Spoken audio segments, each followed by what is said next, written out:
Hey, what's up? It's cute what if? This side. Today we will be seeing what if Deku becomes Vigilante hacker. Before we move ahead with the FIC, leave a like and subscribe to the channel for future what ifs like this. 11-year-old Izuku stood as still as he could as the man in front of him rambled. He could barely hear the garbage he was spouting about no heroes coming to save him over the pounding in his chest. Thankfully, or maybe not, the thump of footsteps makes both of them pause for a moment. They both turn to see a hero, was that Endeavor? Walking past the alley entrance. Help! There's a guy trying to mug me. Midoriya shouted in a desperate attempt at not getting injured. The man started to shake in fear and ran off, tipping over trash cans as he ran from the scene. Izuku took his hint and ran as well, to where he last saw the hero, only stopping to catch his breath. As soon as he could breathe again, he grabbed the hero's arm. Not a great idea. He did have flames rippling over him, and started bowing. Endeavor turned to look at him with distaste in his eyes. Mr. Endeavor, sir, there was a man, and there was a knife, and he was asking for my money, and he got away, but I lost what I had on me. And I really needed that money to get groceries for my mom. Please help me, sir. He added on the sir as an afterthought. However, it didn't do much good, for the tall hero turned around and continued to walk. Izuku stared at him, confused, as the flame hero walked away. Seeing the departing figure, Midoriya tried again, a little more forcefully than he had intended. Please, sir, I was just mugged. You're a hero, aren't you? You're supposed to do something. Now, Midoriya couldn't see Endeavor's face, but he could almost feel the hero's annoyance. I don't have time to deal with some stupid mugging. If I walked around handling all the back alley shit that happens all day, I'd be no better than some worthless sidekick. I'd never become the #1 hero. Go find someone who cares. He turned and stormed off, leaving the young child dumbfounded in his wake. As he watched the flame hero exit his vision, Midoriya slowly sunk down onto the pavement and tears dripped from his eyes. How could he not care? Heroes are supposed to be the ones who help people. If my teachers won't care what kids are doing in school, the heroes won't help outside of school, and mom won't notice anything wrong, then who am I supposed to turn to? I mean, it seems like the only person who cares about me is me. Midoriya laughed, but it was dry and mocking. Then his eyes got wide and he smiled. That's it. I have to be the one to help. I don't have a quirk, so it's not like I can go vigilante, but I'll figure something out. Then the smile grew dangerous. And first I'll figure out how to get that mugger in jail. With that thought in mind, he walked home with a new pep in his step and a light in his eyes that hadn't shone in years. When Midoriya got home, he plopped down on his bed and began to search for any evidence he could against his attacker. He soon realized, though, that, while there were cameras in the alley, he wouldn't be able to reach them without either permission or hacking. God, it's like they don't want people to get condemned. Sighing, Midoriya turned to the internet to see if there were any other options because, when in doubt, turn to Google. Oh hey, free online coding and hacking classes, that could work. Seems sketchy, but I don't have any other options at the moment. The 11-year-old leaned back, satisfied with this achievement. It was his first step, kind of, towards his end goal. Even if it had only been a Google search and finding some online classes, it was still more than he had ever done before. Pride rippled through him and Midoriya smiled to himself. Soon I'll bring that man to justice. I hope. It wasn't until he heard his mother open the door that he remembered the reason he needed to do this in the first place. He scrambled downstairs to see the short, plump woman hanging up her coat. Hi honey, how was your day at school? She said as she grabbed Midoriya in a large, warm hug. You remembered to go shopping, right? Actually, there was an issue. So, you see, I was going to, but then this guy stopped me and offended him and tried to jita hiroto stofim buthegwagoed away and dash. He stopped as he felt his mom's shaking hands on his shoulders. Oh my gosh, you were mugged. Are you okay, baby? The woman began to cry as she embraced him again and began petting his hair. Oh, don't you worry about the groceries, we can go together tomorrow. It'll be all right. Now tell me what happened. The next big change didn't happen until a couple weeks later. Izuku was walking home from school again when he heard crying from the alley across the street. Carefully he slipped inside and walked toward the source. A villainous piece of shit like you? You'd be better off in a prison than as a doctor. It's almost naive that you think a quirk that can take people apart isn't perfect for a villain like you. It sounded to him like a high schooler. Peeking around the corner of a dumpster, he could see two kids in what he thought were the uniforms of middle school third years, 1 year younger than what he originally thought. The taller of the two was leaning over a shorter kid who had fallen to the ground against the dirty alley wall. But what if someone needs surgery or an amputation, and I could help? The smaller boy retorted. Izuku could see his hands shaking from where he stood a few meters away. You're right. You'd probably screw up and get them killed like the worthless F-up you are. The younger kid, or at least he looked younger, curled in on himself. Satisfied, the bullies walked away down the other end of the alley, laughing. Deciding that now would be the best time, Izuku stepped out of his hiding spot and began to walk over to help up the still shaking boy. Are you alright? Man, that guy was in butt. I know someone just like him, and let me tell you he's the worst. The older boy gave him a look of bewilderment before giving a small laugh and nodding. Yeah, that guy is the worst too. He broke my phone yesterday too. That is, I would have asked to trade numbers. Izuku said in the most caring voice he could. By the way, what you said about your quirk was really spot on. It would be really good for a surgeon or even an EMT. Does it work selectively or does it only remove the entire object? Because if it was selective, you could even use your quirk to remove tumors. Or take out bullets. Oh my god, that's such a cool quirk. He almost started one of his muttering tangents but stopped at the look on that guy's face. It does work selectively. The kid was looking at Izuku. Like he hung the stars in the sky. And wow, that's a lot of ideas. I've never even thought about my quirk that way, and trust me, I've thought about it a lot. What's your quirk? Analysis. Well, funny you say that. Midoriya rubbed the back of his head nervously. I don't have a quirk. Oh, cool. Suddenly, his face turns into one of pity and awkwardness. So yeah, thanks, I guess. Anyways, see you around.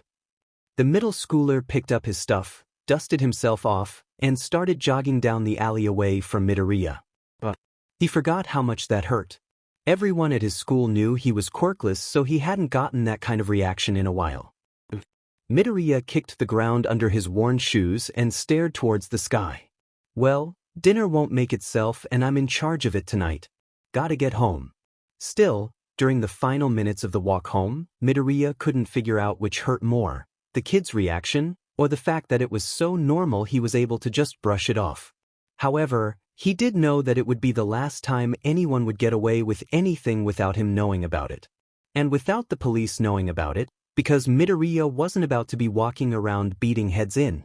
No, Midoriya grinned, he'd let the police do that. 3 years later. Okay, Midoriya stretched his hands over his head and felt his back pop. This is gonna take a while. He pushed away his computer and brought his notebook towards him. So, first up is the villain Groundbreaker. He was last seen in these coordinates, which is a bar. Welp, I guess he's an idiot, but I mean it helps me a lot. So, if I hack into this camera, then I can see when he leaves and where he goes. Midoriya smiled and switched his notebook for his computer. He brought up his version of the city map and looked for the camera nearest to the bar. Camera, an easy enough one to hack. Once Groundbreaker left the bar, Midoriya slowly followed the villain's path using the cameras, in a totally legal way, up until he entered an abandoned warehouse.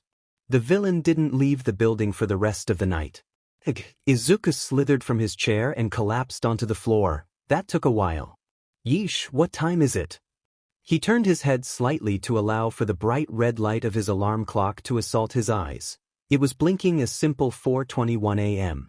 Dang it, I missed 4. I'm an embarrassment, a disgrace, and I really should message the others about this soon. The chat for ghosts who smile back. Apparition, you'll never guess what just happened. Aizawa, why are you awake? Apparition, I could ask the same of you. Aizawa, but you won't, because you know why. Apparition, you take all the fun out of this. Salty, both of you shut up. Apparition, oh, we made Dad number 2 mad. Apparition, did we wake you up? Salty, yes, you did, so you've better jump straight to the point. Apparition, Oof, that be kinda hard cause straight ain't in my DNA. Aizawa, do you have something for us? Apparition, yeah, I'm getting to that. Apparition sent you a location. Apparition, there you go. Apparition, Groundbreaker's famous and cobwebbed hideout. Midoriya grinned as he could almost see Tsukachi scrambling to get all of his other police and hero buddies on high alert. Not to mention that Aizawa was probably already running across rooftops to try and scope the place out. It would be so easy to go back to his computer and confirm it, but he doesn't want to take any unnecessary risks. Just because he hasn't been found out yet doesn't mean he won't. The chat for ghosts who smile back. Aizawa, how do we know you aren't lying? Apparition, you're already there, right? Apparition, you can confirm for yourself. Aizawa. Salty, ever going to tell us how you know this? Midoriya almost laughed at Tsukachi's predictable text. 4 years ago, he completed his first arrest, the person who tried to mug him. Tsukachi had immediately wanted to know who he was. And Midoriya almost told him. But then he remembered the one kid in the alley. If Midoriya told the police force, they would figure out he was quirkless and maybe think that his evidence was faulty. So, he gave them the name Apparition and told them that only after he put 100,000 deserving people in jail would they finally get to know. The chat for ghosts who smile back. Apparition, I'm a magical unicorn. Aizawa, you're at 86,017 people in jail already. Why not just cut it short? Apparition, Aizawa, I give up. Go to sleep. Apparition, you first. Aizawa is now offline. Apparition, rude. Apparition is now offline. 2 hands slammed onto Midoriya's desk and startled him awake. He almost kept pretending to be asleep anyway, but then he smelled the smoke.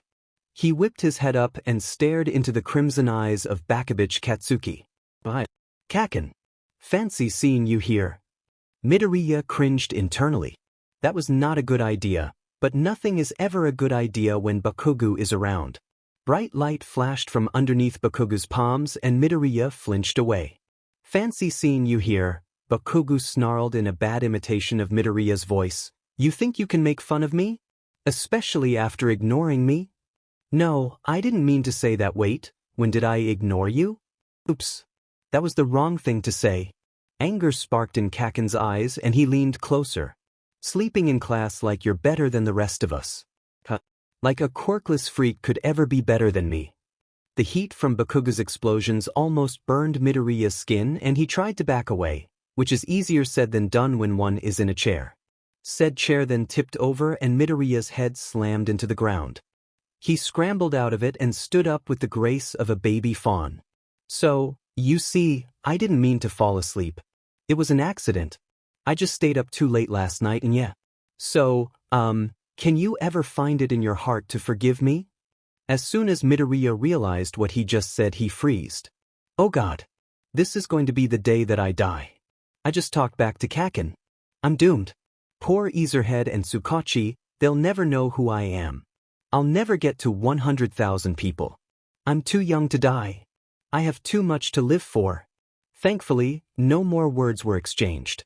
Bakugo just used his signature glare and quirk to escalate the situation, and once it was smoky enough, he left.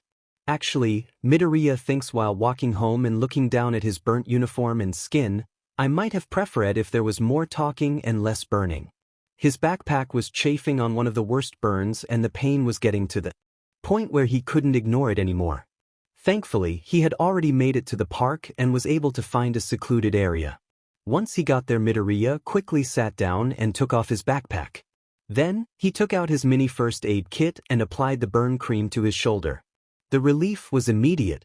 Thank God for quality burn cray. What the F dash? The thing responsible for surprising Midoriya was a boy, around Izuku's age, running full speed into his hiding spot. The middle schooler then proceeded to trip over Midoriya's outstretched legs and fall flat on his face. Oh my God, are you okay? The fallen boy had a uniform that Midoriya had never seen before, and purple hair. He, honestly, looked to be dead.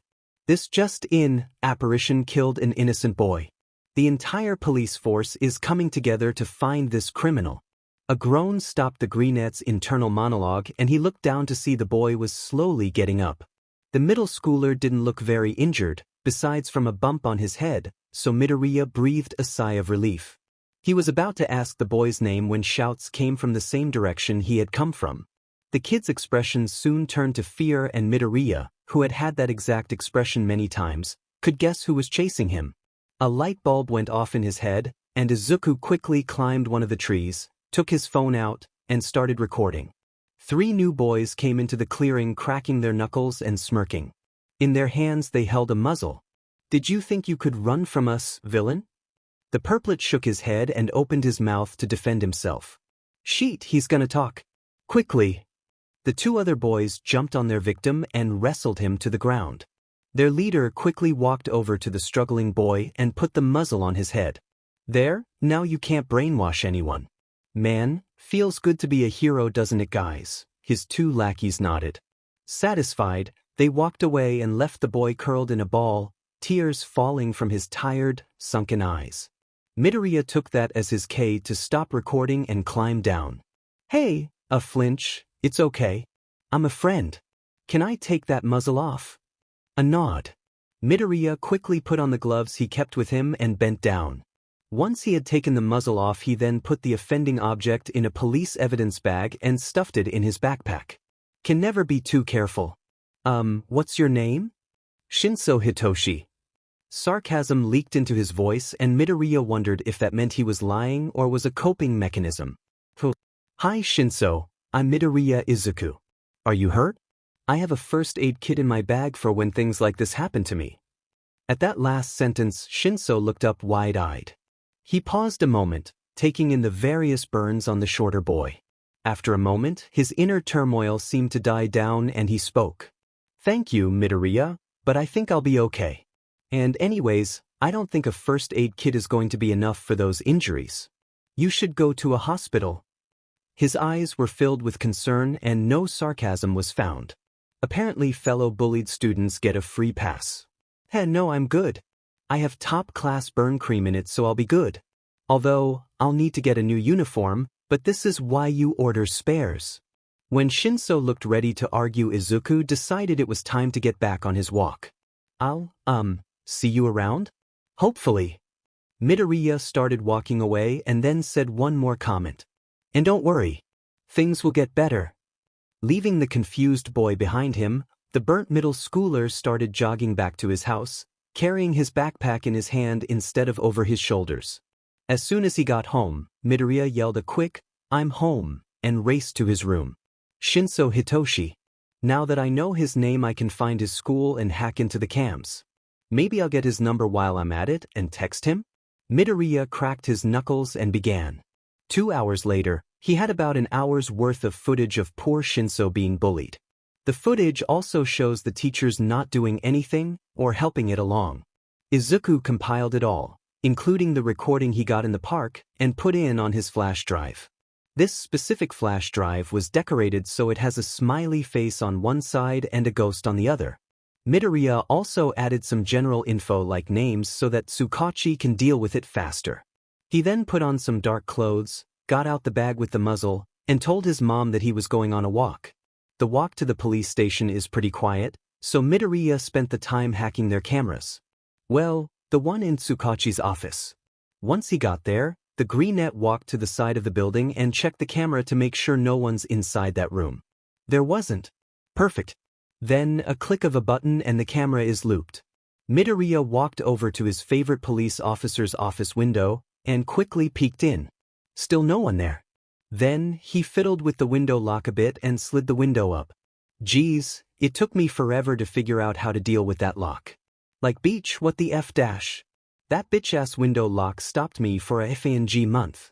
I had to enter through the vents. No, never again. Once he got into his office, Midoriya placed the muzzle and the flash drive on his desk and made a speedy escape, unlooping the camera once he was off the premises. The chat for ghosts who smile back.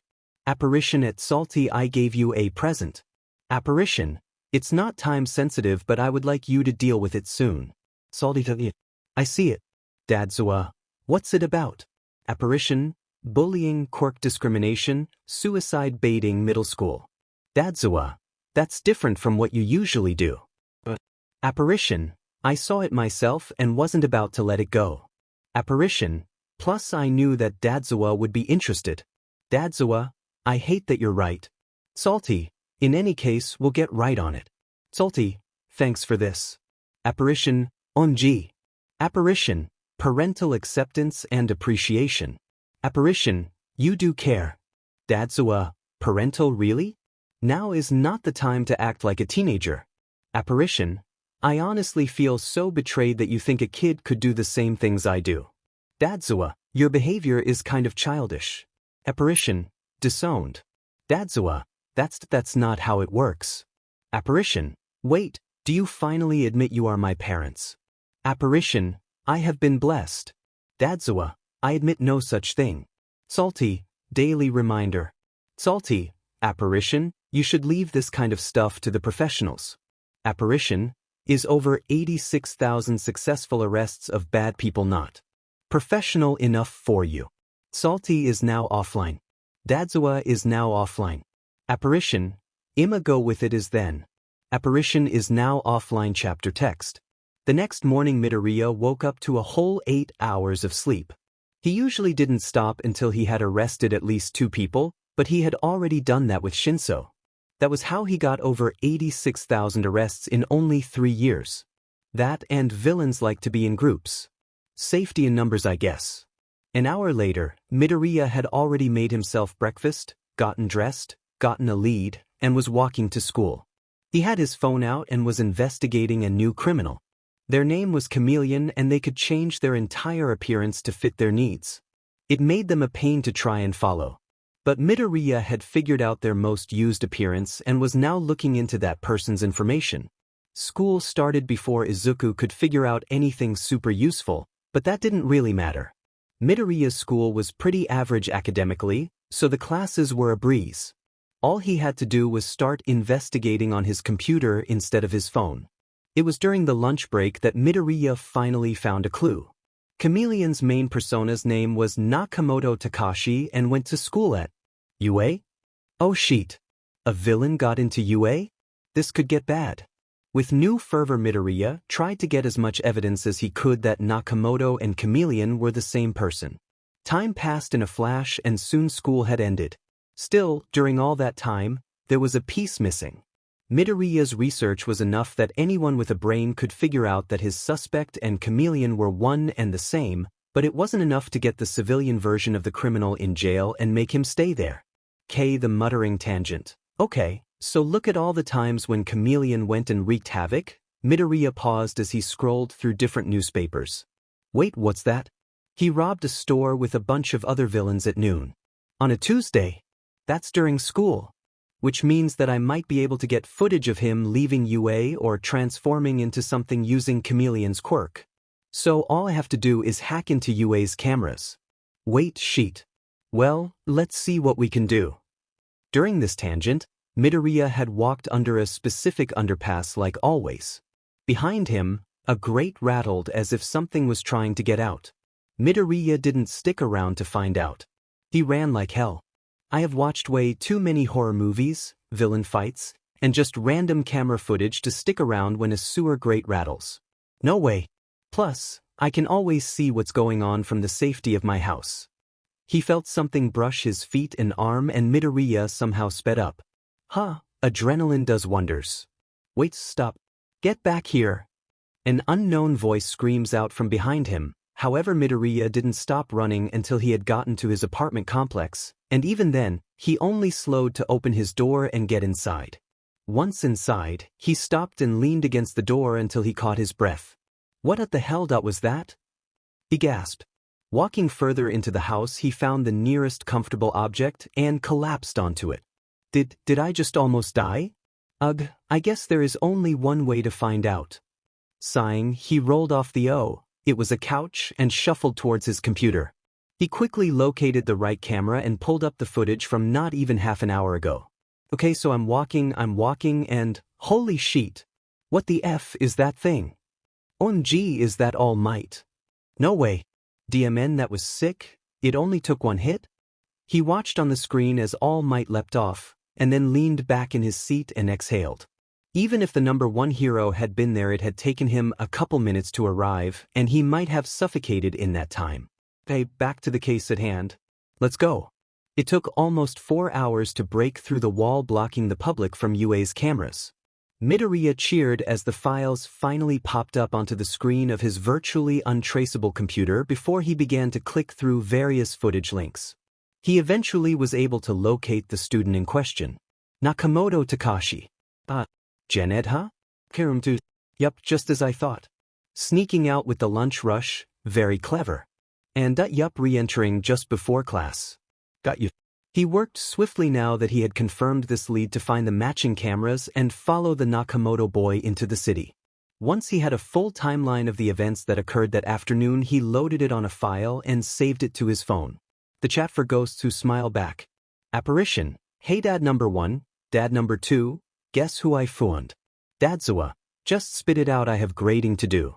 Apparition. Geez, no need to be too cranky. Apparition. Here's your hint. It rhymes with Sylvian. Aizawa. What? Chameleon? Apparition. Wow, one guess. Aizawa. Okay, I don't know what Sylvian is, but I know it doesn't rhyme with chameleon. Apparition. Yeah, but it worked, so who cares about the nitty-gritty details? Salty. So are you going to send us the evidence or not? Apparition. While both of you are cranky today. Apparition. Did someone pour salt in your coffee instead of sugar? Oh well. Aizawa is offline. Apparition. He doesn't appreciate my genius. Apparition. Anyway, here's the file. Apparition. B95cca 5-.0 f670.mp4. Thanks. I would give you the daily reminder now, but honestly, I doubt you even read it. Salty is offline. Apparition. True. Apparition is offline. With that completed, he moved on to trying to find the new villain in Mizudafiting. He looked down at his phone in confusion. What the hell? No one texts me other than my mom, and she's still at work? He unlocked his phone and opened the Messages app. No way. I didn't think he'd actually respond. Animchat. Shinso Hitoshi. Hi, sorry I didn't respond to your text. I was caught up with something. How are you? Midoriya Izuku. I'm doing pretty good, you? Shinso Hitoshi. I'm fine, and you'll never guess what happened. Midoriya Izuku. Oh? Do tell. Shinso Hitoshi. Okay, so the day I met you, that afternoon, this policeman came to my house and told me that he wanted to take a statement against the school. Shinso Hitoshi. He told me he's going to build a case against them because of all the shit they ignore the kids doing.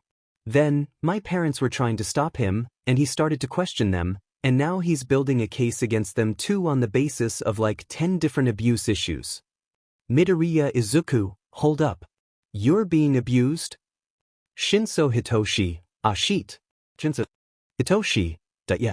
But now my parents are being investigated, so I'm going to be fine soon, I hope. I mean, the detective, Tsukachi I think, seemed really nice and caring.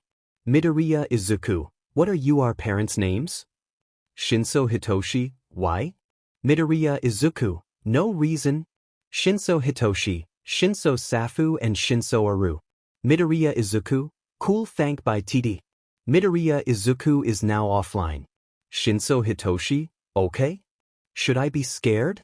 Shinso Hitoshi is now offline. Welp, and here I thought I was going to get some sleep today. Honestly, who was I kidding? Pushing aside the chameleon evidence, Midoriya starts to rifle through all possible residences for a certain Shinso family.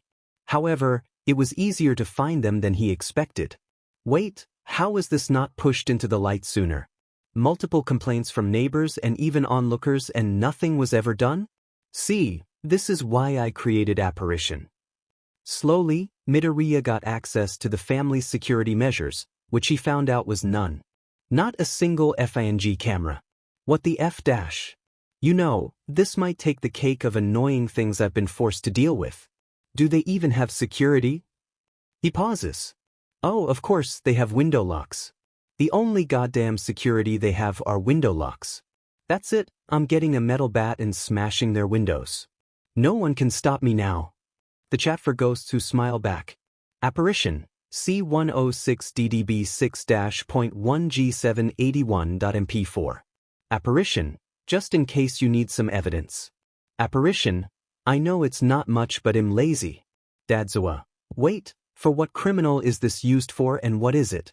Apparition. Boi, can you not read? Apparition.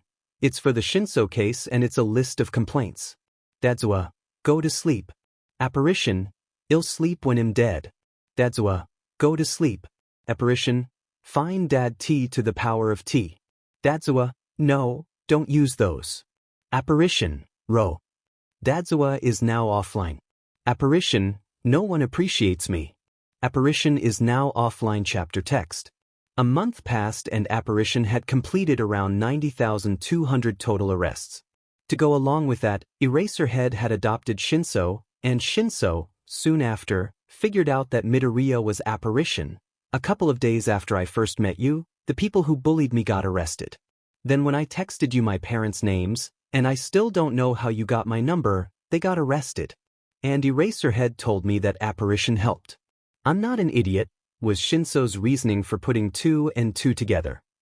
So, it's not like anyone was slacking off. In fact, at the moment, Midoriya was leisurely hacking on his phone while his math teacher droned in the background. Math was always his best subject, so he didn't really need to be paying attention. Plus, the teacher never called on Midoriya because, he was quirkless. And obviously quirkless people can't be smart. The one-time quirk discrimination works in my favor. Basically, Midoriya was not and did not have to pay any attention in this class. So, when someone knocked on the classroom's door, Midoriya was unsurprisingly startled. He looked over to see that it was the janitor. That janitor only starts working after school hours. What's he doing here? Hi, I was sent here by the principal to ask you about the missing window locks. The janitor stated, looking very apologetic. The teacher stopped her explanations for some type of equation that Midoriya was 85% positive he already knew, to question, window locks? I'm not quite sure what you mean. Well, all of the little latches that keep the windows from opening after school hours have been taken off the windows. And the principal can't find any evidence of who it was, because we don't have enough money for cameras, so he instructed me to ask around. The janitor started walking to the next classroom but stopped to give one more message. So, if you have any information on who did this, please tell the principal. This is qualified as a safety breach. As soon as the janitor left, the room exploded in chatter and questions. It took the teacher forever to calm everyone down. Now, does anyone have any idea who would do this? Speak up please and don't be shy to tell me after class instead, if you want to. All of the students looked at each other, silently questioning who they thought it could be. Of course, no one looked at Midoriya. He was just a quirkless kid, what could he do? Okay then. So, who can tell me what X equals? So, maybe taking the window locks off the windows in my school wasn't the best idea. Oops, too late now. Midoriya tunes the sensei out and turns back towards his phone. At least there were no cameras to pick it up, not that that would have mattered. Midoriya was sitting on his couch after school, trying to finish another case, because he didn't have enough time during math class thanks to the janitor, when a knock jolted him out of his thoughts. Someone was at his front door. Midoriya got out of his seat to open it and see who was there. When he opened the door, what greeted him was a large rat? Or is it a small bear? Maybe a dog? In a suit? Wait, Nezu? No way, no way, no wa. Am I a rat, a dog, a bear? Who knows? However, I am the principal of UA. Also, I like the Crocs and socks look. Midoriya shut the door. Wait, sheet, I just shut the door on the principal of UA. Fuck. Izuku ripped open the door again to see the small principal looking up at him with a creepy glint in his eye. Hello Midoriya, Izuku, or, rather, Apparition. It took rather a long time to track you down, a feat that I can say has occurred very few times. You are the one who broke into my camera network and got my student arrested, weren't you? Is that question optional? Midoriya responded, blanking on a way out of the conversation at hand. I mean, come on in? I'll make you some tea if you'd like. Yes, jasmine would be lovely. The two shuffled into the house. Izuku left awkwardly to prepare tea as Nezu sat patiently on his sofa. He returned with a tray of tea a few minutes later and placed it on the table, hoping Nezu might start the conversation. Thankfully, he wasn't disappointed. I'm still at a loss as to how you managed to hack into my cameras with only the experience of some free online coding courses, but I suppose that question will be answered in due time. The small mammal spoke calmly, taking a long sip of his tea before continuing. But the real reason I am here is to give you an offer. Oh, Izuku responded smartly. I recognize a brain with potential when I see one. I've done my research into your arrests as well, and your morals are impeccable. I request that you allow me to take you on as a personal student. I would love a chance to shape your brain. Not only that, but this mentorship would allow you to get into UA for your high school years by direct recommendation from me. You wouldn't have to take the hero exam, so your lack of quirk wouldn't be an issue. What do you say? Nezu's beady eyes staring into Midoriya's soul, and he shuddered, but not only in fear. This was a once-in-a-thousand lifetimes chance, and he was not going to give it away. Only if you don't tell Eraserhead and Tsukachi about any of this, including Apparition's identity. Wait, what? Why did I say that? Now he might not accept. I'm an idiot. Of course, I would hate to lose you to them. Nezu replies, and he then extends his paw. Midoriya reaches out and grabs it. Welcome to UA Midoriya Izuku. Nezu hopped off the couch and placed a small badge on the table. It was a UA student badge. I'll see you tomorrow then after school. The principal then sauntered towards the door. Right before he got to it, however, he stopped. Oh, Nezu turned around and smiled at Midoriya, and thank you for the tea. With that, he opens the door and exits. What the F dash? A short, 14-year-old Izuku walked into UA the next Monday ridden with anxiety and stress. He didn't know what to expect from joining the UA 9 months early. Not to mention in the middle of the school year. And as the student of the principal. Oh God, this is how I die.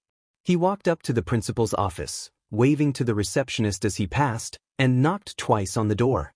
It opened swiftly to reveal Nezu, who didn't look shocked at all to see him 20 minutes early. Hello Midoriya.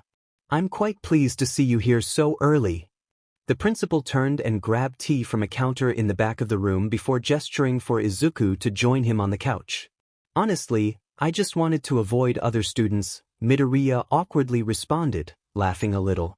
Midoriya quietly sat down on the couch only to jump a foot into the air as a single knock rang from the door he had just passed through.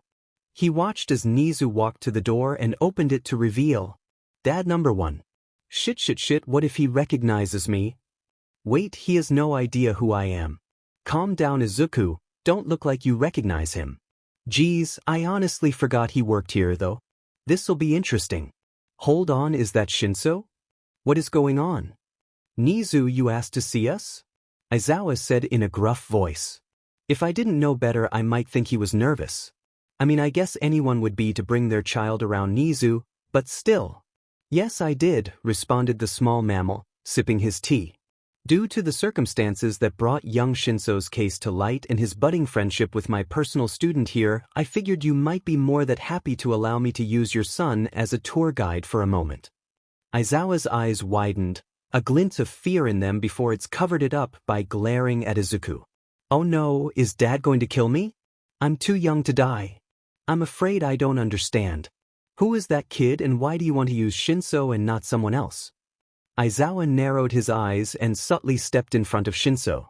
Shinso, on the other hand, tilted his head and stared at Midoriya. Midoriya waved. Ah, I forgot to introduce him. This is Midoriya Izuku. I found him after he hacked into UA. Quite a feat if I do say so myself. Nezu answered only one of the questions and began to pour himself tea. Anyone want any? Midoriya nodded, too afraid to do otherwise, while both Shinso and Aizawa shake their heads. Izuku doesn't miss the suspicious glance Aizawa gives him. That doesn't answer what you want with my son. Aizawa growled out. Midoriya mouthed, oh, son.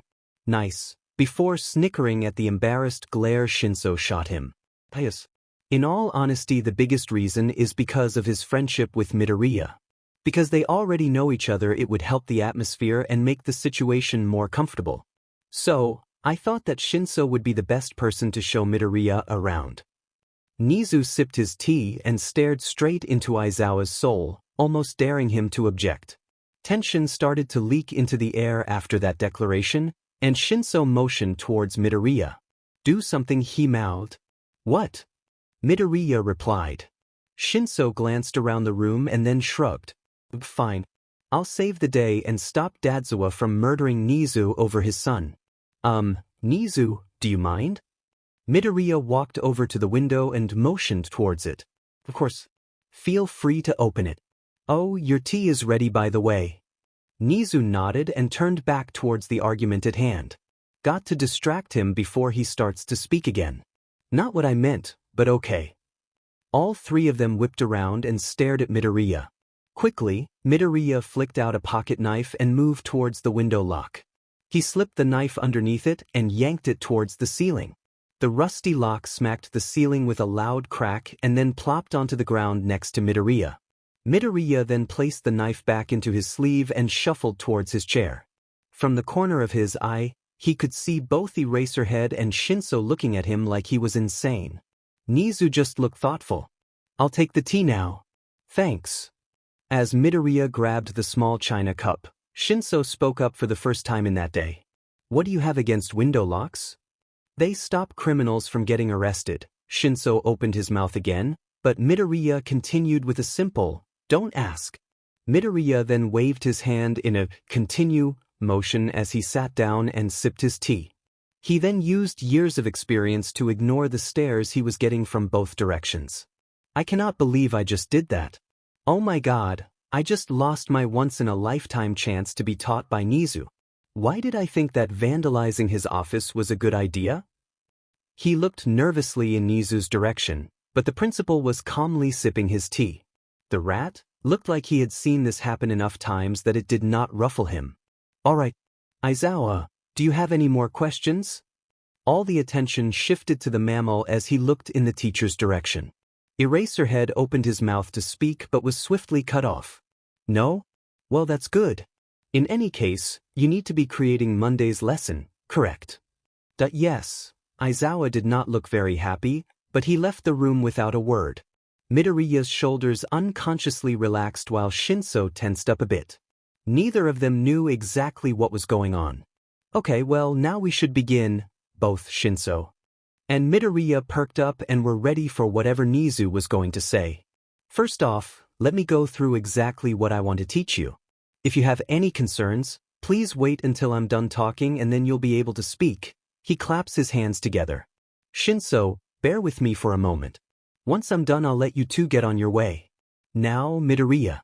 Although you work mostly online, we should probably fix the fact that you have the strength of a string bean. So you will have a two-part day. The first part will be physical training. Aizawa will be in charge of that. Then, once you are done, I will teach you the online and in-person versions of psychological warfare and strategy, as well as help you along with your hacking, and, if need be, your cases. How does that sound? It sounds great. I wonder what weapons he'd let me have? I don't like physical violence, but it would be handy to have capture tools and maybe something for breaking and entering. Great. Now that that's settled, I'll give the ropes to Shinso. Your guardians have already shown you around, I presume. Yeah. Shinso appeared to be wondering if he could start the tour immediately. I mean, Nezu does have a creepy vibe when he shows how much he knows. Wait, I wonder what people think of me when I do that? I don't know if I want to be as scary as Nezu, but it kinda would be fun. Alrighty then. Nezu stood up and took the stack of papers off his desk. He then walked over to Midoriya and gave them the stack. This is going to be your schedule. You still have 9 months until school ends, so you will not be here all the time. Even if I wanted to, I cannot take you out of school early. Midoriya looked down to see a time management chart on the paper. Every hour was scheduled out perfectly. Now, as you might have noticed, your physical portion will slowly get quicker. For example, if you go to the back of the stack, the 10-kilometer run is now only an hour slot instead of 3-hour slots. As that happens, your intellectual time with me is slowly going to get longer to take up the time you don't need. Any questions? Midoriya was worried that Nezu was going to overestimate his physical abilities, but it looked like everything was planned out in a possible fashion. Nezu really knows what he's doing. Wow, I wonder how many people got a sheet exactly like this that are now heroes? And finally, A word of advice. You are the first private student I've ever taken on. What? That's incredible. Oh, wait. That means I'm going to get a lot more attention, doesn't it? So, at the moment only the teachers know about this. You can decide exactly how much you want people to know about our relationship yourself. Alright, now look at the first page. Shinso and Midoriya both looked down to see the tour starting at 5 o'clock. A glance at the clock showed that it was, in fact, 5 o'clock. Nezu smiled again, but it looked a little sadder. So, as you've probably figured out, it's time for you to leave. I will not see you again until Monday. But, in the time between now and then, you will need to give me a portfolio. Midoriya, you need to give me your most impressive cases, or just intellectual things you think I should know about. As Midoriya and Shinso tentatively stood up, Nezu herded them towards and out his office door. See you Monday. Midoriya spent more time staring at the office's closed door than he'd like to admit. Shinso was the one to pull him out of it, by shaking him and starting the tour. He walked around, explaining the important landmarks and pointing stuff out. After about an hour, Midoriya had gotten an in-depth tour UA and knew more than most third years. The two boys said their goodbyes at the gate, and Midoriya continued on his way home. His face might have looked impassive, but his mind was a flurry of activity. Oh my god, did that really just happen? I'm Nezu's first ever private student. That's so scary. But at the same time, I can use that to further my career. Wait, but I'm probably going to be an underground hero, so that would be the opposite of what I want to do. It was only when he reached the door of his apartment that he asked the biggest question: what am I going to tell Kaken when he finds out? The chat for ghosts who smile back. Aizawa, I think I found a kid that's even crazier than Apparition. Apparition, ooh, I have been summoned. Apparition, do tell me more. Aizawa, his name is Midoriya Izuku and he used a pocket knife to destroy a window latch. Apparition, I think they called window locks. Salty, no, it's latch. Salty, and how did you find this kid? Aizawa, he was at you. Aizawa, he's Nezu's personal student. Midoriya fell off of his chair and rolled onto the ground. His laughter echoed through the house and tears leaked from his eyes. Someone weirder than me is me. Oh my god, this is so funny. It was nice having something to laugh about. Midoriya was still a little anxious about being Nezu's first student. It felt like he had so much more responsibility and had to live up to higher expectations. Midoriya wasn't sure that he could do it. Anyway, not the issue for now. I'm 2 cases short for my quota and I don't have as much time as normal. So, what have I got? Midoriya migrated to his room and pulled a stack of folders from behind his bookshelf. Okay, we've got Harbinger, but I'm still kinda stuck on that and they seem to have gone underground. The manila folder was thrown towards his bed, and the next one was swiftly opened. Then there is Whisper, but I'm pretty positive she's a reformed villain now, so I should probably burn that at some point. After that is Mind Twist, but so far they haven't really done any extreme crimes so far, so that'll go in the maybe pile. Next is Endeavor, but I don't have enough backing in the legal area to go after him. Wait. Midoriya tossed all of the remaining files to his desk and scrambled towards his phone. Hello? Who is this? The faint mousy quality of Nezu's voice transferred over the phone and Midoriya smiled. So, as your soon-to-be favorite student, how would you feel about supporting me in the legal field while I destroy Endeavor's life? Midoriya asked, which was probably extremely confusing to Nezu. Do you have sufficient evidence? That was Nezu's only response. Yeah, want me to send it to you so you can check it over? That would be lovely. Midoriya Izuku, D2UF5-OG666.MP4. Nezu, thank you. Nezu, I'll look into it and see what I can do. Midoriya Izuku, Tai. Nezu, but I do have a request of my. Midoriya Izuku, what is it? Midoriya Izuku, hit me bro. Nezu, don't go taking people's phone numbers without their permission. Midoriya Izuku, why not? Midoriya Izuku, it doesn't hurt them. Nezu, yes, but one day you might get caught. Nezu, and I am having too much fun to let that happen. Midoriya Izuku, We both know the only person who could catch me is you. Midoriya Izuku is now offline. Nezu is now offline. Okie dokie, Todoroki, haha, get it? Time to find out how to ruin the number 2 hero's life. You know, normal stuff. Midoriya stuffed his phone into his pocket and tried to sort the files back into an attempt of order. Throwing this across the room wasn't really the best idea. Oops. Okay, so right now I have documented child abuse and neglect. I can probably get Todoroki Ray to give a statement, and maybe one other. But he's kind of a villain, so it might be hard. Anyway, I've also got him for breaking a multitude of laws while fighting villains. Not to mention not paying for all of the property damage he has caused. So yeah, can you help? Midoriya finished and stared at his phone. If I had known you would call me at 3:45 in the morning, I would never have agreed to help you. Nezu's voice ghosted over the line and Midoriya giggled. It won't happen too often. Hopefully. Anyway, you didn't answer my question. Yes. I can. With that evidence and my support, I'm sure we can take him down. Later. As in not now. Go to sleep, Midoriya. The line goes dead and Midoriya collapses onto his bed. Slowly, he shoved his phone over into a corner and slid the Endeavor file back behind the bookshelf. Welp, that was fun.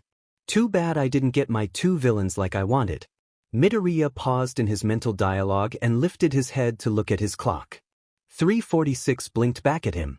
I have 3 hours and 30 minutes before I need to be up for school. That's probably enough time. The pause. Yeah, why not? Izuku stretched and sat back up.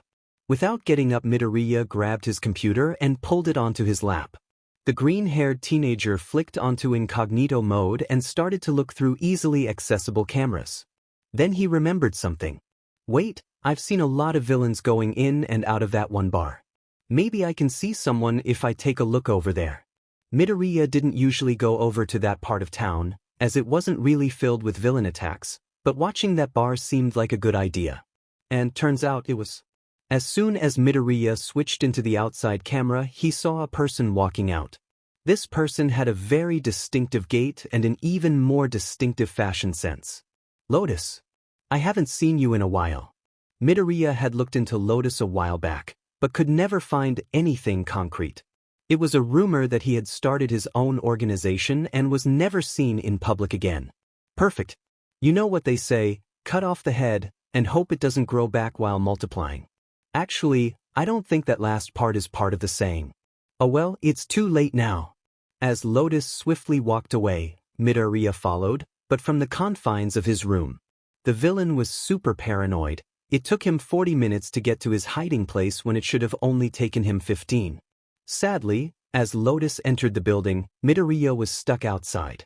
There was nothing he could access. So, Midoriya hunkered down in his chair and got ready for a long wait. However, 2 hours after, Izuku got bored and brought out his phone. The chat for ghosts who smile back. Apparition, I think I might have something.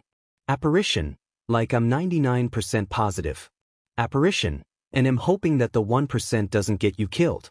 Aizawa, what did you find? Aizawa, and why this late? Apparition, you know the answer to that by now. Apparition, so basically Apparition, Shie Hassaikai. Midoriya was gaping at his screen. People had been coming in and out ever since Lotus went in, but Midoriya didn't know what they were doing and didn't recognize them, so he put it to the back of his mind. But now, it was obvious. They were loading a truck with crates. Each crate was about 1 foot wide and 2 feet tall. But the most important thing was the logo on the top of each one. A raven in a plague mask, the Shie Hassaikai. If those are the people making the stuff inside the crates, that means those crates contain trigger. Aizawa, Apparition, are you okay? Apparition, I'm glad to see you care. Apparition, anyway, anyone down for a 4 a.m. drag bust? I'm talking at least 1 truck's worth of trigger. Aizawa is typing. Salty is typing. Salty, I've never known you to lie, but trigger hasn't been seen more than 4 ounces at a time in one place. If you're serious, then this either means the Shie Hassaikai are somehow getting way more resources than we thought, or this could cripple them at their beginning. Aizawa, I've already contacted a backup team. What are the coordinates? Apparition has sent you a location. Aizawa, thank you so much. Aizawa is now offline. Apparition, you're gonna make me Sierra. Apparition, I feel so loved. Salty, really Apparition. Thank you. Apparition, Nkjade spite kakubkiduik affection. Apparition is now offline. Salty, did I just break him? Salty is now offline. Izuku sat back and flipped his screen to the news. It should be a bit before the news of the bust airs, so I might. He fell forward, face hitting the keyboard as he fell asleep, and didn't get any more work done that night. What time is it? Midoriya lifted his head from the keyboard and swiveled it until he could find his alarm clock. 6:58 blinked back at him. Time to get up. Midoriya quickly changed into his uniform and started on his hair. After what seemed like hours, actually only around 10 minutes, his hair didn't resemble a bush. However, that was only thanks to a lot of product that Midoriya swirled in. Satisfied with his appearance, Midoriya left the confines of his room and ventured down towards the kitchen. He opened the fridge and couldn't see anything worth eating, so he took out the cereal he kept around just in case this happened. Halfway through pouring himself a bowl, Midoriya Inko entered the room. "Hi Mom. We need to go grocery shopping soon." Midoriya broke the silence. Inko, startled, locked eyes with him and then looked away. "Oh, of course." She tried to add a happy note to her voice, but it still felt too fake. "Well, I'll see what I can do." Still without looking at him, she turned and left the room. God, I hate when she's like this. I mean, I know she cares and stuff, but I can't remember the last time she tried to talk to me about the school bullies. And she doesn't ever say anything about my sleep schedule either. Hell, she didn't even notice I wasn't in school yesterday. I don't know if it's about me being quirkless or something normal like that, or if it's just about me. He looked down at his empty bowl and sighed before placing it in the sink, grabbing his bag, and leaving without another word. "Oh look, it's Deku." One of Bakugo's extras announced right after Midoriya entered the classroom. Quickly, Midoriya glanced around the room, but after not spotting a teacher, or anyone who was supposed to, care, he just lethargically meandered over to his desk. You know, with all of those bags under his eyes, maybe we should change his nickname. Another one speaks up. "To what? Zombie? Raccoon?" A third extra sputtered into laughter and the rest joined in. "Nah, this time it's Bakugo who speaks up. Deku is more accurate. I mean, who could be more useless than this quirkless freak?" Midoriya finally reached his desk and he quickly hid all of his stuff underneath it. Through trial and error, Midoriya quickly learned that Bakugo was less likely to destroy something if it was hard to get. Thankfully, the group was too busy insulting him to change to anything physical. So it was easy to tune them out. Especially when Midoriya had something else on his mind. Now's not the time to be worried about Mom.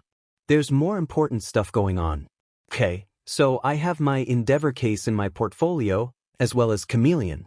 I feel like Nezu would enjoy reading how I figured out one of his students was a villain. But I don't know what to add to it. I mean, all I do is look around some cameras. That's not very intellectual. Actually, I can show him how I learned to loop cameras and just hack into them. It's not about a case, but it's still something I'm proud of. Thus, the rest of the school day was filled with work. Midoriya went through all of his old files and research and compiled it into a file.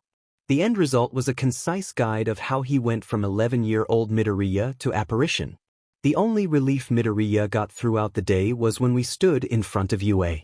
Bakugo's lackeys had harassed him throughout the school day, and even afterwards they tried to follow him to wherever he was going. This kind of behavior usually didn't get to him, but having it go along with his mother's actions that morning, Midoriya was feeling kind of down. When Midoriya walked through the door into Nezu's office, the rat immediately knew that the child was sad, but decided not to comment on it. So, as Midoriya sat down in his chair, Nezu started his spiel. "Alright, so as you can see on your schedule, the first 2 hours will be a baseline test. I want to get a general idea of where you are and what you need to work on or don't need to work on. So let's go." Nezu shuffled towards the door and motioned for Midoriya to follow him. As they went into the hallway, Nezu took out his phone and sent off a quick text. "Nezu, hey, can you get them to ground beta?" Yamada Hisashi, "Sure." "Nezu, I'm bringing someone for them to meet." During the walk, Midoriya got lost in his own thoughts. He hadn't even realized they had arrived until he looked up to see that they were in a fake city. What shocked him more was the group in front of him. He recognized them from the last sports festival as Class 2A. Oh my god, this is so cool, these kids are going to be heroes. Hello class. Nezu greeted, making Izuku jump. Present Mike Yamada Hizashi nodded towards him and then left. Holy shit, they're all looking at me, what do I do, what do I say? Let me introduce my new private student Midoriya Izuku. I'm trying to get a baseline about his mental capacities, so if you all would be so kind as to allow him to analyze your quirks, it would do me a great service. A chorus of confused sure, yes and yeah why not, s rang out, and Nezu led him over to a bench in the shade to observe. The principal handed him a notebook. Where did he even get that? Before pulling out a computer to work. Midoriya looked between the group and the principal before getting to work. Okay, so if I split this up into 19 sections, then I'll have enough room for 5 pages on each student. That should be enough? Alright, which my god, he's naked. Why would they not give him a gym uniform that he can't? Is it teleportation? Lose. Okay, I guess we're starting there. With the way he's moving, I don't think it's teleportation. Usually teleporters have some type of visual alteration like a warp or phase. I wonder, maybe he's not teleporting but going through things.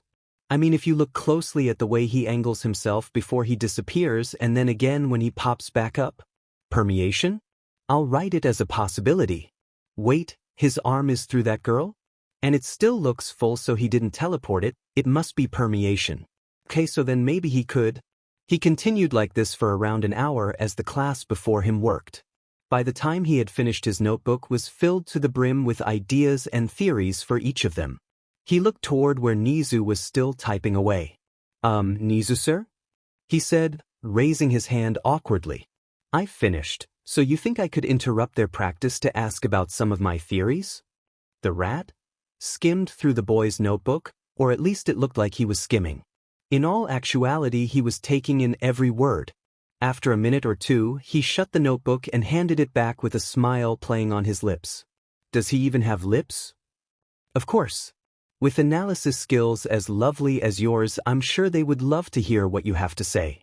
Especially since they're working on preparing for their midterms and would probably appreciate the help. Midoriya took the notebook back from his teacher and made his way over to the group of high schoolers. Excuse me, he said loudly enough for them to hear. The activity stopped and he had to stop himself from cowering under their eyes. I would like to share my notes with you all.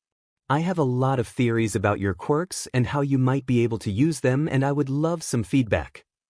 At first it was silent before a blonde, thankfully no longer naked, boy spoke up. Sure dude. I'd love to hear what you got on us. The others chimes in their agreement. While some were less open to the judgment than others, they all knew it would probably help to have input. Luckily Nezu had thought ahead and had gotten him a notebook with pages that could be removed and reattached. Midoriya began to take out his pages and pass out each person's quirk analysis to them. Soon the area was filled with the sound of shocked and enlightened students. Satisfied, Midoriya slid next to Nezu and asked, "Did I pass your little test?" "Oh, Midoriya. It's not over yet." Shinso Hitoshi, "Yo Mido, where do you live?" Midoriya Izuku, "Why do you want to know?" Shinso Hitoshi, "Because I want to know where your base of operations is." Midoriya Izuku, "Weird but okay." Midoriya Izuku sent a location. Midoriya was forced away from his computer when he heard a knock on the door. He heard his mother get up to open it, her footsteps light on the floor. The door creaked open and he could almost make out Inko talking with someone else. They sounded vaguely familiar. Then 2 sets of footsteps entered the house and one came towards Midoriya's room. Someone knocked on his door. "Midoriya? I know this is kind of sudden, but I wanted to hang out. Hope this is okay." Midoriya leapt up from his bed, ran to the door, and threw it open. In front of him was a surprised purple-haired boy. "Shinso? Come on in. It's great to see you. Those bullies aren't giving you any trouble, are they?" Shinso hesitantly walked towards Midoriya's bed and sat down. "No, I just wanted to hang out." I mean, we only really met that one time, so I figured it would be good for us to actually officially meet in person. Midoriya beamed. It had been such a long time since someone actually wanted to hang out with him. Then the awkward silence came in. Neither of them really knew what to say because neither of them had ever really wanted to start a conversation. Thankfully, Inko coming in the room holding snacks brought the tension down. The plate held one drink and a small sandwich. It was obviously meant just for Shinso. Mom, why is there only one sandwich and drink? The woman looked at least a little apologetic. Well, I haven't gone shopping lately, so we didn't have enough food for 2 snacks. I thought I told you to go shopping a couple days ago? And I thought you did. Midoriya's words were mad, but his tone was resigned. This was obviously a normal occurrence. Well, yes, I did go shopping, but not for snack foods. There's always a snack bar at my work, so I guess I forgot. The plump greenette put the tray down and made a hasty escape from the room. Is that normal?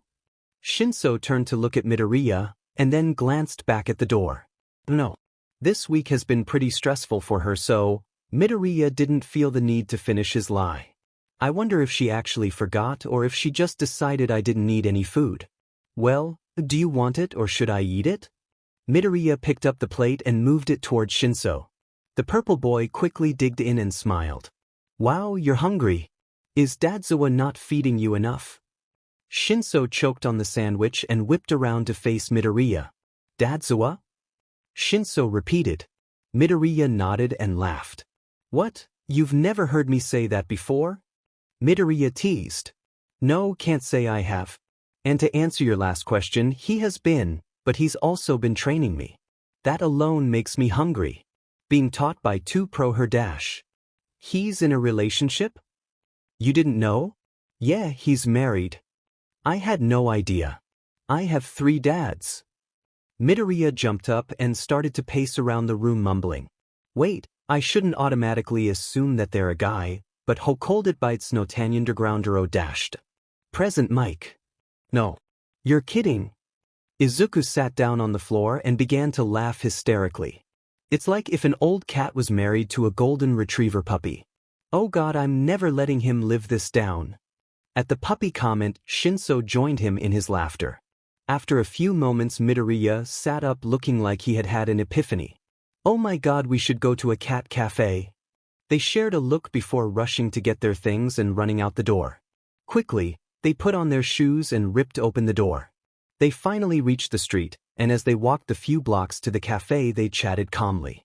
Okay, bud, pal, my boy, tell me everything about Aizawa and present Mike. Their lifestyle, pets, relationship, anything I can use against him. Be my spy. Midoriya began. Sure. Did you know Aizawa has 3 cats? Gasp. No way, what are their names? Tell me everything. Did you just say gasp? Yeah. I do that. Get over it. Okay, well he has a big, chunky, brownish gold one named fax machine. Oh my God. And then there's a black long thin boy named Sonic. He probably has a speed quirk. According to Yamada, they once had him race Ingenium and he only lost by like 4 milliseconds. Geez. Yeah, and then his last cat is a small light brown one named Chicken. Shinso finished. I never thought I could love him more, but there you go. Midoriya laughed. They stopped at a crosswalk and Midoriya turned towards Shinso. Okay, tell me more. I'll sometimes find Aizawa in the living room in his sleeping bag. He's not even asleep though. He just stares at me when I enter and then goes back to looking at the ceiling. Once, Yamada entered and dragged him back into their room muttering something. It was a time. As Shinso finished telling the story, Midoriya started to hysterically laugh. He has a what now? When did that happen? And why don't I have one? Is all he said when he could finally breathe again. I don't know. Ask him. You do have his number. Shinso replied. I'll do it when I can't sleep. Midoriya answered. Anyway, nothing too exciting has happened. Yamada tries to curve Aizawa's insanity around me, so that stops me from having funny stories. New, present Mike. I need the blackmail material. Midoriya wailed, and this time it was Shinso's turn to start laughing. OMG Midoriya, no. Why do you dash? Right before Shinso could finish the sentence, someone else interrupts him. But, shitty Deku, what are you doing here? And who's your dumbass boyfriend? Did he know you were quirkless when he agreed to hang out with you? Or did you have to bribe him? Bakugo sneered as he stalked towards the duo. His palms were sparking threateningly. It's not like that, Kaken. Sure, my friend knows that I'm quirkless. And he still decided to hang out with me. Shinso looked at Midoriya in confusion and saw the quirkless boy's face. Midoriya was obviously trying to be brave, but his eyes were terrified and face pale. Looking back at the stranger in front of them, Shinso decided to intervene. And who exactly are you? The bully started to answer but was quickly cut off. His eyes turned glassy and his body grew slack. You're going to wait here for 5 minutes, forget this entire encounter, and then snap out of my brainwashing. The blonde boy nodded and Shinso pulled Midoriya away. It was only when they had gotten to the cafe and sat down that Shinso looked back at Midoriya. He couldn't see any trace of the previous fear. In fact, the boy looked ecstatic. That was your quirk? It's fantastic. I mean, I already kind of knew what it was, but seeing it in person was just so cool. I really hope you get into the hero course, not that I didn't already, because that kind of quirk has so many applications. Midoriya trailed off at the look on Shinso's face. That's really nice. And you can ask me as many questions as you want about it, but first I have a question for you. What was that guy's quirk? Shinso had seen some sparks on the blonde's palm, but he wanted to be sure. Oh, it's explosions. Was he the one that gave you those burns I saw when I first met you? Midoriya looked down. That was a yes then. How come you felt the need to get all up in my life? You got me away from those kids, you got me FNG adopted, and yet you're barely being fed it seems, and you get bullied, and you haven't done anything for yourself. How is that fair? There aren't any C cameras in our school, Midoriya said. Shinso was taken aback by how scared he looked. And Imam's fine. I mean, there's usually something in the house B because she needs to eat T2 so. Hey look, I'm sorry I got so mad. I shouldn't have yelled at you. And why don't you tell Aizawa about what's going on? He and Tsukachi could help you. No, they can't. Midoriya's eyes were a mess of fear and rage. Shinso didn't know what to make of the way he was acting, but it was obvious he had hit a sore spot. I learned a long time ago that the only person you can trust to take care of you is yourself. You deciding that just because he says he cares about you is enough to put your life in his hands is a mistake that you can make by yourself. Shinso was stunned. Tears began to fall from Midoriya's eyes as he sat back down from where he had risen. People say they care about you, but really the only person anyone can afford to look out for is them, and I'm not going to risk being able to help people just because I think they can help me. Nobody truly cares about a quirkless boy. You know. Shinso soothed, trying to get the boy to relax. I get what you're saying, kind of, about not trusting others. I still haven't told anyone a lot of things because I don't want to ruin the few decent relationships I have. I mean, everyone already hates me for my quirk. It's not like they need another thing to hate me for on top of that. You know, you can tell me anything you want to. And if this is about someone else, I'll get them for it. The shorter of the two looked up at the purple boy. What's going on? It's not about anyone else, don't worry. The taller took a deep breath. Midoriya could tell that this was hard for him and put his hand over the others. So I might be non-binary? Hey, that's cool. I get it. I've been wondering about my sexuality for a while, and I'm pretty sure I'm pan. Yeah, I'm asexual, but I'm romantically attracted to guys. The two sat in silence for a moment. Oh god, I really effed up, didn't I? I shouldn't have blown up at him, wait sheet, them like that. I was just really scared they'd tell Aizawa and I dash. God, I'm so glad they aren't mad at me though. Or maybe they're just not showing it. What if they are mad and don't want to be my friend anymore? Shinso could tell that Midoriya was inwardly freaking out, so they did their best to get him out of his head. By, of course, throwing a cat at the boy. The cat did not actually hit him in the face but instead gracefully landed on Midoriya's shoulder and curled up, looking like being thrown happened all the time. Shinso looked towards Midoriya, who was standing super still, looking just a little terrified. Do you not like cats? Oh, I am so sorry, I just thought that since it was your idea and dash.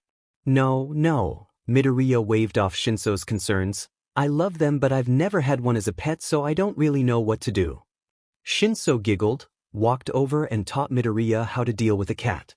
By the end of their time at the cafe, both middle schoolers were laughing and talking. Sadly, they had to go their separate ways, but they went home with plans to hang out again and a deeper understanding of one another. Stop. At the harsh tone, Midoriya immediately stopped typing. You're doing it wrong. Instead of trying to sneak around the firewalls, break them and then patch them up before they notice. For one, it's faster, and two, you can make a backdoor for yourself at the same time. I don't think that would work in this situation. If you look at the code, you can see alarms written in. It would take longer to find a spot to break down the wall than to pick it apart. Midoriya countered. Nope. Look closer. Those alarms aren't for people trying to bypass the wall, it's for people trying to change it. The code is slightly different, but it's understandable that you missed it. Nezu stepped away and went towards his teapot. Tea.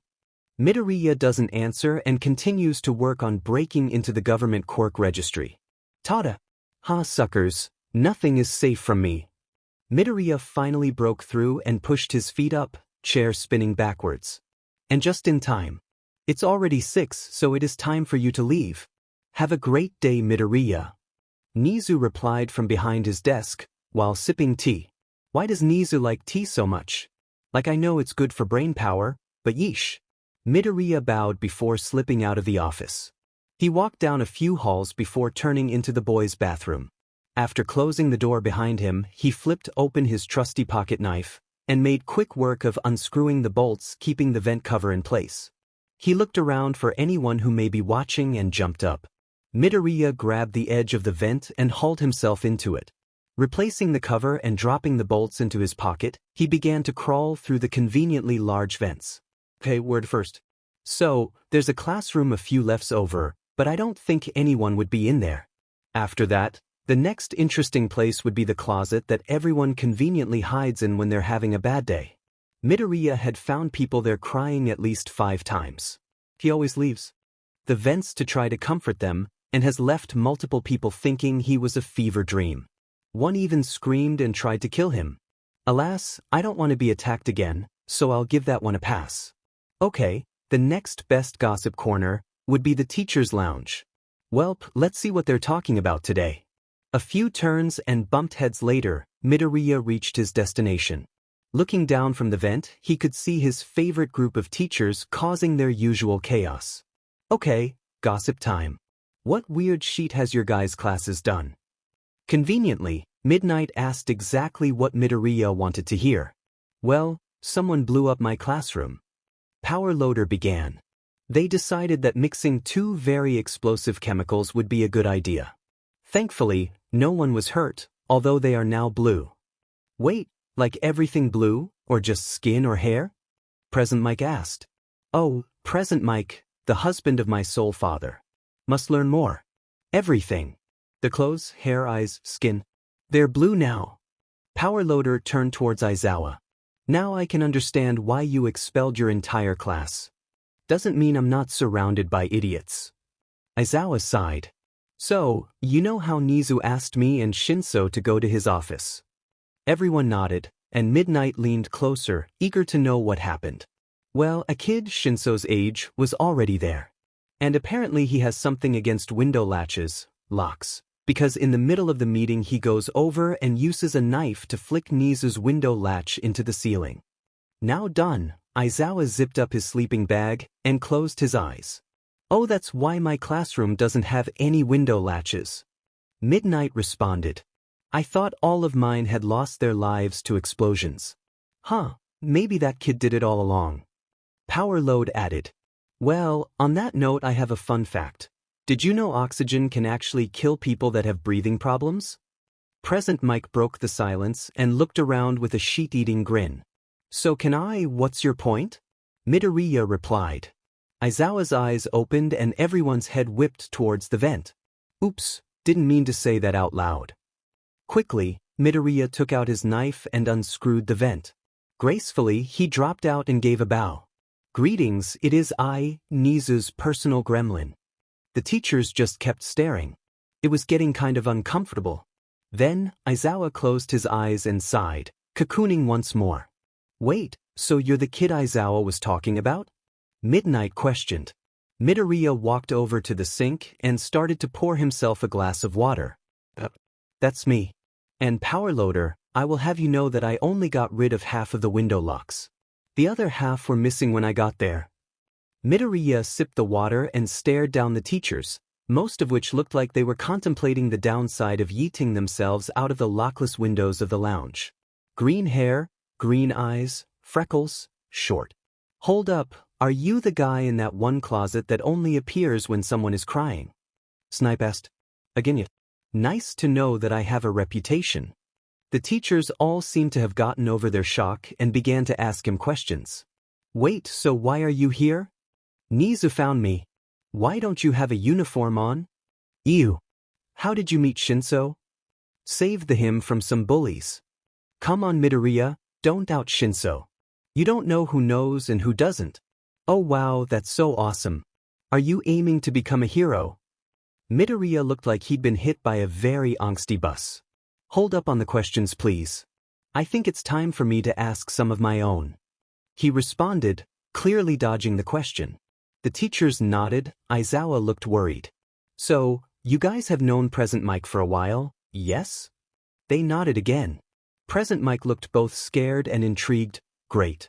So, if Present Mike died, would he be past Mike? What the heck? Why did I ask that? Where has my brain and anxiety gone? Then the room exploded in laughter. Present Mike was rolling on the floor, clutching his chest as he struggled to breathe. The other teachers were either looking nonplussed, or were also dying of laughter. Thankfully, for Midoriya's mental stability, it was mostly the latter. Midnight was trying to choke out some words. I had never thought of that. Here lies. Past Mike, a big pause as she tried to catch her breath. We will miss him. Midoriya took this as his K to continue on his journey, creeping out of the room and leaving UA. Well, I think I made a good official first impression. Midoriya walked into his room and flopped on his bed. Wow, as fun as working with Nezu is, it's honestly super exhausting. Especially with the whole Endeavor case. I keep slacking on my vigilante work too, I really should catch up with that. Okay, come on, get up. The tired boy forced himself to move to his computer. Searching the news, he realized how much he'd been slacking off. Pulling up different tabs, he quickly had over 20 cases from the past few days that he hadn't yet handled, all of which looked simple, thank God criminals are stupid, and got to work. When he next looked at the clock, it read 6 a.m. I have school tomorrow. At too late now, I only have 2 left, I might as well just finish them. Half an hour later, he had compiled the 20 completed cases into a folder and opened his dad chat. The chat for ghosts who smile back. Apparition. Sorry for the delay, stuff happened and chaos ensued. Apparition. Here you go. Apparition. 27 ASD.98 HSA 36K. Dadzawa. OH, thank God you're okay. Dadzawa. Where have you been? We were worried sick. Salty. Huh? Aizawa, you owe me $30. I told you he wasn't dead. Salty. But seriously, where were you? Apparition.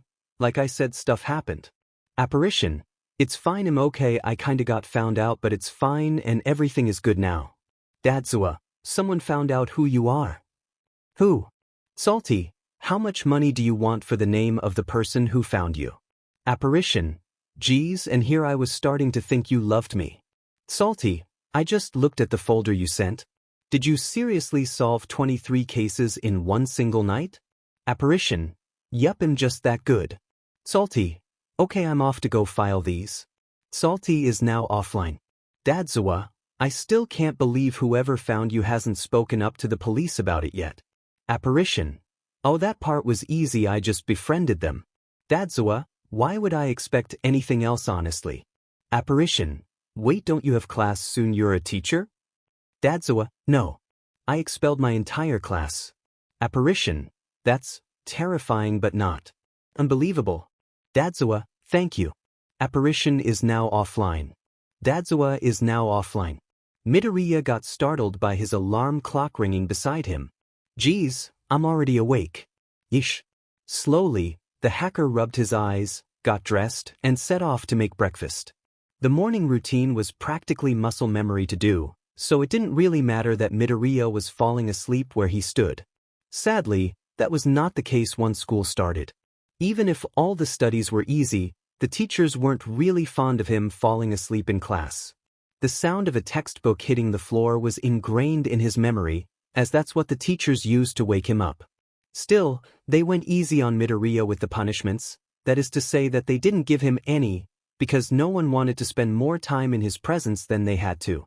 Bakugo especially was annoyed because, apparently, falling asleep was looking down on people and not just trying to get some rest. The more you know, I guess.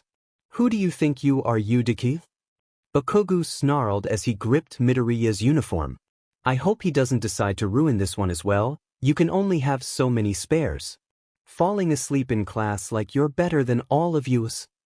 Midoriya, although his internal monologue was snarky, paled while facing the explosion boy's wrath. Bakugo saw this reaction and smirked, like he had won that round. Like he had never not won. Then he let go of Midoriya's collar and strutted away. He's like a DMN peacock. As Midoriya walked home from school, he could only sigh in relief at the lack of burns on his skin or uniform. Maybe I should invest in learning how to sew. It would be useful for patching up any holes in my uniforms, and then I won't have to buy as many. Or I could learn how to fireproof them. I'm sure that's a thing. In any case, that's a project for another time. I might have figured out 20 cases last night, but I'm still behind. As Izuku got to his house, he quickly walked in and got to his room. From there, he moved on to the villain's spotting forums and looked to see if there was anyone new. No one. So he kept going until his phone started ringing. Hello. This is Nezu. I was calling you to see if you wanted to go to UA during your school hours tomorrow to see the recommendation exams. Midoriya had heard about the recommendation exams, but had never thought he would be able to see them. Yeah, that would be great. But, I have a couple questions. When is it, how would I get there, and what would I be doing? The greenette had no idea how he could possibly get out of school, even if it was to go to UA. Well, it will be at 10 a.m. tomorrow. I would probably send a car with a pro hero who can use their influence to get you out of school, and you would be using your analysis skills to not analyze the examen's quirks, but their mental state. Todoroki would be there, so I figured it would be a good lead into psychoanalysis. I mean, I would have you take the exam, but considering you're my personal student, you don't have to. I've already guaranteed your spot in Class 1A. Just hearing those words made Midoriya giddy, and also made him kind of want to cry. It was still almost impossible to believe that he was going to be an official student at UA. The next day, Izuku woke up the second his alarm rang. He quickly jumped out of bed, rushed through his routine, and sat on his couch to wait. Bouncing a leg, he looked at the time on his phone, only to realize that he had more than 3 hours before the exam. Much less excited, he went back up to his room and pulled up the news, hoping to get some work done before his escort arrived. He ran downstairs as soon as he heard the door shut, only to find that it had been his mother leaving. Geez, I really need to calm down. Okay, back to work. Then, a few seconds later, the doorbell rang, which jolted him from his thoughts, and he raced to the door. He ripped it open with far too much force, facing the hero before him with a large grin on his face. Hi, Fat Gum, sir. Midoriya stuttered and stared at the high-level hero. Hello. I'm gonna assume that you are Midoriya Izuku? Fat Gum questioned, and Midoriya nodded his head. Great, come with me. Together, they closed the door and walked down towards his car. It was a sleek black color and obviously high-tech. Fat Gum opened the door, and Midoriya scrambled inside. Fat Gum then squished into the front seat, after making himself smaller. So, Midoriya, we'll need to go to your school first. Mind giving me the name? Oh, of course. It's Aldra Middle School. Midoriya responded. Ah, Aldra. Fat Gum started the car and pulled into the street. I know it. Seemed like a good school. Yeah, if you're not quirkless. Then it's just a nightmare. A few minutes later, they arrived in front of Midoriya's school. Wow, driving is a lot faster than walking. Usually it would take me 30 minutes to get here. So, let's go get you signed out. Fat Gum reached for his door and Midoriya panicked. No, it's fine. I can go myself. They'll let me sign myself out, you don't need to bother. Midoriya stumbled through his words, trying to convey the feeling of, please don't come with me. What school would let a kid sign out by himself? Plus, it's no problem Midoriya, I have time. I'm coming with you. Fat Gum pushed open the door and Midoriya did the same. Almost immediately, his classmates locked on to the fact that a hero was there, and that he was with Midoriya. Ah, Midoriya. Finally getting yourself locked up I see. One yelled. Thanks Fat Gum. We really owe you for taking out the trash. Fat Gum looked horrified at what the students were saying. Midoriya just stared at the ground. I bet he's getting taken in, 'cause a hero saw him try to kill himself, the little sheep BSD. Ha! Another voice shouted from behind them, snickering. Midoriya, let's move quickly. I want to get out of this place as soon as possible. Fat Gum sped up, making Midoriya move faster as well. In record time, Midoriya was signed out and back in the car. I guess being a hero really does have its perks. No one dared to question him. Once inside the safety of the car, the hero turned to face him. Midoriya, what was that? I think you know what that was. Midoriya whispered back. I need to hear you say it. Are you being bullied? Midoriya nodded, but Fat Gum kept staring at him. You have to say it. I can't do anything without a verbal response. Why does he care? It doesn't matter, he won't do anything anyway. I'm not worth it. I'm being bullied. Fat Gum turned back towards the front and started the car. Well, I guess it's time to talk to Nezu then. Good thing we're already going to UA. The car pulled up to UA's back entrance. The ride had been silent, both of them too lost in thought to notice. They stepped out of the car and made their way into the school, walking through the halls until they reached Nezu's office. After knocking swiftly on the door they found it unlocked and moved inside, taking a seat on the couch. Were you aware, Fat Gum began, that Midoriya is being aggressively bullied and suicide baited at his school? Midoriya flinched and looked towards the ground. Don't bother. He won't care. No, the principal responded coldly. I was in fact not made aware of this. Care to explain? Both heads turned to Midoriya, who looked about ready to crawl into a hole and die. Hey, I mean there's not much to explain really. I'm too quirkless and yet, God, that went awful. And I thought I'd gotten better with my stuttering, what was that? Why are they still talking about this? Midoriya, I don't want to come off as intrusive or rude, but that wasn't nothing. Fat Gum seemed scared, as if he was going to set Izuku off somehow. The second they saw you they began to taunt you and insinuate that you were either an awful person or had severe depression. It's concerning to say the least. Look, it's nothing really. And I mean I just had this conversation with Shinso a few days ago, I really don't need to have it again. Nezu leveled him with a glare. What's the difference between saving Shinso from his bullies and saving yourself from yours? Why let this go on for however long? I want you to give me one good, logical reason why you haven't turned in these kids before I go and do it myself. I mean, in the beginning, it was because though there weren't any cameras, Midoriya didn't look up from the ground. But then it was just too much effort. No, nothing was going to come from it anyway. Plus, it's better if they who hurt me, because then they aren't hurting anyone else. And then it's not like anyone would have believed me anyway. They never did before at least. The last part was whispered under his breath, but the two adults heard it anyway. Well, that is all going to change. Nezu leaned back into his chair. Aldra is going to dread the day they got on my bad side. His words were so final that Midoriya was forced to believe them, which went against everything he believed. Oh God, this is going to be a disaster. An alarm went off near Nezu's paw and he shut it off. Well, enough chit-chat. We have an exam to watch. I guess it's time I leave then. Fat Gum headed towards the door.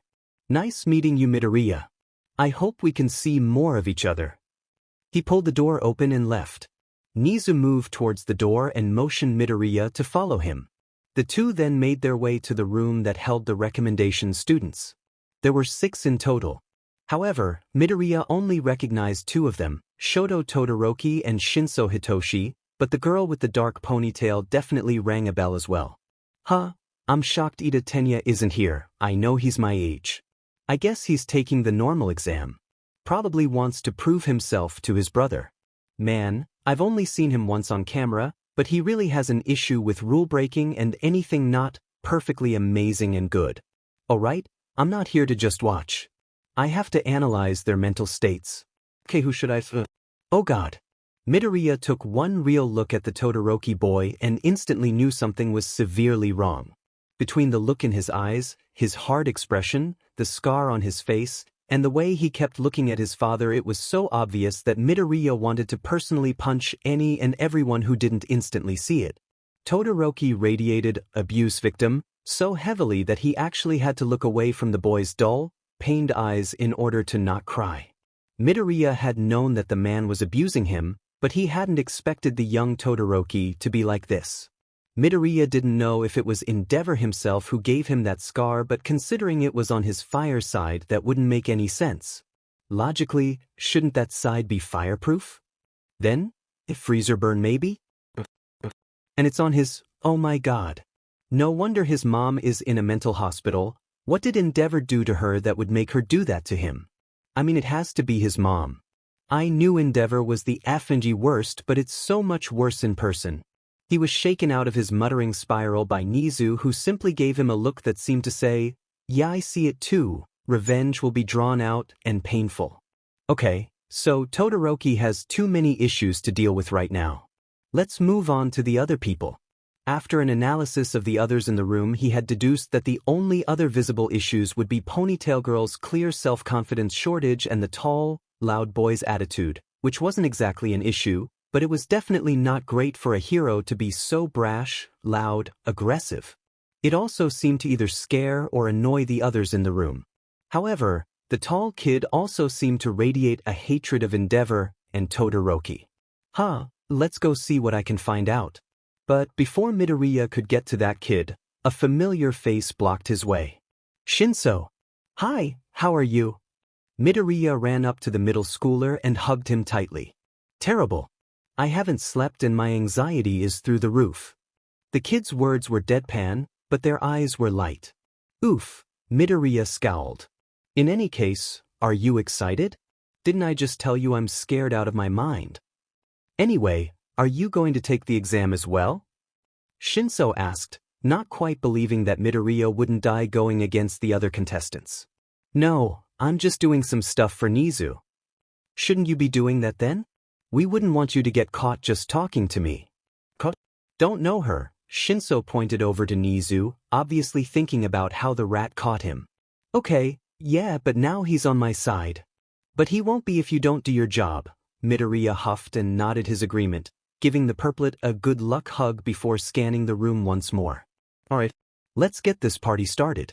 First off, dude with a probably unhealthy amount of hate for Todoroki. So, what's your name? Midoriya left Shinso and creeped up on Attitude Boy. The boy whipped around and stared at him in surprise. My name is Inesa Yorashi. Who are you? Midoriya flinched away from the influx of noise. Coming off of the hopeful UA student. God, he's like a walking headache. Midoriya Izuku. Midoriya glanced around and was happy to see that the Todorokis were nowhere near them. So, what do you have against the Todoroki family? Inesa immediately looked annoyed. I guess it's a sore subject. Endeavor is a terrible hero. He doesn't have the passion to be a true hero. I mean, I've got to agree with the terrible hero part. Inesa looked at Midoriya in surprise, but Endeavor has plenty of passion. I mean, not for the correct things, like being a good person and not accidentally killing hundreds of people, but he has passion for being the best. So, that specific emotion isn't an issue. And besides, heroes don't need passion. A pause, and Midoriya rubbed the back of his head sheepishly. Anyway, thought I would give you a little life lesson from a fellow recommendation student. Me, a recommendation student? I mean, kinda I am, but not in this situation. Thank you for your wisdom. I have realized the error in my thinking. Inesa bowed, almost hitting his head on the floor in the process, and started to move away from Midoriya. Nope. I've got more wisdom. Can't back out now. Inesa looked slightly worried, but stayed where he was. What's your deal with Todoroki? He has Endeavor's eyes. He doesn't care about anyone other than himself. Inesa glared at the younger Todoroki. What the F dash? His eyes. There is something wrong with this guy if he judges a person based off of their eyes. Okay, I'm not gonna touch the eye thing for a few seconds. Have you ever met the guy? Inesa slowly shook his head. Oh my god, you're an idiot. For one, I'll have you know that Todoroki has lived a worse life than you will ever know. So, give him the benefit of the doubt. Second, don't judge a person you don't know. Third, let's talk about judging someone because they have the same eyes as a person you hate. Don't. He's Endeavor's son. It's not a mystery as to why he has his eyes. They're related. Don't get me wrong, being related to a flaming trash can doesn't make you a flaming trash can, but it is possible to inherit a flaming trash can's eye color. Inesa stared at Midoriya as he started ranting. He looked like he wanted to step away, but every time he started Midoriya would glare at him. So, what have we learned? Not to judge a person you don't know. Inesa mumbled. I even scared him into being quieter. If I had known that would work I would have done it from the beginning. And I got mad enough not to be shy. It was a win-win. Goodbye. Midoriya flipped around and walked away. Now I should probably talk to Todoroki. His eyes alight on the insecure girl. Or her. Sure, why not? Hi, how are you? Midoriya again snuck up on the student and she stepped a few steps away from him. Good. Shaking her head, she stared Midoriya head-on and held out her hand. Yayorozu Momo. Midoriya shook her hand and answered, Midoriya Izuku. So, are you excited? For? Midoriya motioned around him. Oh, not really. More like nervous. But, you got this far. That means you have to have the mind and ability to do well. Plus, there are always other schools. I'm sure one of them would be smart enough to accept someone like you. Someone like me? Yayorozu questioned. Someone smart and talented. Well, at least I'm more subtle this time. But now it sounds like I'm flirting. Which was not the point. But maybe it will help in the long run. I mean, don't get me wrong, she's beautiful, but she's not really my type. You know what? I'm just gonna shut up now. Anyway, I'm sure you'll do great.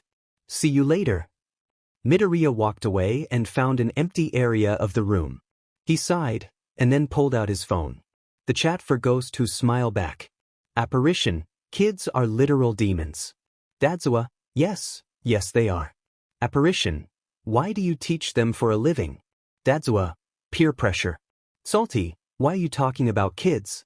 Did you find a young villain? Apparition, yes, I'll send it later, but that's not why. Apparition, kids are bad at feelings and I have to fix their feelings. Apparition, which makes me want to stab something. Aizawa, this is why I don't care enough about my students to get invested in their mental states. Apparition, but now you have a son. Apparition, you have to deal with his sheet. Apparition, also Eve seen the UA security cams and we all know you're the class dad, so shut up. Salty, he's not wrong. Aizawa, why are you attacking me? And what do you mean you seen the UA cams? Apparition, are you really surprised? Them everywhere. Apparition is now offline. Midoriya pocketed his phone and turned to the main issue in the room. Todoroki Shoto, let's see what demons you've got locked up tight. Midoriya walked over to Todoroki, trying to startle him like he did the others, but Todoroki saw him before he could. What do you want?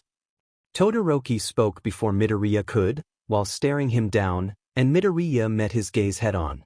You know, you should try to be better than your sad excuse for a father. Todoroki's eyes widened and surprise colored his face. Maybe start with a hello next time. Hello. What do you want? Todoroki amended. I just wanted to talk.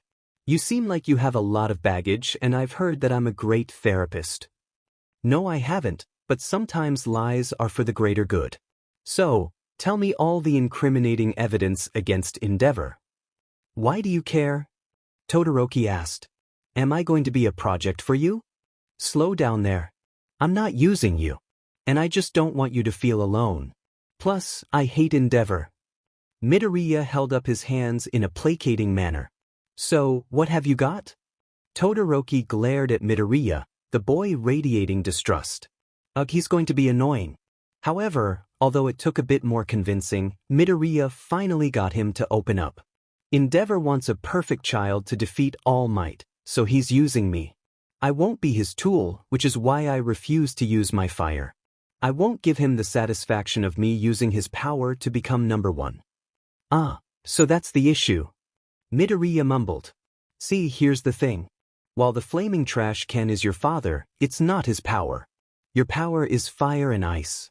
You're the only person that can use your fire, unless there is a pyrokinetic, but that's another issue. Don't let him control you. You're your own person with your own gifts. You can use them for yourself. Todoroki looked startled and Midoriya smiled. That's probably all I should say for now. Have a great day, Todoroki Shoto. Midoriya turned around and disappeared into the depths of the classroom. He scanned the room for Nezu and walked over to talk to the rat. That was the most awkward thing anyone has ever asked me to do. And I'm pretty positive Yaoyorozu thought I was flirting with her, but I wasn't.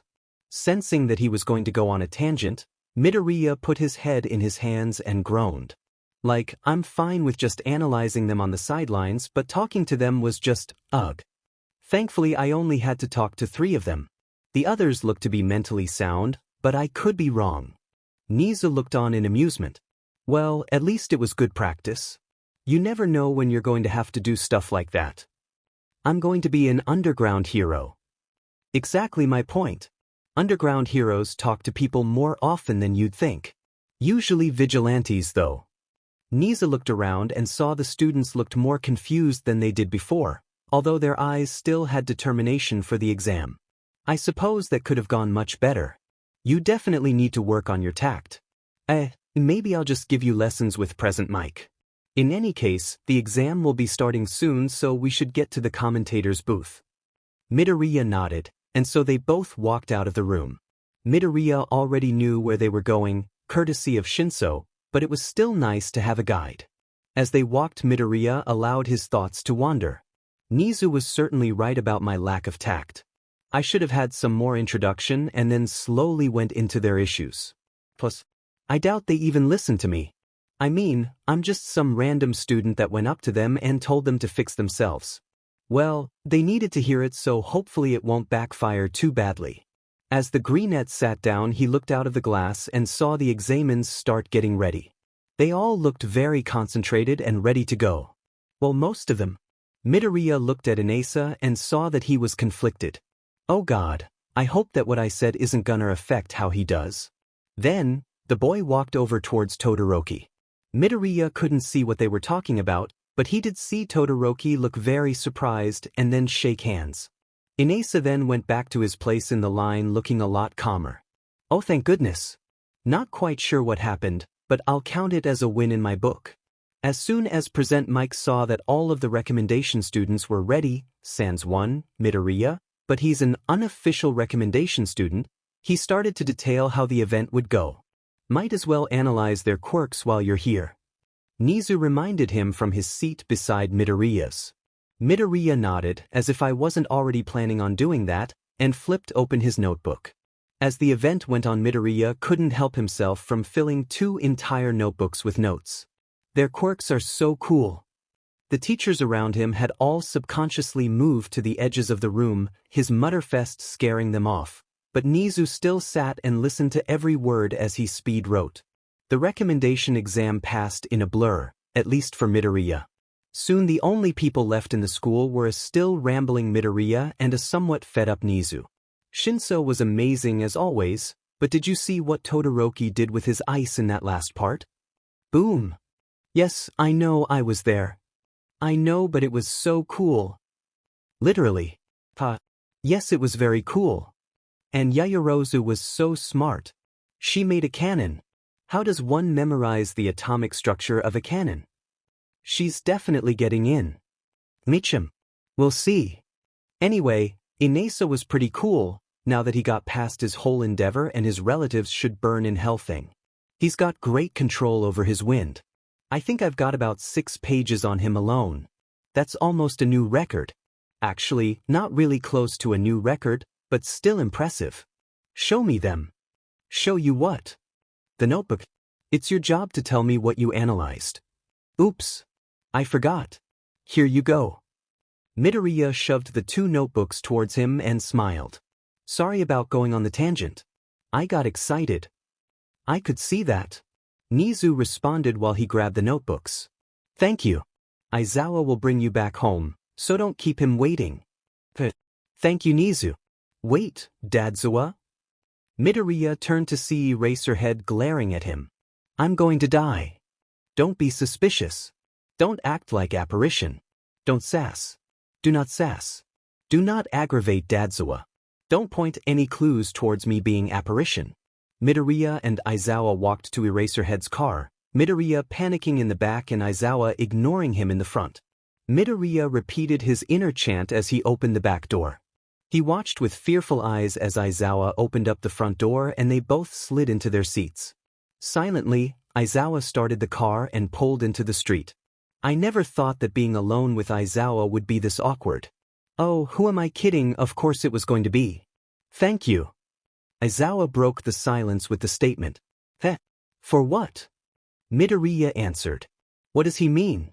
We haven't even talked, I can't have given it away. Ogo dwadif hinoshodo eshi. For being friends with Hitoshi. Oh, I'm in the clear. Thanks to you they felt comfortable enough to come out to me and my husband. While that sentence was gay, I'm glad I helped. What did I say? Do not act sarcastic or sassy. God's social anxiety, why leave me now? You work fine around everyone else. It's just my luck that you skedaddle when it's Dadzawa. Of all people? Where is Shinso though? Hisashi is taking them out for ice cream. The car devolved into silence once again. And again, Eraserhead broke it. So, why were you at the exam? Are you a recommendation student as well as Nezu's personal student? No. I was there to do a job for Nezu. I would probably fail that exam if I took it. I'm more of a computer person, an informant, analysis, type. I inform people of my analysis. Which is why I was at the exam. I was informing Nezu of my thoughts after I analyzed the student's mental states. Where the F is my brain-to-mouth filter. Hello. Honestly, I feel like I just outed myself. Or made myself look like the biggest idiot alive. Probably both. God, that was a train wreck. Is this your apartment complex? Midoriya looked out the window and relief flooded him at the sight of his home. Yeah. Thanks for the ride. Bye. Midoriya didn't let Aizawa reply as he leapt out of the car and raced towards his apartment. Once inside, he slid down the door and onto the floor. That was the biggest disaster ever. What the F dash? Do I need to practice with a photo of him or something, cause clearly there's some work to be done? Logically I guess it's because I know him so well that I feel comfortable around him, but still, what was that? Midoriya sighed and flopped from the doorway and into his room. Okay, I had almost finished a case before Fat Gum picked me up, so I should probably start on that. Midoriya reached behind his bookcase and pulled out the file.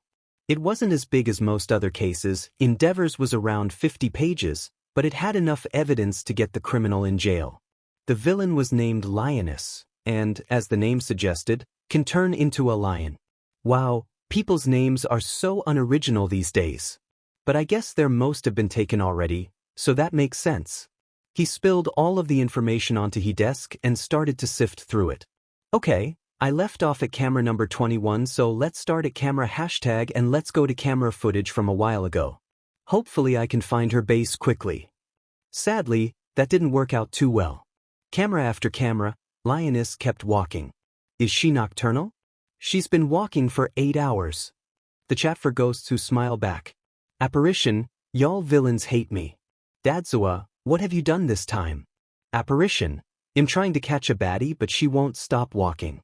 Salty, I'm afraid I don't understand. Apparition, envy him. Apparition, nobody understands my pain. Dadzawa, you sound like a whiny teenager. So, basically like all of my students. Are you 15? Apparition, You think a teenager could be this good? Apparition, shame on you. Aizawa, you're right. My students could never be this good. What was I thinking? Aizawa, you must just have the maturity of a 15-year-old. Apparition, oof R00D. Apparition, anyway GTG baddie to catch. Apparition is now offline. 15 cameras later and Lioness finally stopped.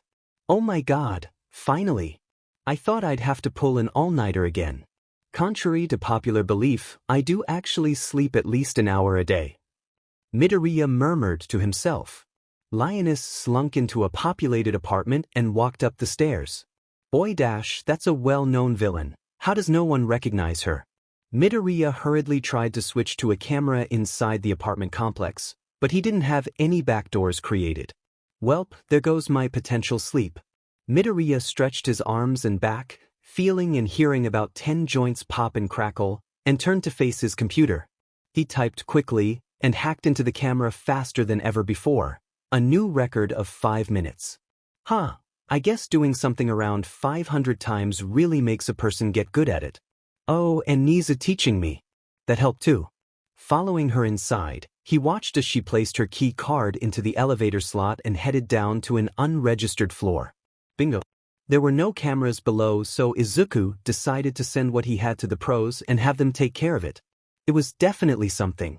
Speed watching through the rest of the couple days until the cameras were live, it only took a few hours, he could see a large group of well-known villains entering and leaving the apartment. How the hell did no one find this sheet yet? Like what? Anyways, time to contact the pros. The chat for ghosts who smile back. Apparition has sent a location. Apparition. A hideout for a group of villains containing Lioness, Cretin, and Dragari. Salty. A group? What do you mean? Apparition. I mean what I said. Apparition. There have been some low-level villains entering and exiting the same apartment and these 3 over the past 3 days. Apparition. Kinda stupid but makes my life easier. Aizawa, thanks for the info. Aizawa, I'll get right on it, I'm in the area. Salty. I'll send some people to join you. Aizawa, thanks. Aizawa is now offline. Apparition. It feels good to have 17 hours of work appreciated. Aizawa is now online. Aizawa, 17. Apparition is now offline. Chapter text. Midoriya woke up the next day with much more energy than he usually had after that amount of sleep. Or, rather, the ability to pretend that he had more energy than usual. I guess my physical training has helped in more ways than one. Being able to continue doing stuff while being dead on my feet is a good skill to have. Midoriya winced. That sentence sounded better before it was completed. Although he was usually doing stuff with Nezu, Midoriya was in fact doing physical training. He was learning some fighting styles and weapons with Midnight. The reason for this being she also doesn't really like to resort to violence, liking to use her quirk before things get that bad.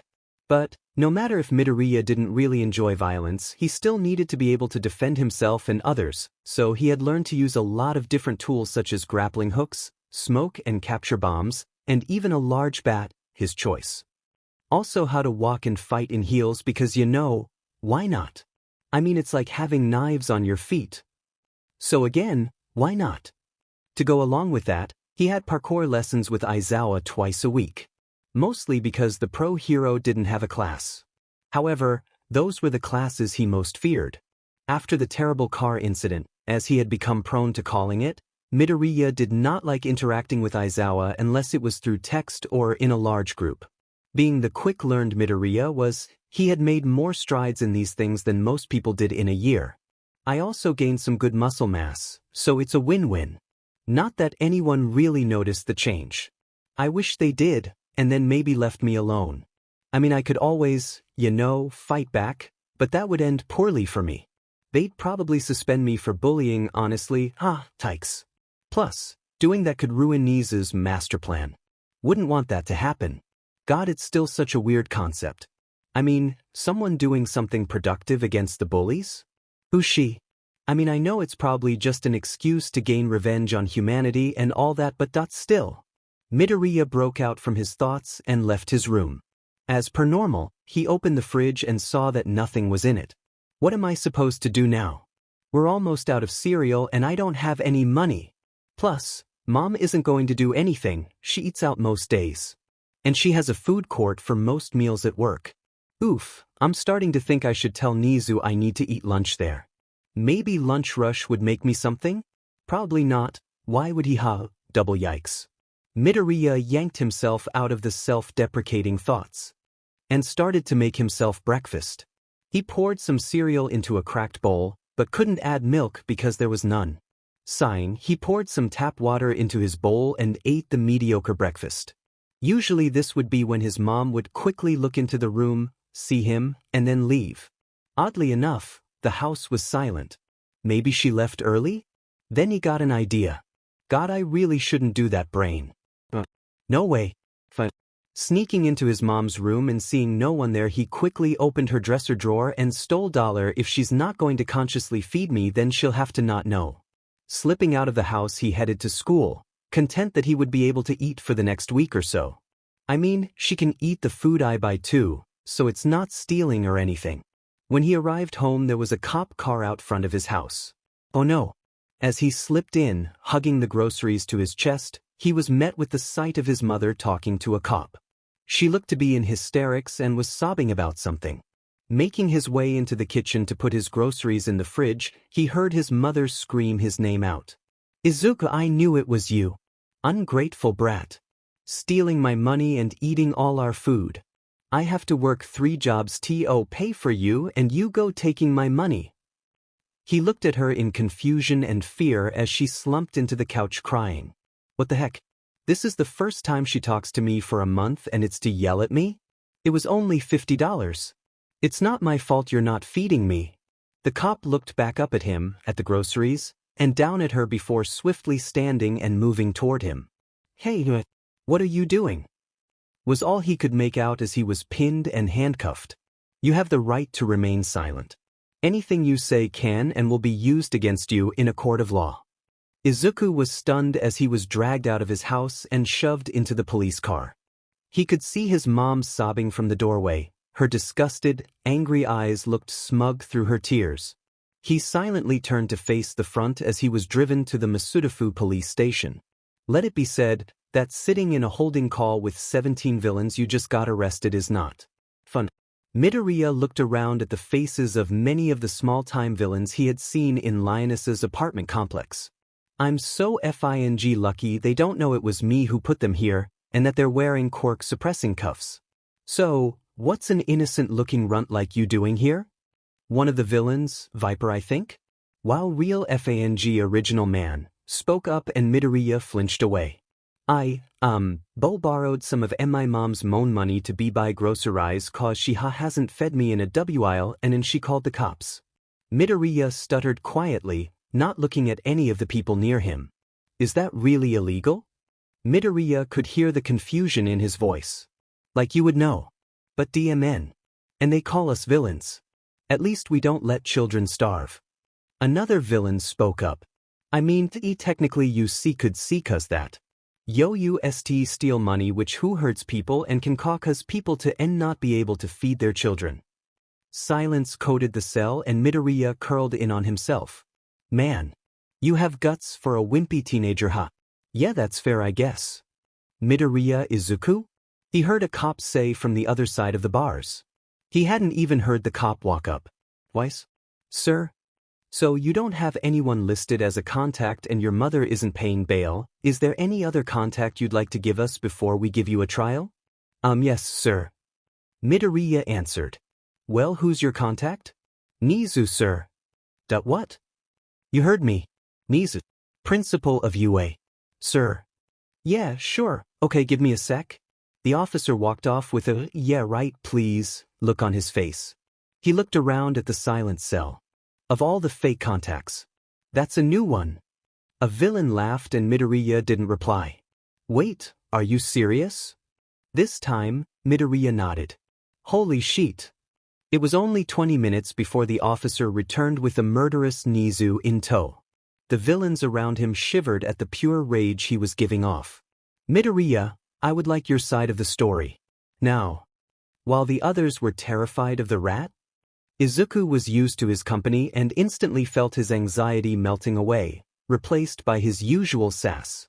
"Well, you see, sir, my mother decided that instead of just hating me for not having a quirk, she needs to pretend I don't exist and not buy food ever. So I, like a rational, responsible person, bought myself food with her money, you know, the thing it's supposed to be being used for. I mean, as a single mother, I'm sure you could sue her for insurance fraud at this point, with the fact that she hasn't even talked to me or fed me in around a month. Anyway, back to the story. She decides that me using her money to buy food is reasonable grounds for having me arrested for robbery. Not only that, but I was never questioned. The cop that arrested me, Mineta Ito, just saw my mom crying and he pinned and cuffed me. By the end of his story, the villains were either enraged or impressed. Nezu looked like he was going to murder every citizen in Japan, and the cop looked mortified. Well, I'm sure I can fix this little misunderstanding and get your mother in jail. Nezu turned to the cop and began to talk, but Midoriya couldn't hear it over the rioting of his jail buddies' villains he captured. Yeah. Put that beach in jail. Woo, protect the green bean. In the midst of the chaos, another detainee crept up to Midoriya. Ignore them. They've had nothing to do for a day, they're using you to have something to care about. It's fine. I'm Jay, just happy to have someone care about me. Midoriya smiled sadly and looked at Nezu. The poor cop next to him looked traumatized and quickly sprinted away at Nezu's command. Nezu turned back to a teared-up Midoriya and spoke.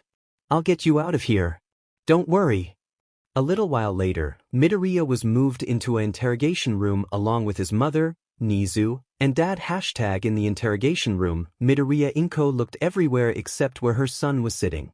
She usually alternated from glaring at Nezu or she just stared at Tsukachi. Wow, this is a lot more awkward than the other cell. Unsurprisingly, at least to Nezu, he had made friends with most of his cellmates at that point. Well, I would personally like to apologize. Nezu spoke up and Izuku looked at him, surprised. I didn't have the time to ruin Aldra Middle School yet, and have only been able to threaten them for the time being. Not only that, but I let my personal student be neglected in his home. Which is why we are here today, to fix that issue. Inko looked enraged at Nezu's speech. I am not neglecting my son. I have no idea why this has become so blown out of proportion. All I wanted was some retribution for Izuku stealing my money. Inko stared down the rat and the police officer. That issue has already been resolved, Ms. Midoriya. Nezu has paid bail. Tsukachi spoke for the first time. If you didn't know him you wouldn't be able to tell, but the detective was also fuming. In the background Izuku could be heard mumbling, you didn't have to do that, Nezu. Hearing this, the rat walked over to comfort his student and dad number 2 continued to speak. We are here to discuss the concerning things that Mr. Midoriya has said about you, which there is evidence to support. Also, I have a quirk that tells if someone is lying, so please don't bother doing so. Why you can see call me Izuku. All eyes, except for his mother, turned to him and he stumbled to add more to his sentence. It would be less and confusing. For once, I am so happy to be in a stressful and anxiety-inducing situation. Well, not really, but at least I won't sound like Apparition. Oh my god, my mother is getting interrogated and this is what I'm thinking of? What are you trying to say? Cold crept into Inko's voice and Izuku knew the detective was finally getting to her. I am saying, ma'am, that you are being investigated for child abuse and child neglect. What do you have to say on those accusations? Dad number 2 could obviously feel the tension in the air and met her gaze head-on. I have to say that they are complete bullshit. My son is a big part of my life, but, being a single mother, I'm gone often and forget things. I'm not perfect, but I have never raised a hand to my child. Midoriya retorted, and Izuku knew that all of it was accurate except the first sentence. She never once said that she forgot to get groceries, which would get her caught, and she has never hit me. She got around everything. Thankfully, Tsukachi noticed the possible lie as well, even if his quirk didn't. So, are you saying that forgetting to buy food for your son is a common occurrence? Dad number 2 always looking out for me, even if he doesn't know it. That thought put a warm feeling inside the Vigilante's chest. No, I'm not saying that. Please don't put words in my mouth. For being such an open person, Midoriya Inko was very skilled at misdirection. I'm going to ask you a question and I need you to answer with a simple yes or no. Do you ever intentionally let Midoriya Izuku go hungry? Tsukachi's eyes narrowed as Inko hesitated. No, she's still trying to get away with it. Midoriya turned towards dad number 2 and tried to plead with his eyes. She's lying, please believe me. I know you're a good person, please don't think it's worthless. Please care, I need this. For once, don't let her get away with it. Tsukachi doesn't return Izuku's gaze, but he seems to hear the boy's plea. Lie. I told you, don't bother lying. I'll know. Now, let me ask it again, are you neglecting your son, Midoriya Izuku? He's still trying. He cares. Tears began to streak down Izuku's face. Things are finally starting to change, all thanks to Nezu. You don't understand. Having a quirkless son is terrible for me. All of my friends separated from me. The pity glances I get at work, I can't handle it. Inko tried to plead her case, but both Nezu and Tsukachi didn't seem to care. I wasn't about to pay hard-earned money to feed someone who destroyed my life. Midoriya, please shut up. You've said enough. Finally, Tsukachi turned to face the younger Midoriya. Now, Izuku, have you ever purposely done anything to hurt your mother? No, Midoriya quietly whispered. Well, I don't think we need anything more today. Do you agree, detective? Tsukachi gave an affirmative and Nezu continued. In that case, it would please me if you could escort Midoriya to her cell. I'd like to speak with Izuku alone if at all possible. Thank you for coming, Tsukachi. Sure. Tsukachi grabbed Midoriya Inko, cuffed her hands, and began dragging her out of the room. Please, ma'am, don't make this harder than it has to be. You are under arrest for child abuse and making me drag you won't change that. With that, they exit the room, but not before Inko gave one last hateful glare to her son. Did that just happen? Did Salty actually do that? Is she gone? Is she finally gone? Midoriya continued to silently cry, overwhelmed by what had just occurred. You're free, Izuku. I'm sorry I didn't do it sooner. Nezu walked over and put a comforting paw on Midoriya's shoulder. Midoriya fell out of his chair and hugged the small animal. Thank you. Thank you so much. Thank you. Nezu returned the hug and murmured, You're welcome. It's okay now. Nothing bad is going to happen to you again. Nezu slid out of the hug and turned serious. However, we do have to discuss what to do about housing. Oh, I forgot about that. Just so you know, Aizawa would probably be happy to adopt you. Oh, please no. That would be a dead giveaway and I don't know how I would get anything done, but I believe that would not be the best option. Another option is living at UA and becoming my ward. Yes, please. That would be amazing. Or is it too good to be true? Is this a trick? No, Nezu wouldn't do that to me. I trust him. I trust him. Oh my god. However, that will only be available when you are accepted into UA, so in only a few months. I can go into foster C care. Midoriya interrupted Nezu. It would be the best option. It's that way and no one has to go out of their way for a W. It's fine with me.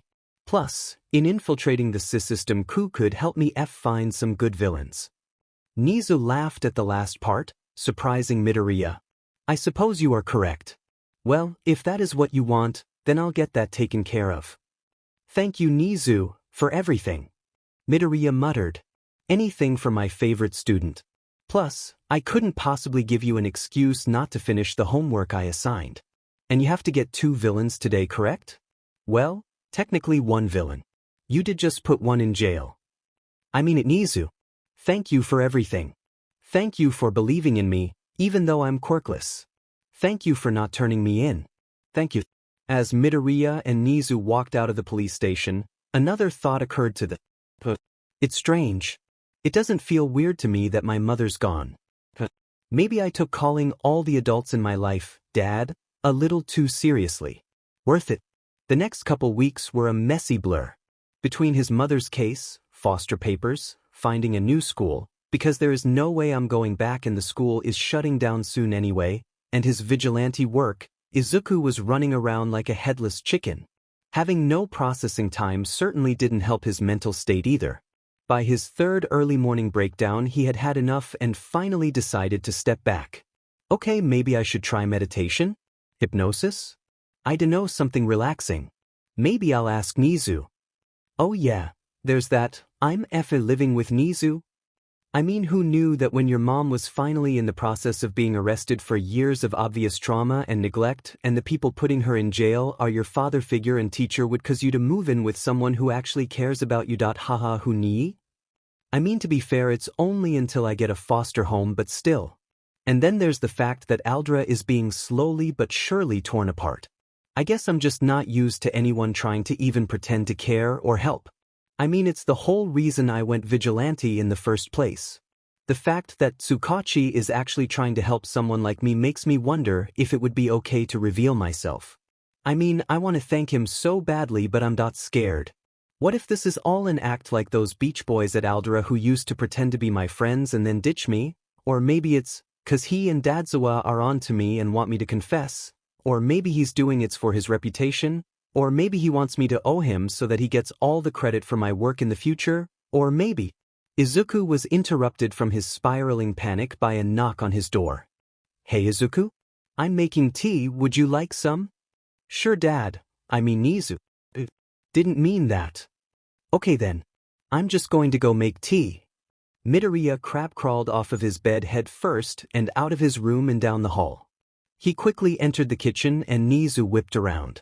At this angle, the rat was only a tiny bit taller than his ward. Midoriya? Nezu asked, a concerned look on his face. Scuttle, scuttle beach. Midoriya flipped upwards and walked to grab the kettle that had just started to whistle. Here, let me help you with that. He shuffled over and poured the boiling water into the china cups. Taking a seat on Nezu's normal-sized, tiny couch, I'm short, okay, I get it, shut up. He began to pleasantly chat with Nezu. They were interrupted by the rat's phone ringing. Ah, hello, Tsukachi, Nezu greeted. Good of you to call. I have another case for you. Midoriya could almost feel the groan that came from the detective, even if he couldn't actually hear it. Yes, that does mean more paperwork.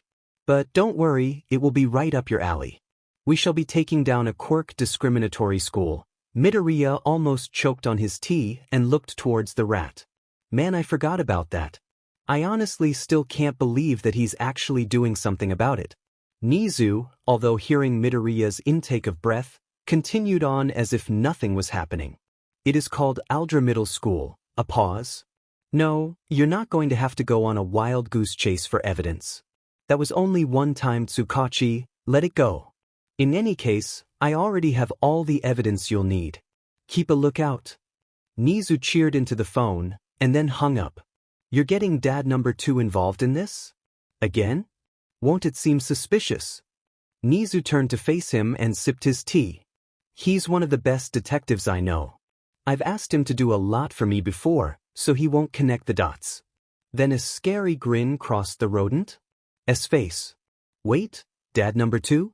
Does that make me Dad number 3? Midoriya promptly spit out his tea. Nezu's grin widened. I think you'd be number 4 actually. Fat Gum claimed that role when you weren't listening. It was during the recommendation exam. Why do I have so many dads? All I wanted was a supporting family, now I have an attack squad. No, I took you in as a student first, he can't call dibs if he was after me. Are we seriously arguing about this? But he brought Aldra to your attention and stood up for me. Oh, now that I think about it, you might be number 5, Present Mike is married to Aizawa after all. I put your mother in jail. Technically that was Dad number 2. I took you on as a student and you are currently living in my home. You got me there. Fine, you'll be Dad number 4, because Aizawa, Salty, and Past Mike have to be before you, but Fat Gum will be placed after you. Why are you called Present Mike Past Mike? Midoriya snickered and didn't answer. I'll figure it out. Anyway, why is he before me? The beauty of marriage. But he hasn't even done anything for you? Aizawa has done enough for both of them and they're taking care of Shinso. Anyway, thanks for the tea. With that, Midoriya skipped out of the room and headed to his computer. Time to do vigilante work. Midoriya cracked his back and looked to see what the time was. The bright alarm clock flashed 3:21 and Midoriya flopped onto his bed. Why does it always take so much time to do vigilante work? I'm thirsty, I'ma go get a drink of water. Okay, get up. Let's go. Midoriya rolled out of the bed and hit the floor as softly as one can when falling off of a bed. Then he shuffled to the door and exited his room. While doing this, a crash sounded from the living room. What the F dash? Is Nezu still awake? Rolling his blanket around himself into a cocoon, he tossed himself onto the railing and flew down the stairs before flying 3 feet into an armchair. Wow, I would never have been able to do that before I started training at UA. He opened his eyes to see a man, is that Groot, standing in his living room. I am Tree Boy. With my nature powers you cannot stop me. Don't try to resist. Okay, for one, if you're going to break into my house don't be crashing and yelling I was about to go to sleep, and also, you have nature powers.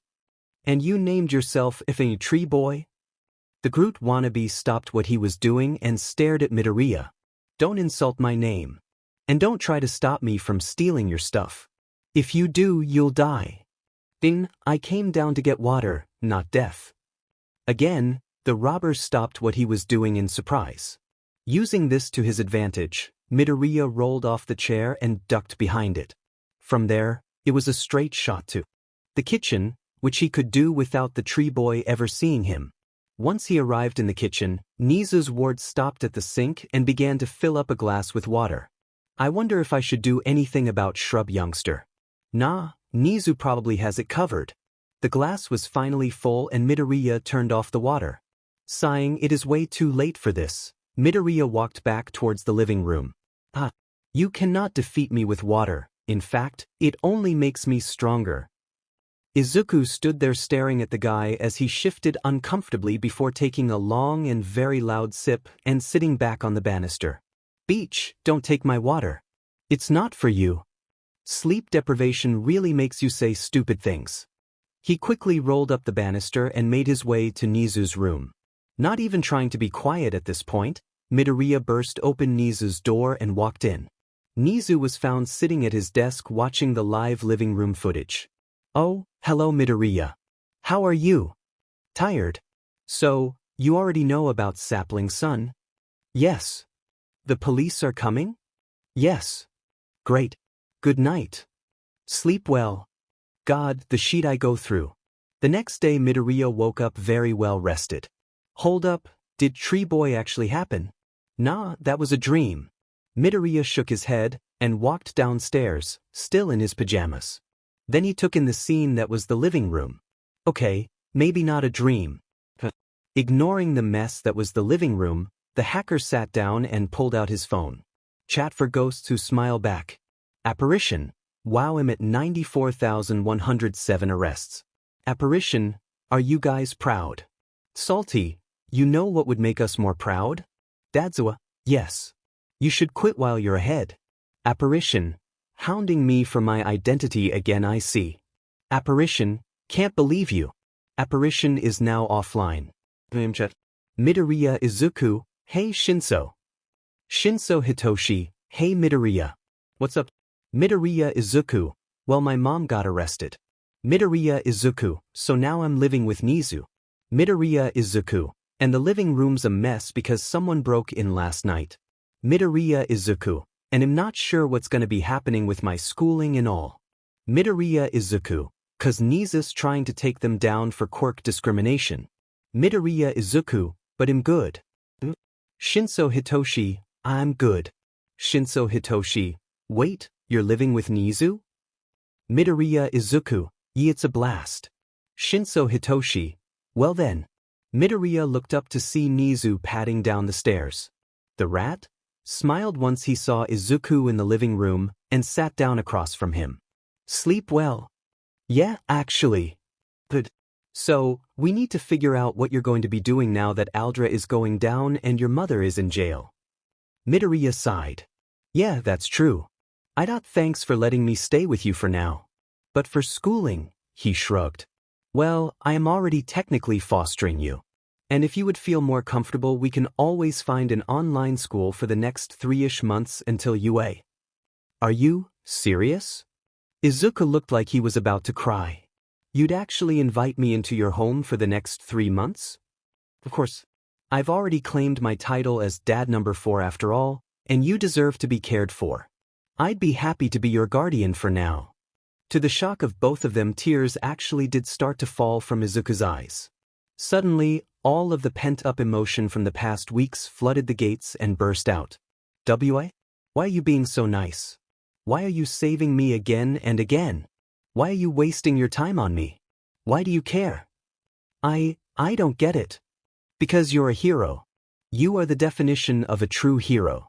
You save people anonymously because you care even though you don't get anything in return. When others need you, even the students of UA who were crying in closets, you step in and save them. Everyone deserves to have that. You're a great kid, Izuku. Nezu placed his paw on Midoriya's head as the tears streamed down his face and ruffled his poofy hair. So is that a yes?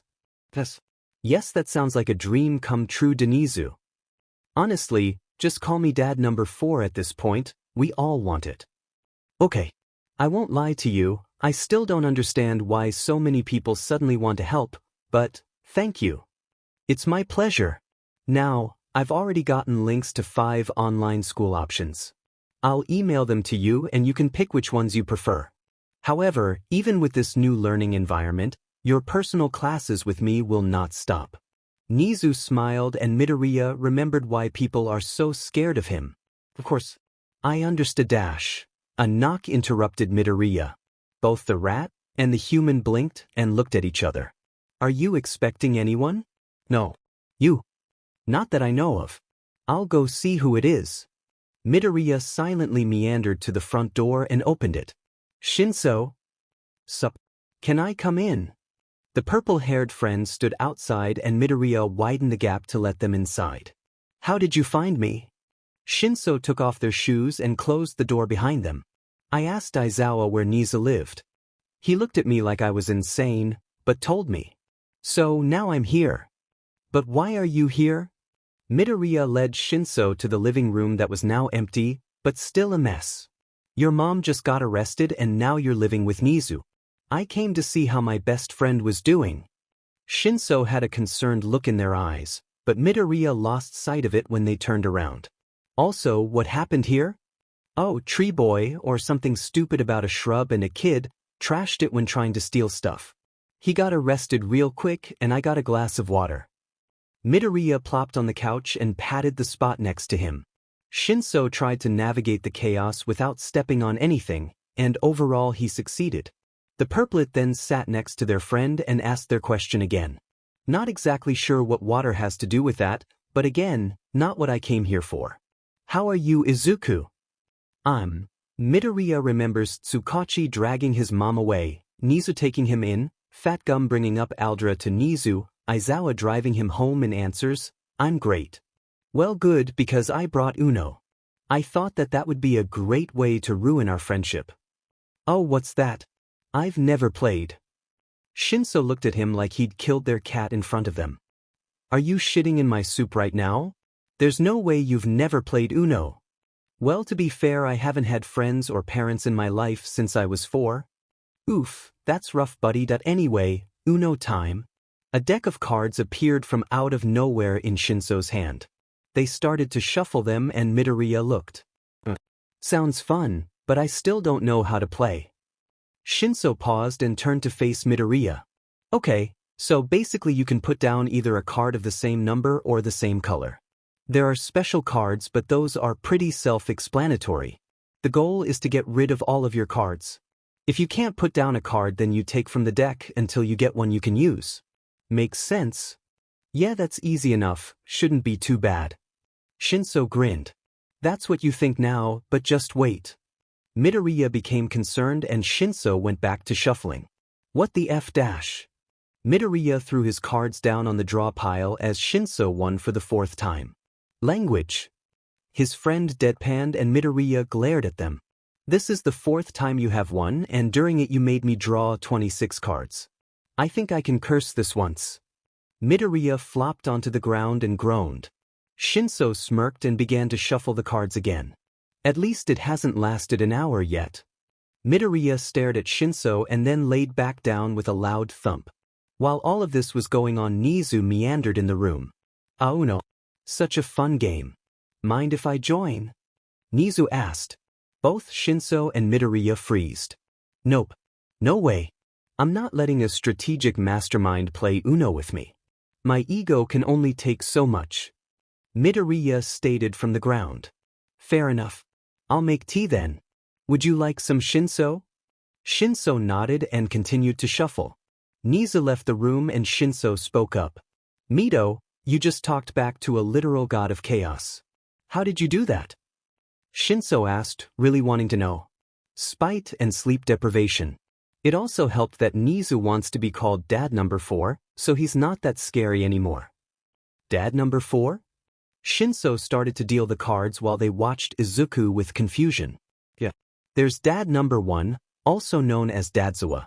Dad Number 2 is Tsukachi, or Tsalty.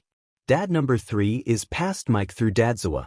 Dad Number 4 is Nezu, and Dad Number 5 is Fatgum, Dadgum, Dadgum. I've got a lot of dads. I can see that.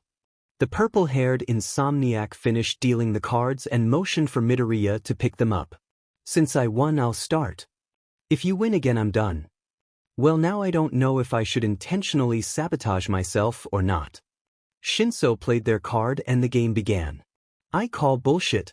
It cannot be possible to win 7 times in a row." Midoriya screamed while Shinso laughed. "Ha, I am the Uno god." Midoriya screamed like an enraged goose and launched himself at his friend. Shinso barely managed to avoid the small green ball and began to run. Midoriya followed, still screeching. Shinso, who had not seen Midoriya in many months, had not realized how fast the anxiety bean had gotten and was soon tackled to the ground. They then could not get back up, seeing that they were laughing too hard to breath. "Midoriya, how did you not even make that noise?" Shinso questioned. "Actually, never mind. The smaller you get, the higher your pitch." The middle schoolers' laughter doubled at their own joke. Midoriya, on the other hand, was nonplussed. Shinso had no time before the smaller boy picked him up and threw them over his shoulder. It would have been more intimidating if the taller kid's fingers hadn't almost touched the ground. "I invite you to my house dash." "It's not your house and you didn't invite me," Shinso interrupted, not helping mollify Midoriya. "Beating me at Uno every single round wasn't enough for you, huh? You have to go and add insult to injury, don't ya? I mean, it's a skill." Shinso giggled and Midoriya threw them to the ground near the door. "Shut up. You're a terrible person." The pause. "Thanks for coming by, Shinso." "Anytime." It was almost strange that high school was coming closer and closer. Because of this, Midoriya's training was kicked up a notch. Now that he was living with Nezu, the rat, would randomly ask him riddles throughout the day, as well as post sticky notes on what he had to hack into. Midoriya would be going about his day, and then on the bathroom mirror there would be a sticky note that says, "Medical History of China and McLean," and Midoriya would have to get that information by the end of the day. It was tiring to say the least. I mean, how am I supposed to find the medical history of some random American Disney actress from like 100 FING years ago? Midnight also started working him harder. Instead of just teaching him basic moves and weapons, they started to spar every day. Sometimes with weapons, sometimes without. Still, Midnight was always full of praise, which made feeling like a truck ran you over a little more fulfilling. Aizawa, although he would never say it out loud, was also proud of Midoriya's improvement in parkour. They would now take longer routes and more dangerous ones. Thankfully, Midoriya usually came out relatively unscathed from those workouts. Except for the time Eraserhead started sparring with him on the middle of a roof. Recovery Girl had to see him afterwards. Midoriya was now pretty proficient in self-defense, parkour, metal bats, as a weapon, capture weapons, and tasers. This isn't to say that he was slacking off on his work as Apparition. With Nezu's help, he had brought in 67 criminals by the end of the week, a new record. Tsukachi and Eraserhead were both appreciative and wary, although Tsukachi was also annoyed at the amount of new paperwork. They were both hounding Midoriya at every turn for his identity. Chat for ghosts who smile back. Aizawa, you don't think that you could give us a hint? Apparition, nay, but I can give you something else to think about. Aizawa, not gonna lie, kind of scared, but also bored. Aizawa, give me something to think about. Apparition, so I got an idea and I just want to run this by you. Apparition, past Mike and Eraser dead. Apparition, the ultimate ghost couple. Aizawa, why does your brain think of these things? Aizawa, and also literally no, never. Aizawa, do I need to fear for the lives of my husband and myself now? Salty, honestly, a good joke, but I would enjoy you telling us your identity more. Apparition, 1, I gave you the number 100,000 for a reason. Apparition, and 2, no you don't. Apparition, I would never kill my parental figures. Aizawa, somehow, I am not comforted. Apparition, come on, it's only like 2 months before I meet my quota anyway. Apparition, oops, GTG dad number 4 is summoning me. Aizawa, how many people have you claimed are your dads? Apparition is now offline. Izuku. He heard Nezu call again from downstairs. Yeah, D4? He yelled down. Since we have some time now, do you want to work the endeavor? Case for a bit? Hell yeah. One's a C. Quickly grabbing his files and computer, he ran down the steps and into the dining room. Nezu joined him soon after with his own computer and tea. Taking slow sips, they both opened their online files and websites that they had found. Okay, so I need that one about the lawsuit, the folder of camera records and audio records, then the house fire articles, his son's official comment, oh, and the live stream that guy did, and the email chain. Okay, I think that's it for online. Okay, so we need to properly organize everything because my stuff is super messy right now. Okay, so we can section off the evidence into domestic abuse, child abuse and neglect, property damage, illegal bribery of court martials, and other. Awesome. It took them 20 minutes of sorting and collecting files, but they finally managed to gather everything into some attempt at order. In total, they had over 100 video files, 32 audio files, 14 articles, the records of 18 forgotten lawsuits, and 5 statements from the man's maids as well as his youngest son. Not to mention a string of emails and transactions that could, on its own, land the man in jail for years for different counts of bribery and threats. Sadly, they couldn't get the oldest son to talk and didn't want to bother Todoroki Ray. God, Endicor really is the worst. It's like he wants to be arrested. Okay, Izuku. Today's mini lesson: if you do something illegal, hide it better than this idiot.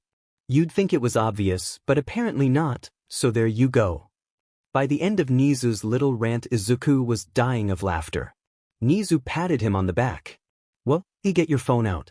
You need to give all of this to Tsukachi and Aizawa. Midoriya nodded. The chat for ghosts who smile back. Apparition, 7 Zaya 8. SJ3HS. Apparition, here you go. Aizawa, am I going to have to get out of my bed for this? Apparition, nah, this is just for Salty. Salty, before I look at that, I have a quick question.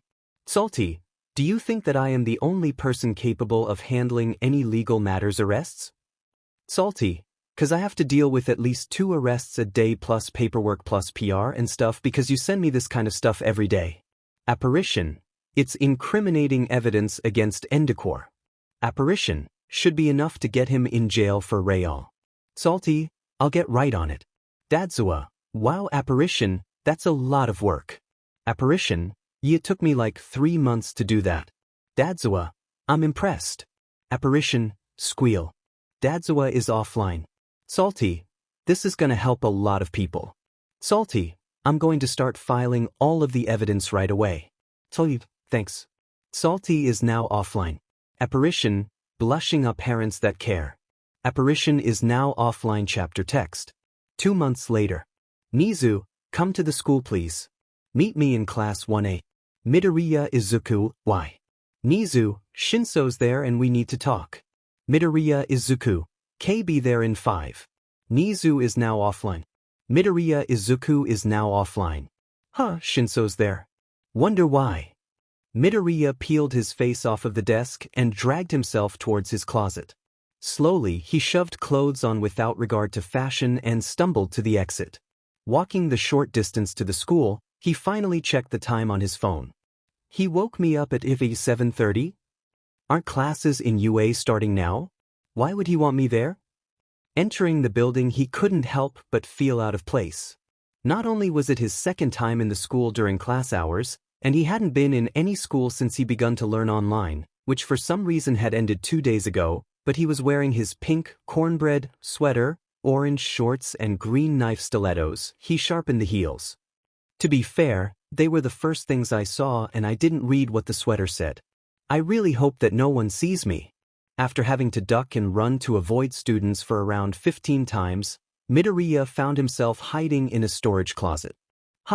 This is the closet that everyone cries in.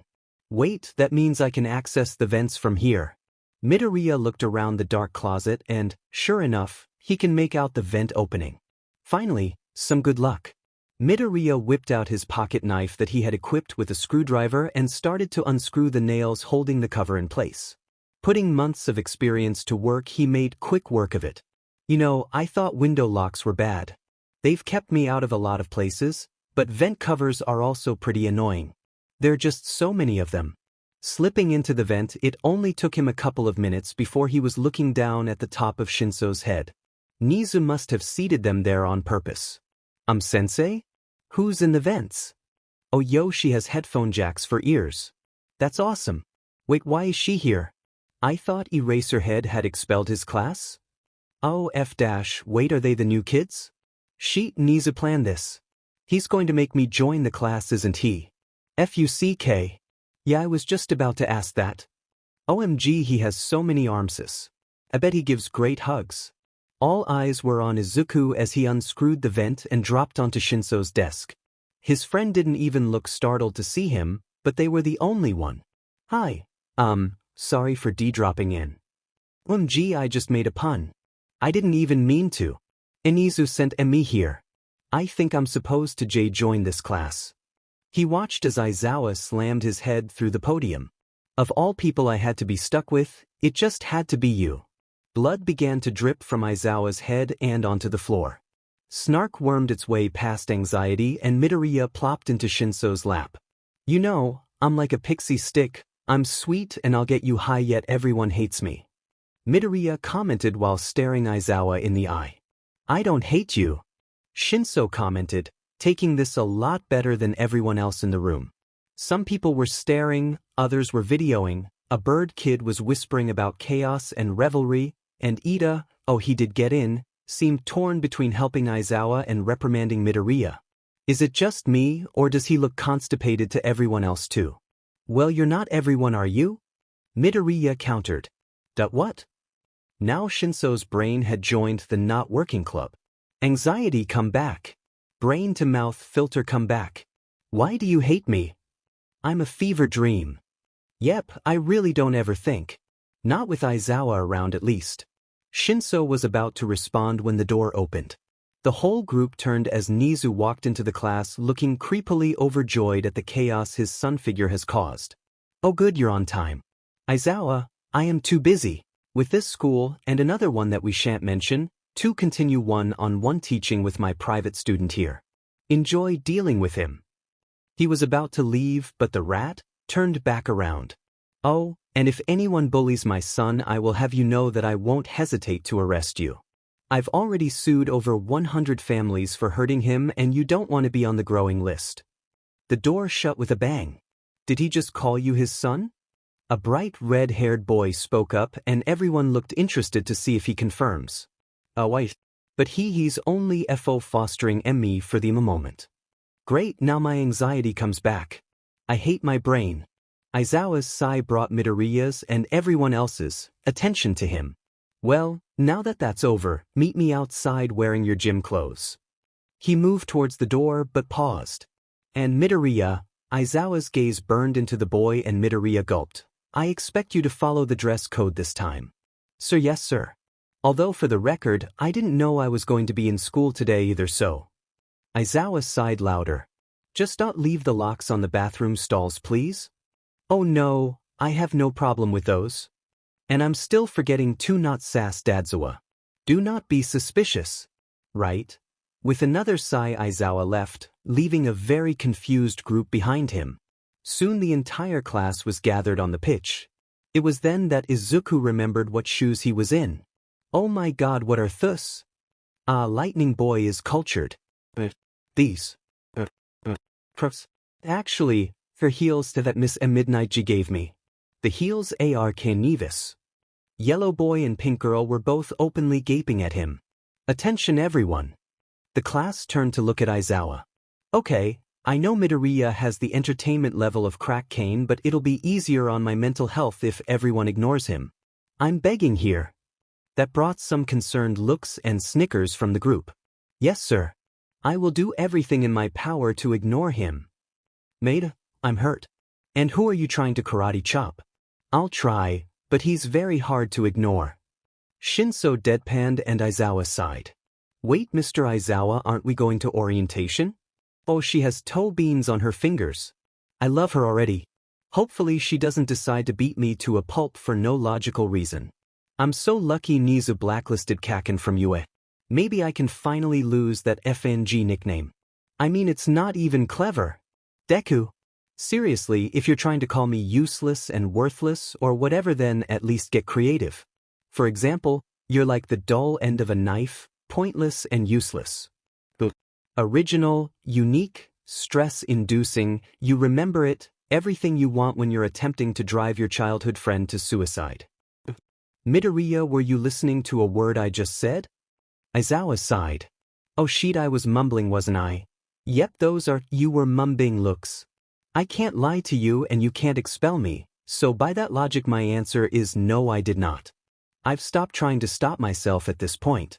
Go, apparition in me, be free. If I get arrested, it's your fault. I liked you better when you were a walking anxiety attack. Yairozu, you go first, use your quirk and natural strength however you want to throw the ball as far as you can. Just don't leave the circle. Aizawa said, looking like he needed a break and a drink. The class watched as she walked up to the pitch before turning from the class and unzipping her shirt. Holy shit, this got PG-13 real fast.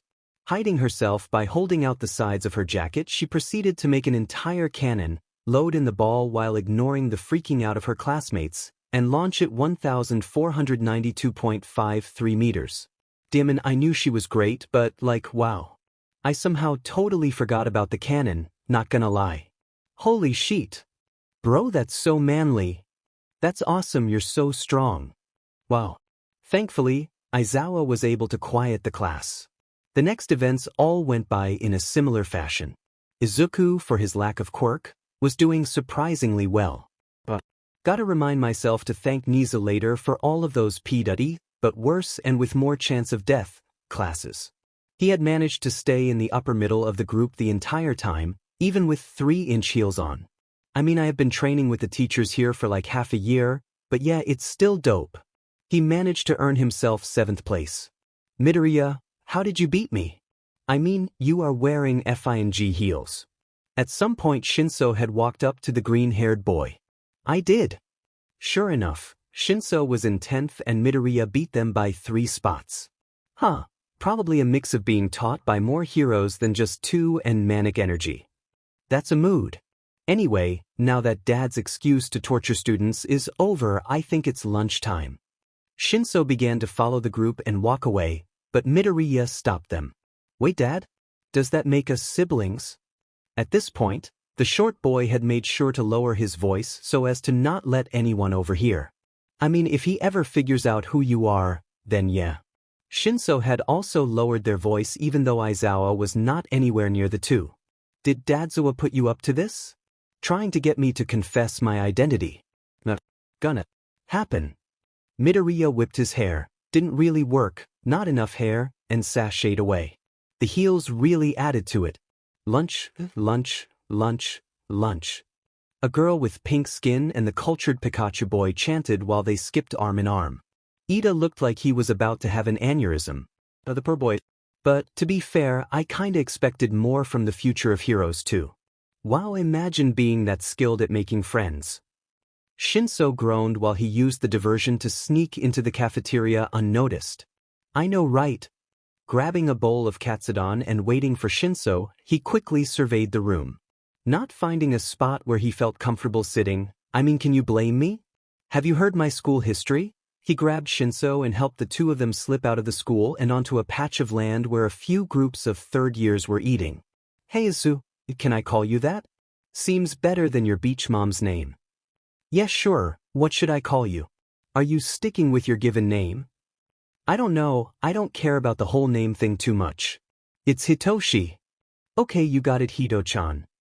Oh ho ho, that is not happening. No FING way. Nua. Nada. No. Too late, I already love it. Their chatting and wandering was interrupted by Izuku hearing his name. Hey, Midoriya. Over here. Remember us? What's Tintin and his squad from Class 2A. Or I guess they're 3 and out, that's kinda weird. Hey guys. Grabbing Shinso's arm in his free hand, he led them over to the group of 3. This is my friend Shinso Hitoshi. Hito-chan, this is Mirio, Titamaki, and Nijire. They're my friends from Silas 3A. Dude, you know the coolest people. Hi, I'm Shinso. The purplet introduced themselves to the older students. Usually Hito-chan would be more guarded when meeting new people. I guess that since they're my friends they trust them. The 3 third years smiled. Well, 2 of them did, one of them was trying to become a rock. Greetings went back and forth for a bit before the 2 groups broke off again.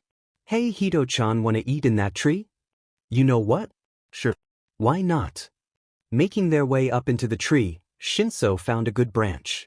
Midoriya then passed up both trays and joined them on a nearby branch, just a bit higher.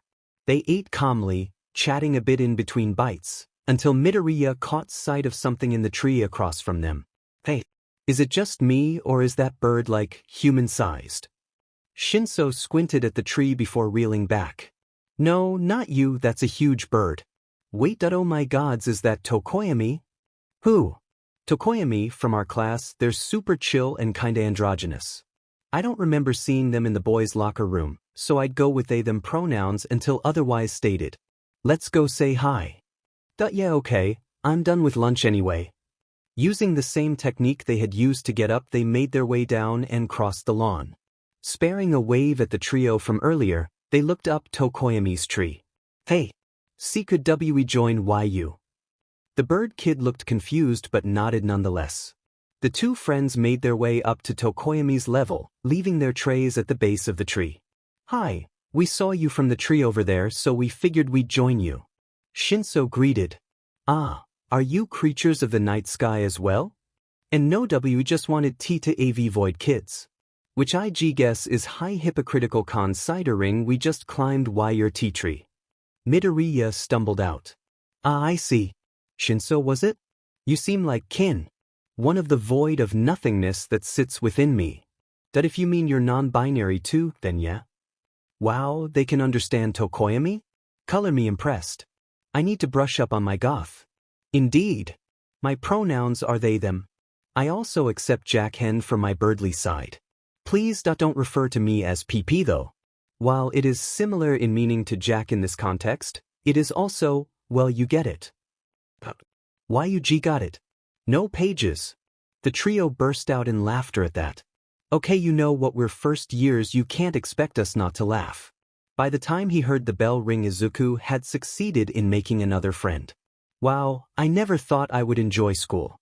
But being here, surrounded by supportive, caring people, I'm honestly so happy. Who knew things could get so much better? I am here. Coming through the door like a normal person.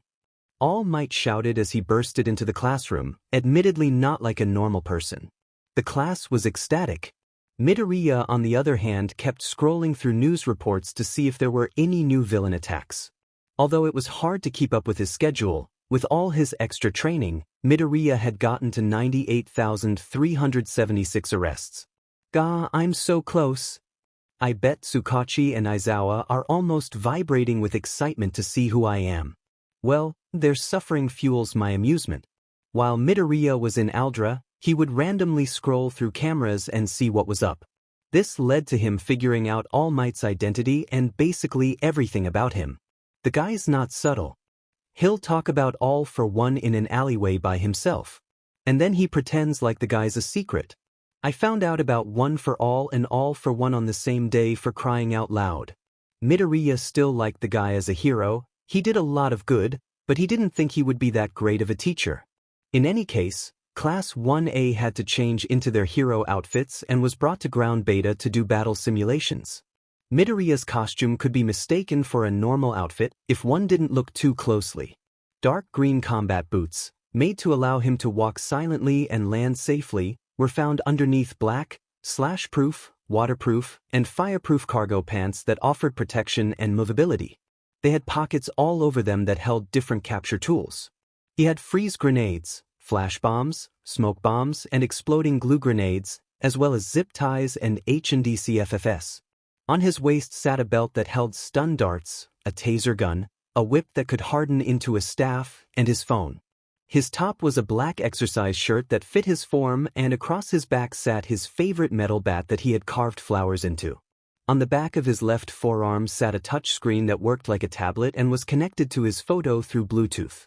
It had a titanium protective casing so that it wouldn't break in battle.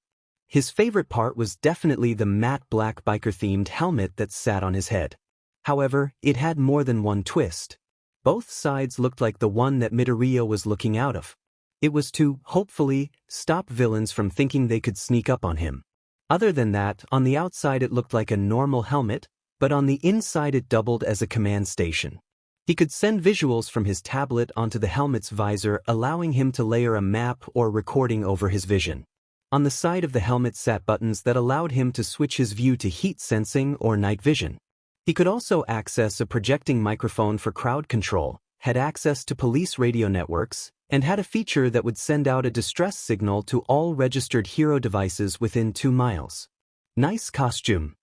Shinso emerged from the shadows and spoke. Thanks. Looking pretty good yourself. Very Eraserhead. Like literally, is that just his costume and a mouth guard? No, the guard can make my voice mimic other people's, and I've got Dad's projectors to expand my control range. Your hero name should be Eraser Mike, huh? Yeah, laugh it up. Finally, after All Might got the class to quiet down, he began to explain the simulation. All Midoriya could think as the exercise was getting explained to them was, thank God Kaken isn't here. I definitely would have gotten paired up against him. An excited tap on his arm from Shinso brought the greenette out of his thoughts. The hero student looked like they were going to lose. Their mind, they were so excited. Confused, Midoriya looked towards the board and saw that the two of them were paired up. Oh hell yeah. And that they were first up. Could be worse, I guess. And that they were the villain team. It got worse. And that they were against Todoroki and Tsuyu. We're screwed. Villains.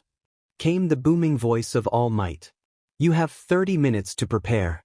Please enter the building. Midoriya and Shinso both quickly walked into the building and got to the room with the bomb. Without saying a word, Midoriya picked the papier-mâché statue up and walked towards the staircase. Hey, where are you going? Shinso asked. We are going to the farthest room possible from the entrance, that also has no windows. I'll explain why when we get there. Midoriya and Shinso carried the bomb to a room on the 5th floor without any windows. They were pretty sure it was a supply closet. Placing the bomb there, the two caught their breath. Geez, it takes a long time to maneuver a giant papier-mâché bomb up 5 floors. Who'd have thought? Gonna tell me why we're here? Shinso drawled, looking exasperated. Oh, yeah. So, basically, UA uses these buildings for a lot more than just battle simulations. They can use them for obstacle courses or rescue simulators. I hacked into the schematics of this building and dash. Shinso looked very impressed. When the hell did you have time to hack into the schematics? Midoriya shuddered. I learned a lot during my training with Nezu. I never knew when I would have to hack anything. And let's just say that my phone is a very fancy phone. In any case, ground beta is primarily used for obstacle courses, but also sometimes rescue operations. Thus, there's a lot of technology inside the building that I can hack and use, even though it just looks like a big stone box. In conclusion, this building has a lot of booby traps and tripwires and stuff like that pre-set up here, and I'm going to activate them all. Oh, That's why we want to be as far as possible, so they have to go through all of that first before they can get to us. Midoriya nodded. Shinso smiled and looked around. So, are we just gonna spend the entire time sitting in this closet? I mean, we both are usually in the closet anyway, but hopefully.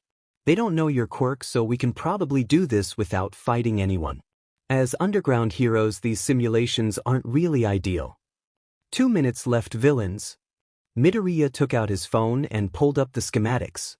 He then went through the digital building and clicked every single room except the one they were in. With a click of a button, both hero students could hear a bunch of moving equipment. Sounds like it's working, Shinso commented.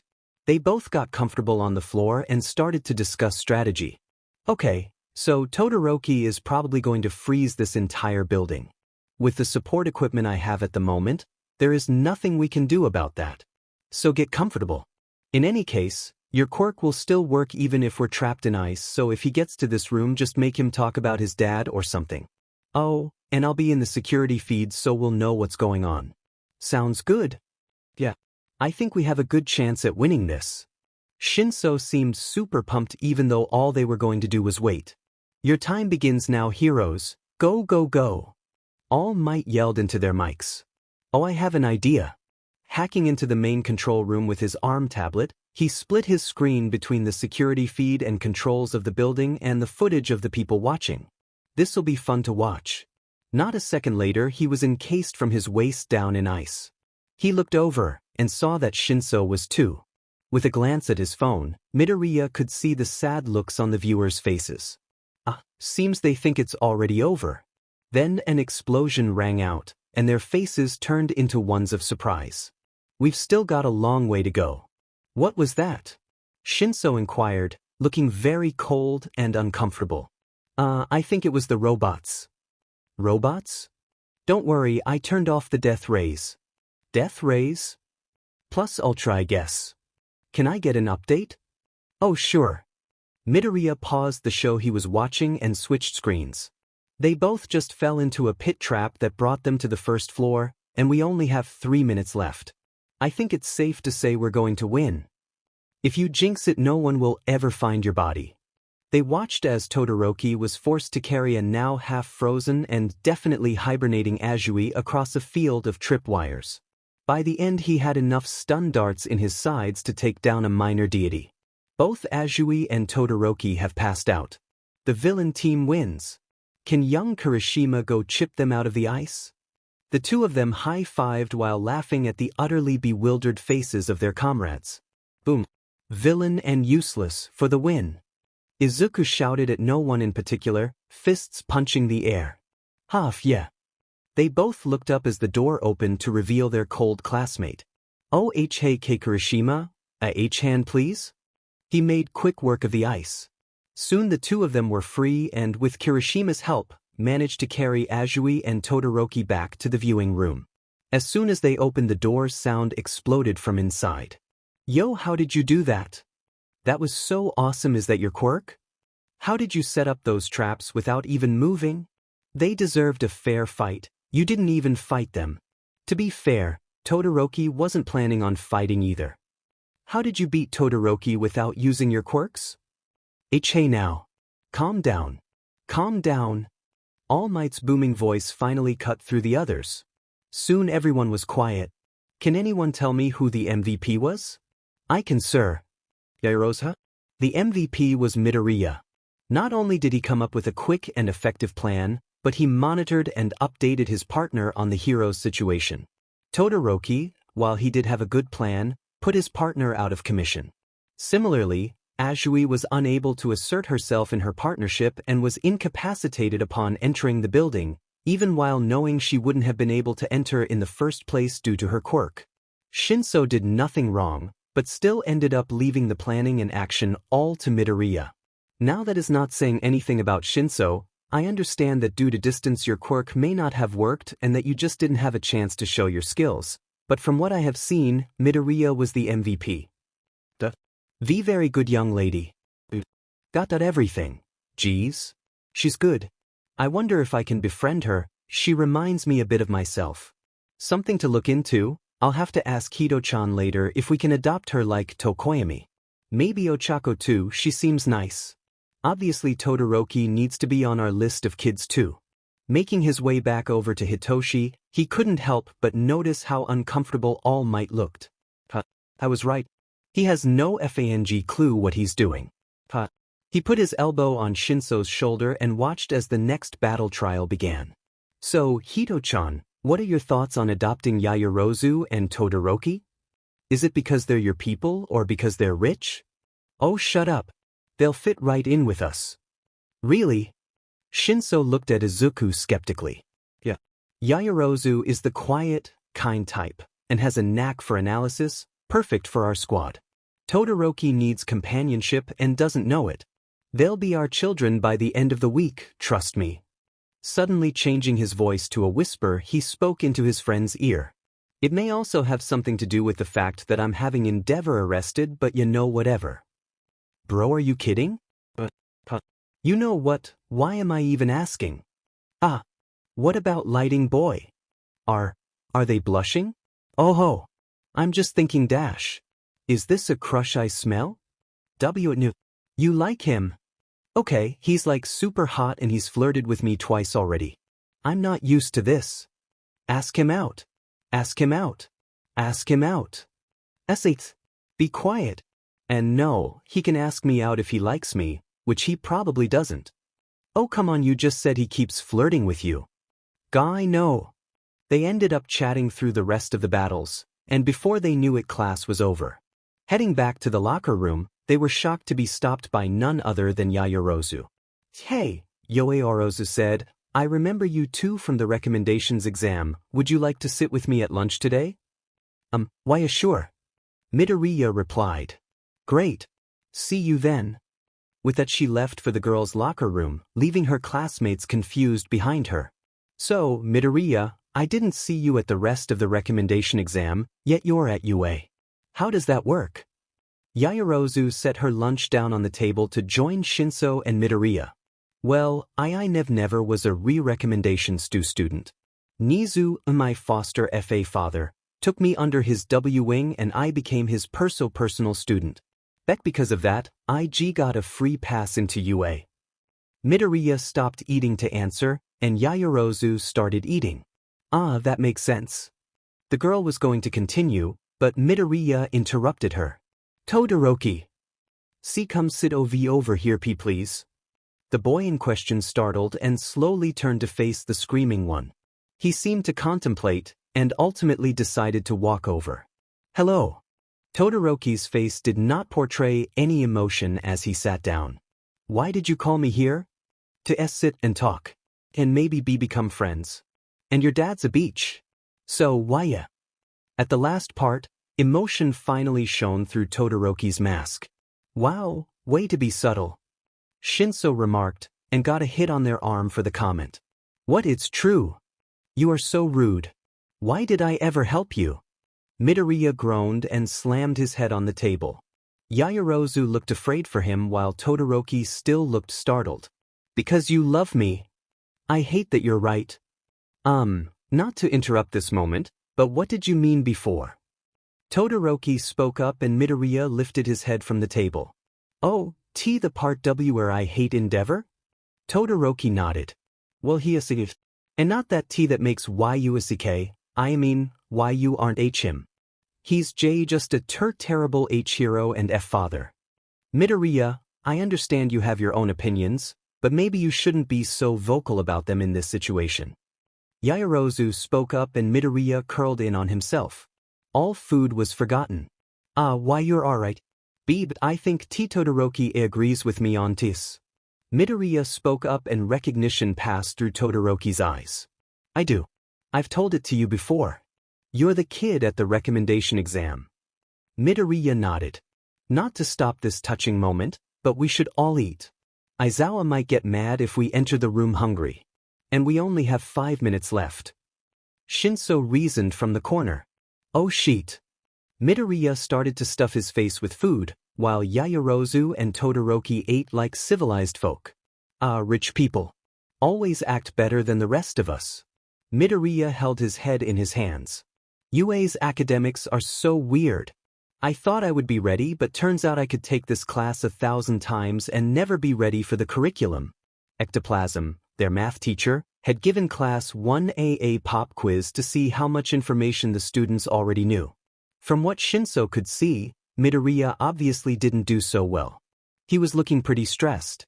So, like the good friend they were, Shinso looked over to see what Midoriya got. It was, and Shinso had gotten a, "I swear to God Izuku, if you tell me that you didn't get a good grade on this test I am going to lose my mind." Midoriya looked up guilty. "You're not even supposed to know the information on it, for crying out loud." "Ah yeah. I'm overreacting, aren't I? You think?"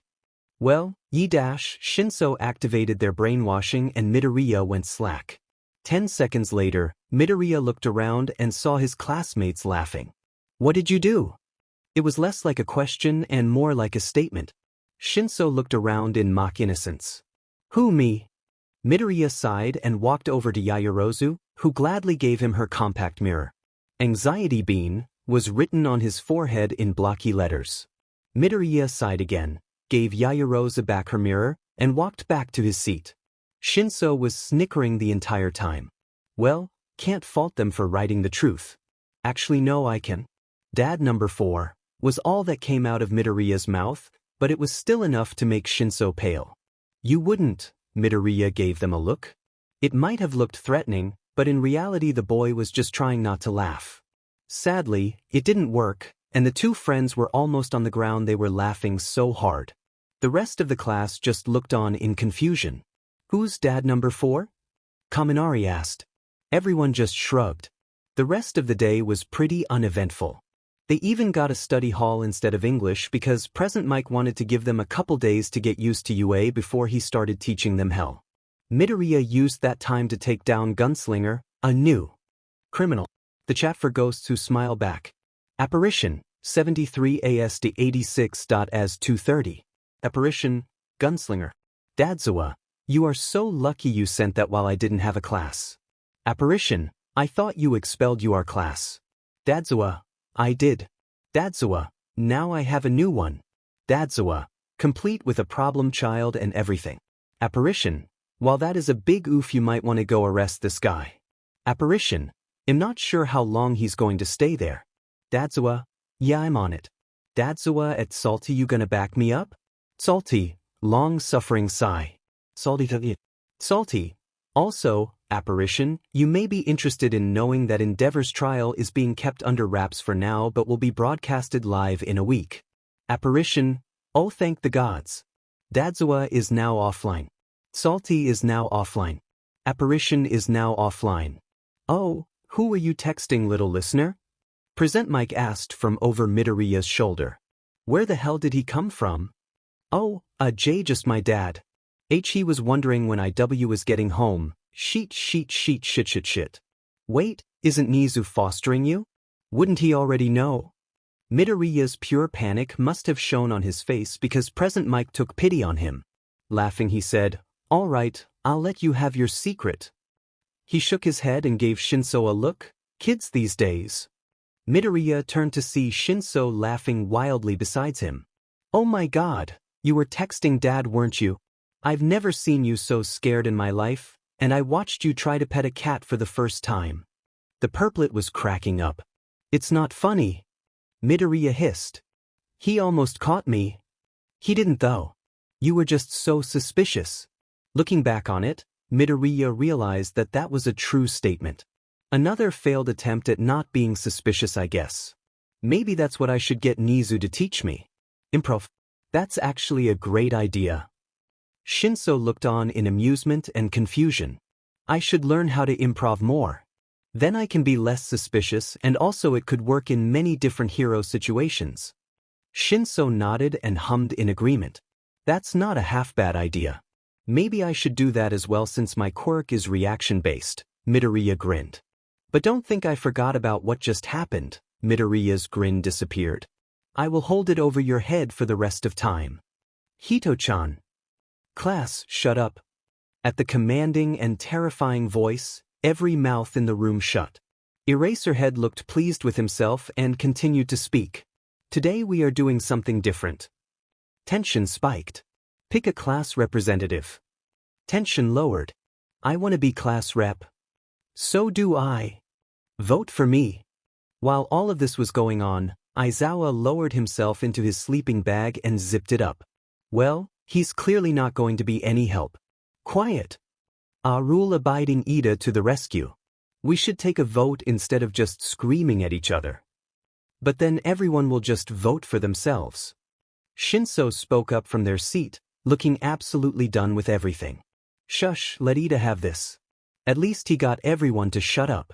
That's the point. Okay, now I'm lost. Not everyone will vote for themselves, which means that the person with the most votes will be the most trusted. Dude, that's so manly. Let's vote. Kirishima commented and muttered agreement swept around the room. Okay, now that you forced me to count all of the votes, we've got Midoriya with 3 votes and Yaoyorozu with congratulations. Midoriya is president and Yaoyorozu is vice. Aizawa did not seem congratulatory when he said it. Midoriya, on the other hand, was having a hard time understanding what happened. What? Nope, I'm not doing that. Public speaking is not my thing. Either I get too sassy or I stutter my way through a sentence that doesn't even make sense. And I don't really have the time to deal with this and my vigilante requirements. Midoriya turned to Shinso, trying to convey his horror about this arrangement. They seemed to get the message and responded by trying not to laugh. Traitor. Anyway, that's all for this class. Goodbye. Aizawa disappeared into the bright yellow sleeping bag just as the bell rang. As the entire class got ready for the next class, Shinso meandered next to Midoriya. Ready for the next class, Prez? I think it's English. Midoriya put on his pitiful face and slumped onto the desk. Please tell me you didn't vote for me. Nope. Did you vote for yourself? Nope. Then how did you have a vote? Midoriya questioned while he waited for Present Mix to appear. I don't know. I didn't notice I had a vote. Shinso explained. Wait a minute. You voted for Pikachu, didn't you? Shinso's eyes widened and a small blush graced their cheeks. You did. But Kaminari only had 1 vote, which means he voted for someone else. That means he probably voted for you. The blush got bigger. We don't know that. Midoriya leveled his friend with a look that said, yes we do, stop intentionally being an idiot. Well, now you have to ask him out. Or at least talk to him some more. You should probably talk first, but I don't really know anything about dating etiquette. Shinso looked ready to murder while also being the color of a tomato. Shut up, I'm not doing either of those things. Midoriya kept staring and Shinso relented. Fine, I'm probably going to speak to him again, but not now. The stare did not stop. Shut up. Shinso stalked back to their desk right as Present Mike kicked open the door. Good morning. How is everyone? Half the class responded by blinking, having only a vague idea of what the teacher just said. This is another reason I am indebted to Nezu. English is no match for a sadistic mastermind. Good, how are you? Midoriya spoke up after the silence had gotten a bit too heavy. Shinso gave him a confused glance and motioned for him to pull out his phone. Great. Thanks for asking. Now for today's class we are going over common phrases. Can anyone tell me what good morning is in Japanese? Yeah, I don't have to pay attention to this. Midoriya quickly pulled out his phone and Shinso did the same. Sib from another crib. Purple. How do you know English? Green. Nezu made me learn it. Green. And many criminals use it to try to stop people from overhearing them. Purple. Huh, fair enough. Green. Shouldn't you be paying attention though? Purple. Mike adopted me. Purple. I'm an English god. Green. Right, I forgot. Midoriya, since you seem to be good at English, can you tell me what this is? Midoriya pocketed his phone and on the board was a simple what time is it? What time is it? That's what it says. Present Mike smiled and nodded. Correct. Now, can anyone tell me the word that shows that it is a question? Sib from another crib. Green. This is so boring. Green. I may go die. Be right back. Purple. I'll miss you. Finally, lunch. Shinso said from the lunch table. I thought it would never come. Same, class was boring. And I've still not figured out a way to get out of the fancy smancy president position that only idiots want. It can't be that bad. Yaoyorozu spoke up from her seat. Yeah, but I don't really have the time for it. Midoriya mentioned. Power is always a burden, but someone must carry it. Todoroki entered his own thoughts to the conversation, and then kept eating. That was deep, not gonna lie. Shinso commented, looking shook. A loud alarm interrupted Midoriya's statement and everyone froze. That's a code 3 alarm. Someone has broken into UA. Midoriya whipped out his phone and logged into the camera system. He moved from gate to gate until he saw the one that was destroyed. It was the press? But how? No one that I know of has that power. That's when he saw someone that didn't belong there. A blue-haired teenager in a hoodie. Quickly, Midoriya froze the screen on the person. Let's see what I can find about you. Everyone, calm down. It's just the press. Ida's voice broke Midoriya out of his thoughts and he looked up. Why is everyone so bundled together? And how did Ida get on top of that sign? Slowly, everyone stopped screaming, which Midoriya had somehow not noticed up until this point, and just stood around. Well, time to get to class, I guess. I'll just have to get around all of these people first. Ida like T to give my position to Ida. He really ST stood up for everyone and ST stopped a bad situation FR from getting worse.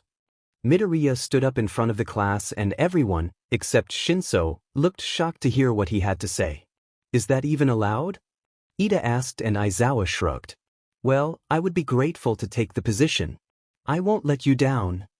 Thank goodness, I'm really glad that worked. Midoriya sat down and felt his phone vibrate from his backpack. Sib from another crib. Purple, I knew you were going to do that. Green, shut up chapter text. Izuku walked into school the next day feelings like it would be his last.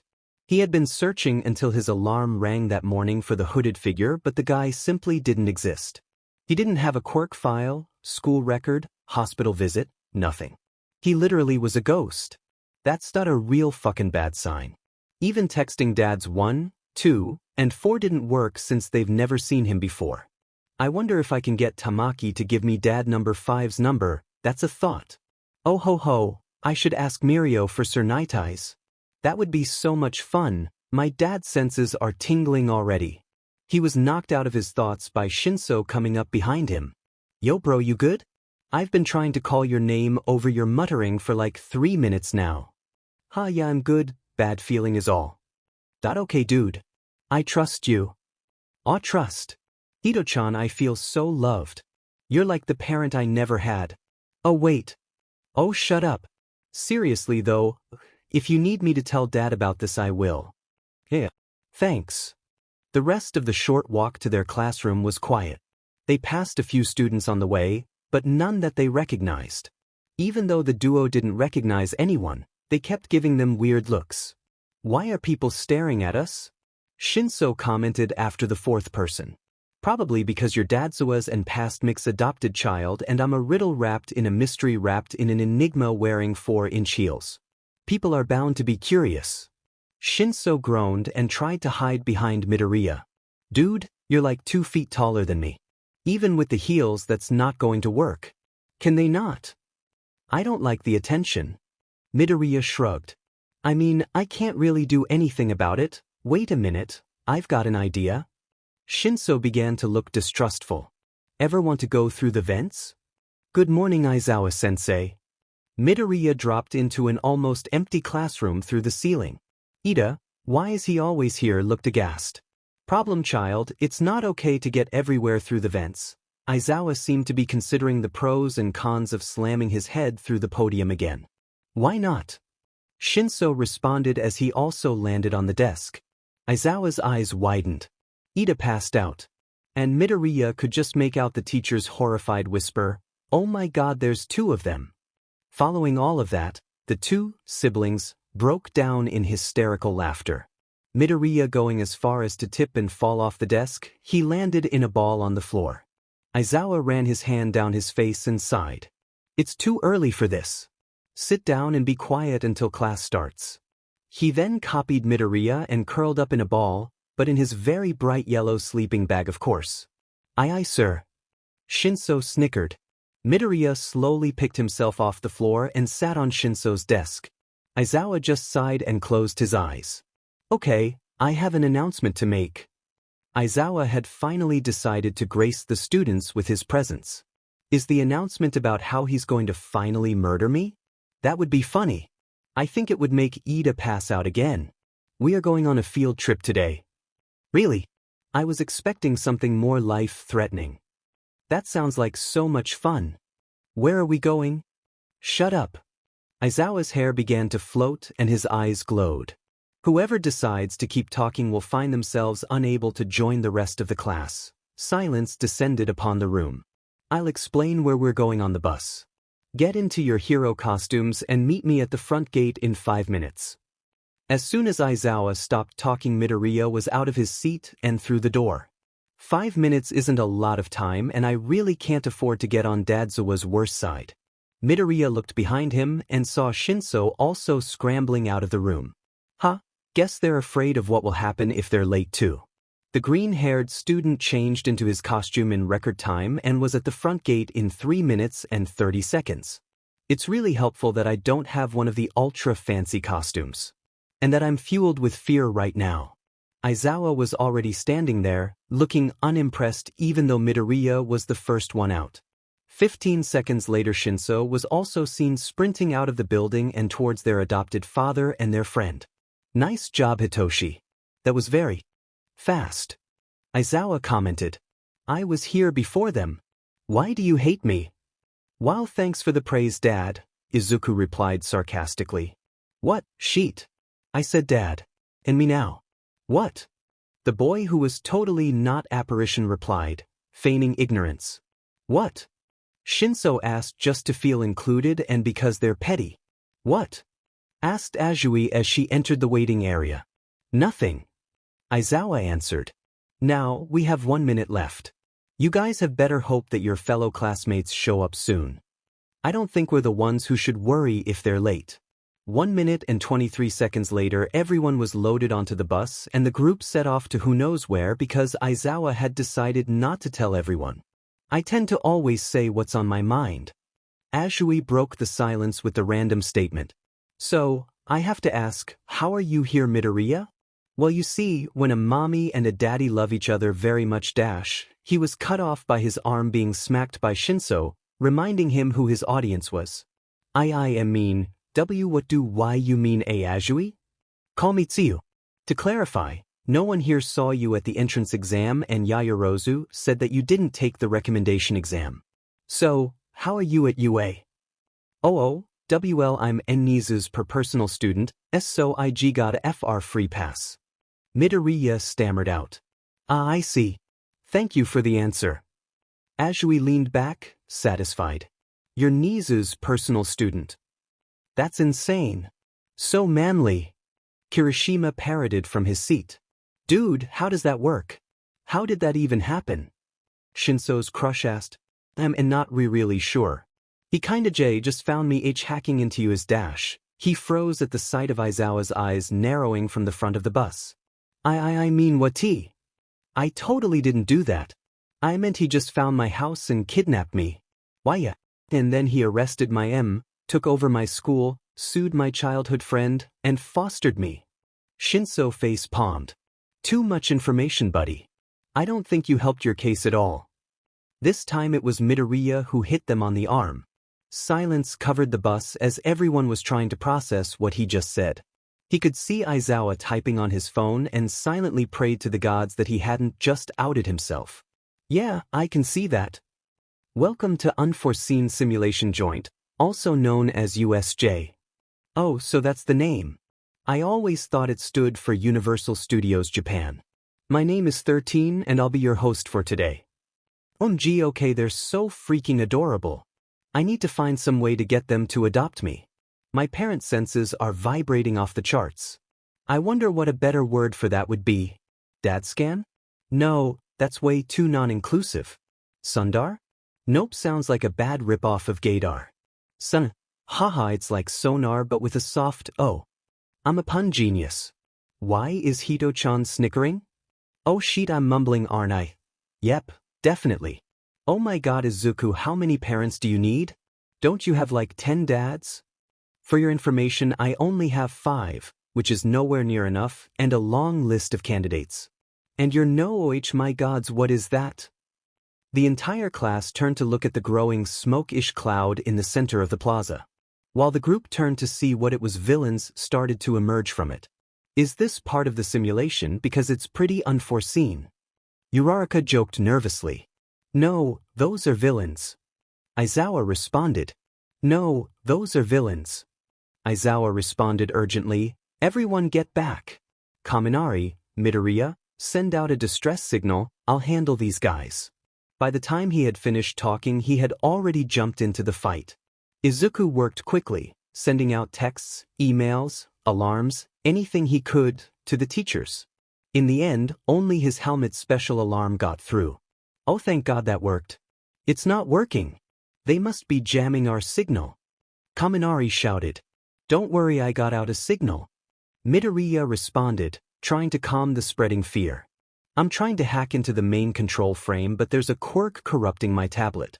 I think I can get through though. It'll take a minute. Cover me.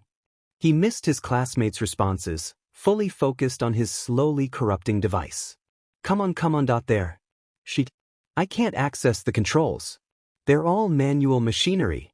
Fifth. We're all gonna die. We need a plan. Look out. The group all turned to see the mist man appearing out of thin air. Midoriya took the distraction that Kirishima provided to rush under the stairs to the control panel. Taking his bat, he smashed through the door's lock and entered the room. Hey! Some villain yelled. Okay, I'm counting 3 guys. Wait, is that Viper? How did he get out of jail? Oh, my mom bailed me out. Huh, I must have spoken out loud. Dude, what are you doing? Aren't we supposed to kill the kid or something? Said one of the other 2 villains. I'm calling him Billy. Nah, this one's chill. Speaking of moms, did yours get arrested yet? Holy shit, this is not happening. Why she did. I'm staying with Nezu now. Holy shit, your Nezu's kid. Well, I'm not fighting a kid whose dad is that freak. Beach? No one says that about my D4. Breaking his no violence rule, he made quick work of smashing his metal bat full force into Billy's head. Viper didn't even flinch while the other villain crept backwards. Viper, why are you here? I didn't know you were a hacker. Midoriya commented while he stepped over the unconscious villain. Huh, I guess my anxiety is gone? Maybe I should bash heads more often. Oh, I'm not. I'm just hired protection. Hackers aren't usually the most fit. Viper answered, not even caring that Midoriya was coming closer. That's fair. Although, I do kinda take offense to that seeing as I'm a hacker. Midoriya retorted. The other villain looked like Ida, about to pass out and very confused. Oops. I meant no offense, little man. Anyway, so you said your mom is in jail? Viper asked. Yes, she's gone. Thank goodness. That's great. Good for you. I hate that beach. Midoriya nodded. Me too. Wait, this is not the time for casual conversation with a surprisingly nice villain. I have a job to do. You wouldn't mind if I messed with the controls a bit, would you? Midoriya cautiously took another step forwards. You know what? Go for it. I'm not gonna lie, I really want to see what all of these buttons do. The other villain finally stepped in. Hey, you can't do that, he's a hero brat. Yeah, but he's one of us. The villain looked surprised, but Viper wasn't about to back down. But I don't want to get arrested. The other, conscious, villain, I should really learn his name, stepped back and into the corner. I can't promise that, but I'll vouch for you and I'll tell the cops you helped me out. Fair? Also, what's your name? Midoriya responded. Yeah, okay. And it's Hackman. You're kidding. This is the weirdest interaction I've ever had. Actually, Tree Boy might have been worse. Nope. God damn it. Izuku muttered. Welp, I've kinda got to save my friends, so, yeah. Alright. I forgot this was supposed to be a fight. Viper murmured. Then he moved aside to allow Izuku to access the control. Okay, so, first I've got to stop the block on communication. Midoriya cracked his knuckles and turned to all of the fancy buttons. You can't. It isn't a bug. It's someone's quirk. Hackman responded and Midoriya sighed. Why is my life never easy? Great, then I can at least take control of USJ. Midoriya began to type. What do you mean? Viper asked. At this point he was leaning over Midoriya's shoulder, trying to see what he was doing. This place has a bunch of different equipment hidden. That includes a bunch of robotic villains and other little inconveniences. All I have to do is activate them all and then… Midoriya did jazz hands, chaos. Interesting. Viper replied. Midoriya had stopped listening, too busy trying to save all of his classmates' lives. Okay, Aizawa is down in the main square, but everyone else is scattered throughout the place. This means I'm going to have to tailor the hidden inconveniences to not happen if my classmates are nearby. That shouldn't be too hard. Quickly flipping through cameras, he began to activate different robots and disaster effects. He started in the landslide zone. Waiting until all of his classmates were behind cover, he activated the area before moving to the fire zone and dropping the emergency water support. He then drained the shipwreck zone, set loose the snow avalanche, altered the coding of and let loose the robots in the downpour zone so that they'd only attack the villains, etc. It went like this for the next 2 minutes until a loud bang alerted him of the teacher's presences. Oh good, my helmet alarm worked. Flipping his camera to the main square, he could see Aizawa still efficiently making his way through the large group of thugs, only halfway to the leader-looking guy. He and Viper and the other guy, but I don't really count him, watched as All Might rounded up the all relatively unscathed students before going for the leader and his black muscle friend. Present Mike, Midnight, Ectoplasm, and Snipe all started to help Aizawa with the villains while the other teachers helped the students and 13 to evacuate. Welp, I guess I'm done. Midoriya powered down the mega computer and strapped his forgotten bat onto his back. As he started to move towards the door, he saw that Hackman was nursing the now conscious villain back to health. I should go see if everyone is okay.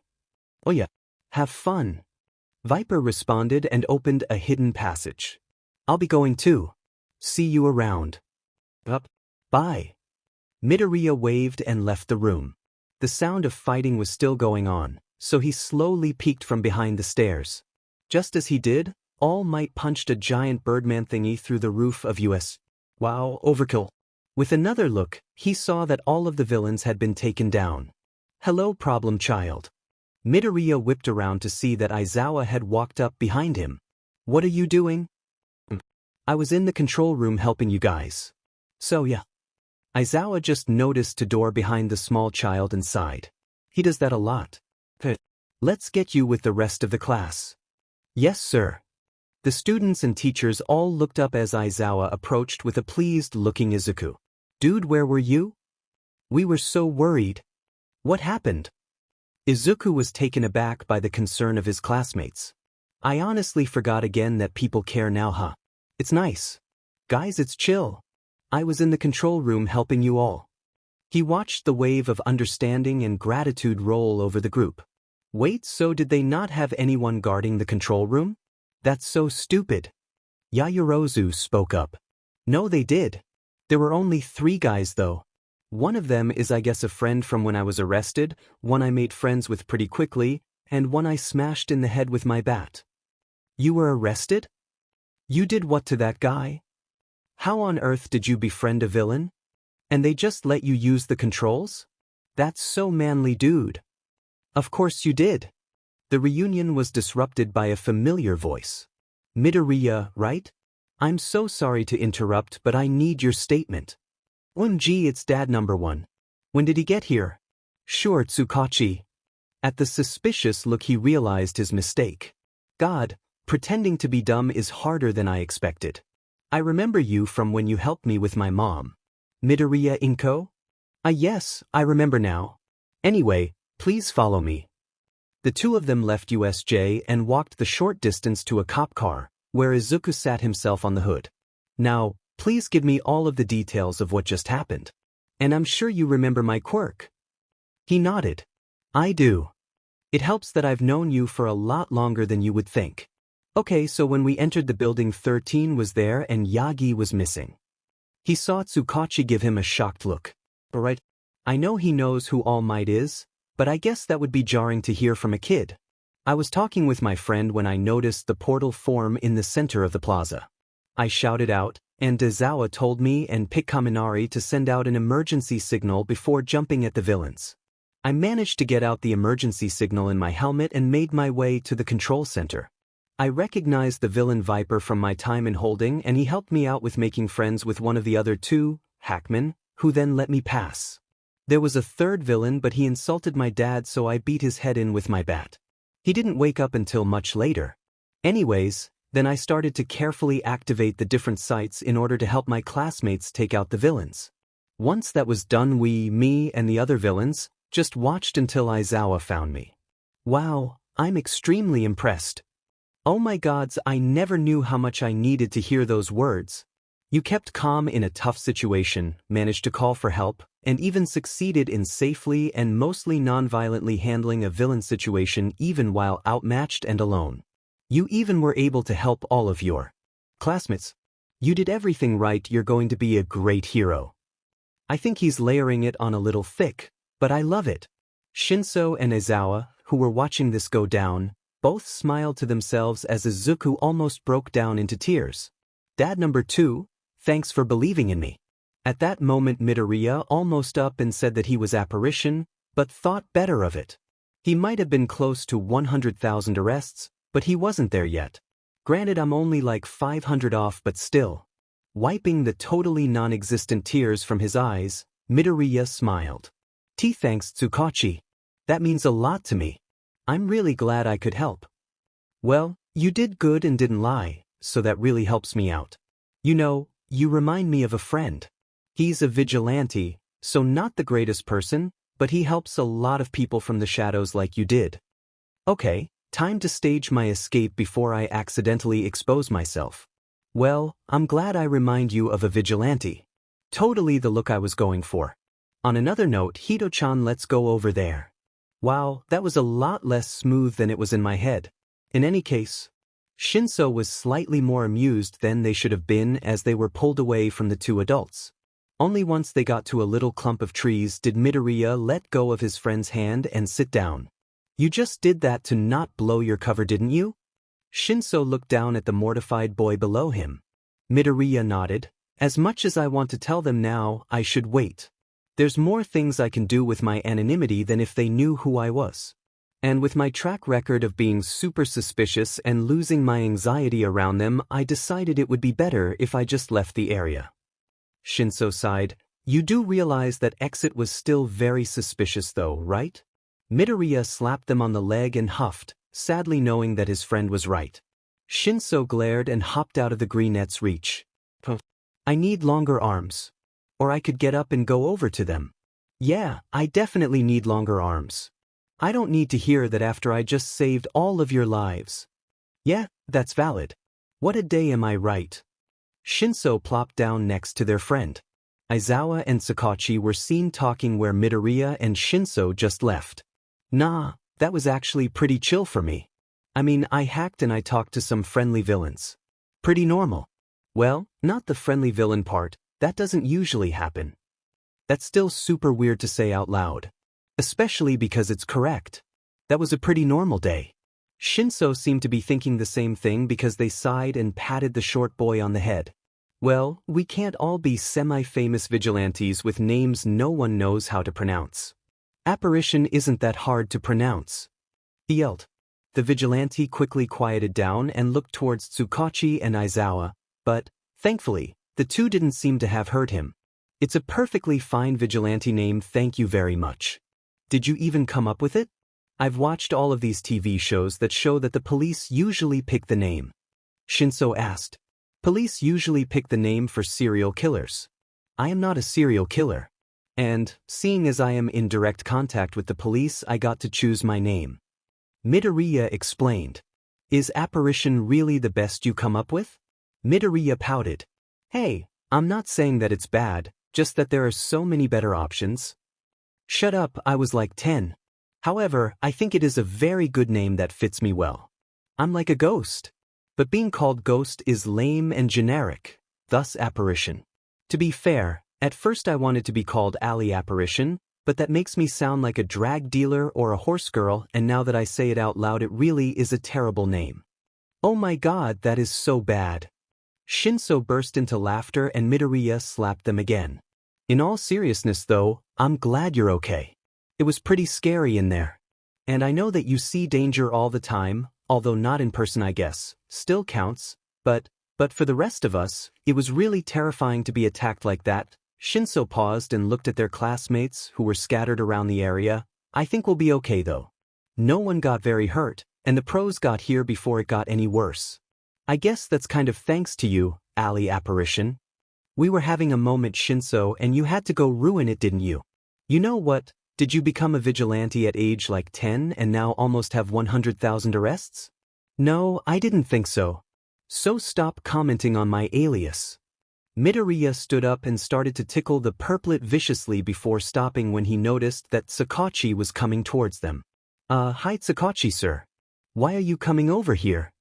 Shinso immediately shut up and turned around. I just got a text from Nezu. Both of the teens blanched. He said that with the recent attack it is not safe for Midoriya to stay with him. That's so much better than I expected. But still also the worst thing he could have said honestly. So where will I be staying?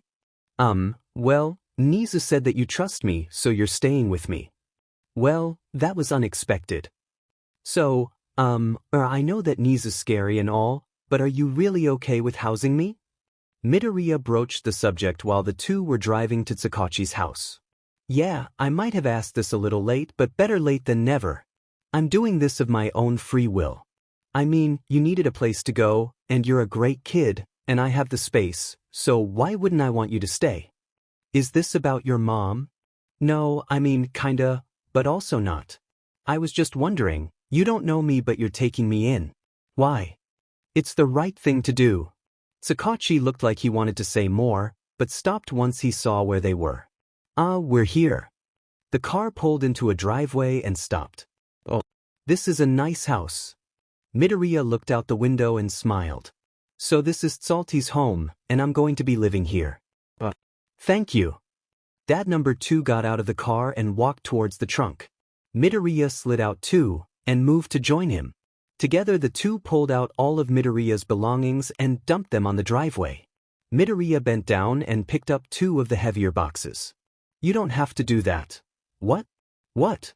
Midoriya questioned while barely being able to see Sakachi over the boxes. You don't have to carry anything. I've got it. But it's my stuff. You should rest. You just got attacked by villains. Yeah, that happens. You have a job. I shouldn't take up any of your time. I'm your guardian. You're supposed to take up my time. I do hope you realize you can't win this. Midoriya turned around and began to walk towards the front door. He could hear Sakachi's sigh from behind him. Don't underestimate my annoyance factor. You kind of need to open the door. Midoriya said from behind the stack of boxes in his arms. Don't worry, I've got it.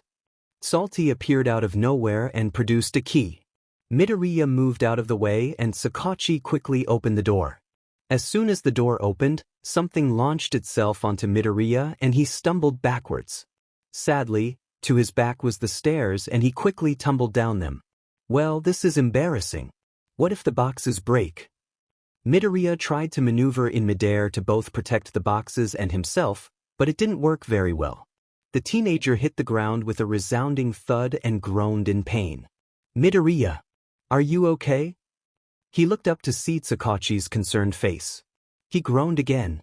Putting the boxes that were still in his arm down, he looked to see what had hit him. It was a god. A medium-sized, chunky, black wiener-doggish dog had knocked him over. And there goes my dignity. Nice attack, dog Ts. Sakachi. Midoriya moved himself into a standing position and started picking back up his boxes of stuff. Sakachi sheepishly helped his new charge and led them both inside. Her name is Mira. She, as you can tell, likes new people. I didn't expect her to bowl you over like that though. Are you sure you're okay? Midoriya nods and the detective pauses, something occurring to him. You're not allergic to dogs, are you? Midoriya laughed. No, I have no allergies that I'm aware of. Thanks for your concern though. The boxes were quickly deposited in the middle of the living room and were sorted into clothes, hygiene-related stuff, and other. Midoriya went to pick them back up, but was stopped by Salty telling him to get ready for dinner. Yeah, I suppose the boxes can wait until later. Stepping into the hall bathroom, he washed his hands before looking at himself in the mirror. Huh, his bathroom looks a lot like my mom's. That's kinda ironic considering Salty was the one to put her away. I should thank him later.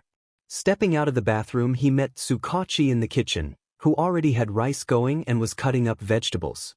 I hope you don't mind stir-fry. I suppose when I offered to host you I didn't consider the state of my fridge, haha. Oh, it's totally fine. I can go shopping tomorrow. Izuku replied sincerely. What? What? Oh shit, I should have considered that he might not be willing to pay for that. Sheet. Why are you offering to go shopping? Obviously it was my mistake, and as the adult I'll be going shopping tomorrow. No, I'm the kid, so obviously I'm supposed to do the shopping? It's my fault you need more food. The two looked at each other, both thoroughly confused with the conversation. What are you talking about? We both need food and I'm here to care for you. Did Nezu make you buy your own food? Well, no, but he never went shopping either. Huh, did your mom? Oh, I understand now. Look, Midori, Izuku, your mom obviously wasn't treating you right. It's why she's in jail. As a parent she was supposed to be buying food and clothes and making sure you had the things you needed. Well, I mean, yeah, but I'm not. But now that you're staying here, I'm going to promise to make sure you always have those things. You don't need to go shopping because, as your guardian, it's my responsibility. Do you understand what I'm saying? Shit, I can't say no or else he'll think I'm stupid and throw me out. But if I say yes he'll know I'm lying. You're allowed to say no, Izuku. Oof. I must have mumbled that. Does he mean it? Why am I so worried about this? This is Salty we're talking about. No, not really. I don't get why you would have to take care of me when it's me who's causing this. He said, looking down at his hands and subconsciously expecting backlash. He even failed to subdue his flinch when he felt Tsukachi's hands on his shoulders. Izuku, I need you to look at me. You're a kid. I'm fostering you for now, so it's my duty to look out for you. You're not my roommate who's leeching off of me or something. You're someone I've agreed to care for and host, okay? Tsukachi gave him the kindest and most sincere look he could, hoping that it had worked. Okay. I can try this. It won't be like Nezu, but maybe it'll be fine. I mean, he's a great guy who only wants what's best for people. It's why I give him all of my work, so I don't know why I'm feeling like this. His train of thought was interrupted by the small, fat dog running up and bonking into his leg. He laughed before reaching down to pet his new friend. Waking up in Tsukachi's guest room was not how Izuku imagined the day after his first villain fight. OMG, yesterday was a nightmare. For some reason, Aizawa decided to text the group chat and both of their phones went off at the same time. Midoriya freaked out and ran from the room. Thankfully, Salty didn't seem to notice. Even though Midoriya was fully awake, it took him a few minutes to realize where he even was, and even longer to notice the note on his door. Squinting at it so that he didn't have to get up, he managed to read it. I apologize for having to leave early. I know this must be stressful for you being in a new place, but there is an extremely important case that I have to attend in court today. I should be back before dinner, I hope. What case is he in court?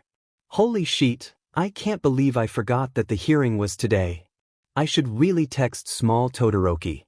He grabbed his laptop from his bag and made quick work of hacking into the security cameras in the courtroom before messaging the younger Todoroki. Chat. Izuku Midoriya, good luck with your SPRM donors case today. Shoto Todoroki, how did you know about that? Izuku Midoriya, I have my ways. Izuku Midoriya, I'll tell you in a few days. Shoto Todoroki, okay. Shoto Todoroki, thank you for your support. Turning his attention back to his computer screen, he saw that they were still setting up on the other end. Oh wait, they're live streaming this, I can just watch it on the news? Oh well, it's more fun this way anyway. I just realized how lucky I am that dad number 2 isn't here right now. Hi, I'm Kageyama Maki, and I'm reporting live from number 2 hero, Endeavor's trial. Endeavor has been tried many times for many crimes in the past, ranging from property damage to overly using force, but he has always been released uncharged. This time, however, the police are sure that the charges will stick. Why do you think this, Detective Tsukachi? The camera turns to the detective. Holy shit, Dad number 2. I knew he would be there, but I didn't think he would be interviewed. I guess that makes sense though, because this is such a big deal. Yes, well, this time, it isn't just one person suing him for one crime.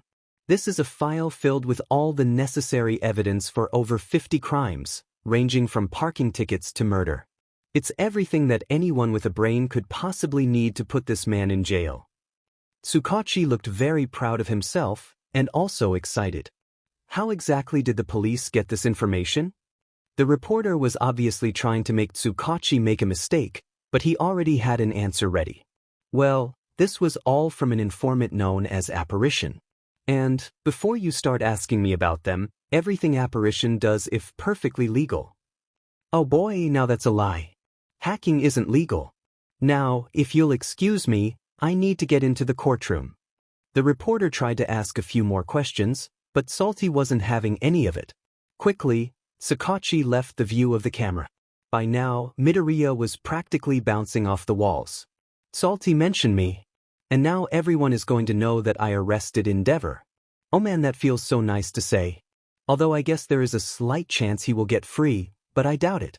A smile on his face, the boy went to the kitchen to make himself some breakfast. The teen opened a few cabinets until he found the one containing the cereal. Wow, there's actual cereal.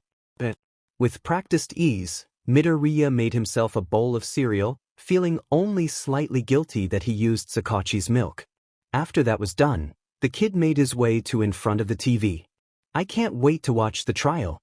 Welcome to the third and maybe last trial of Endeavor.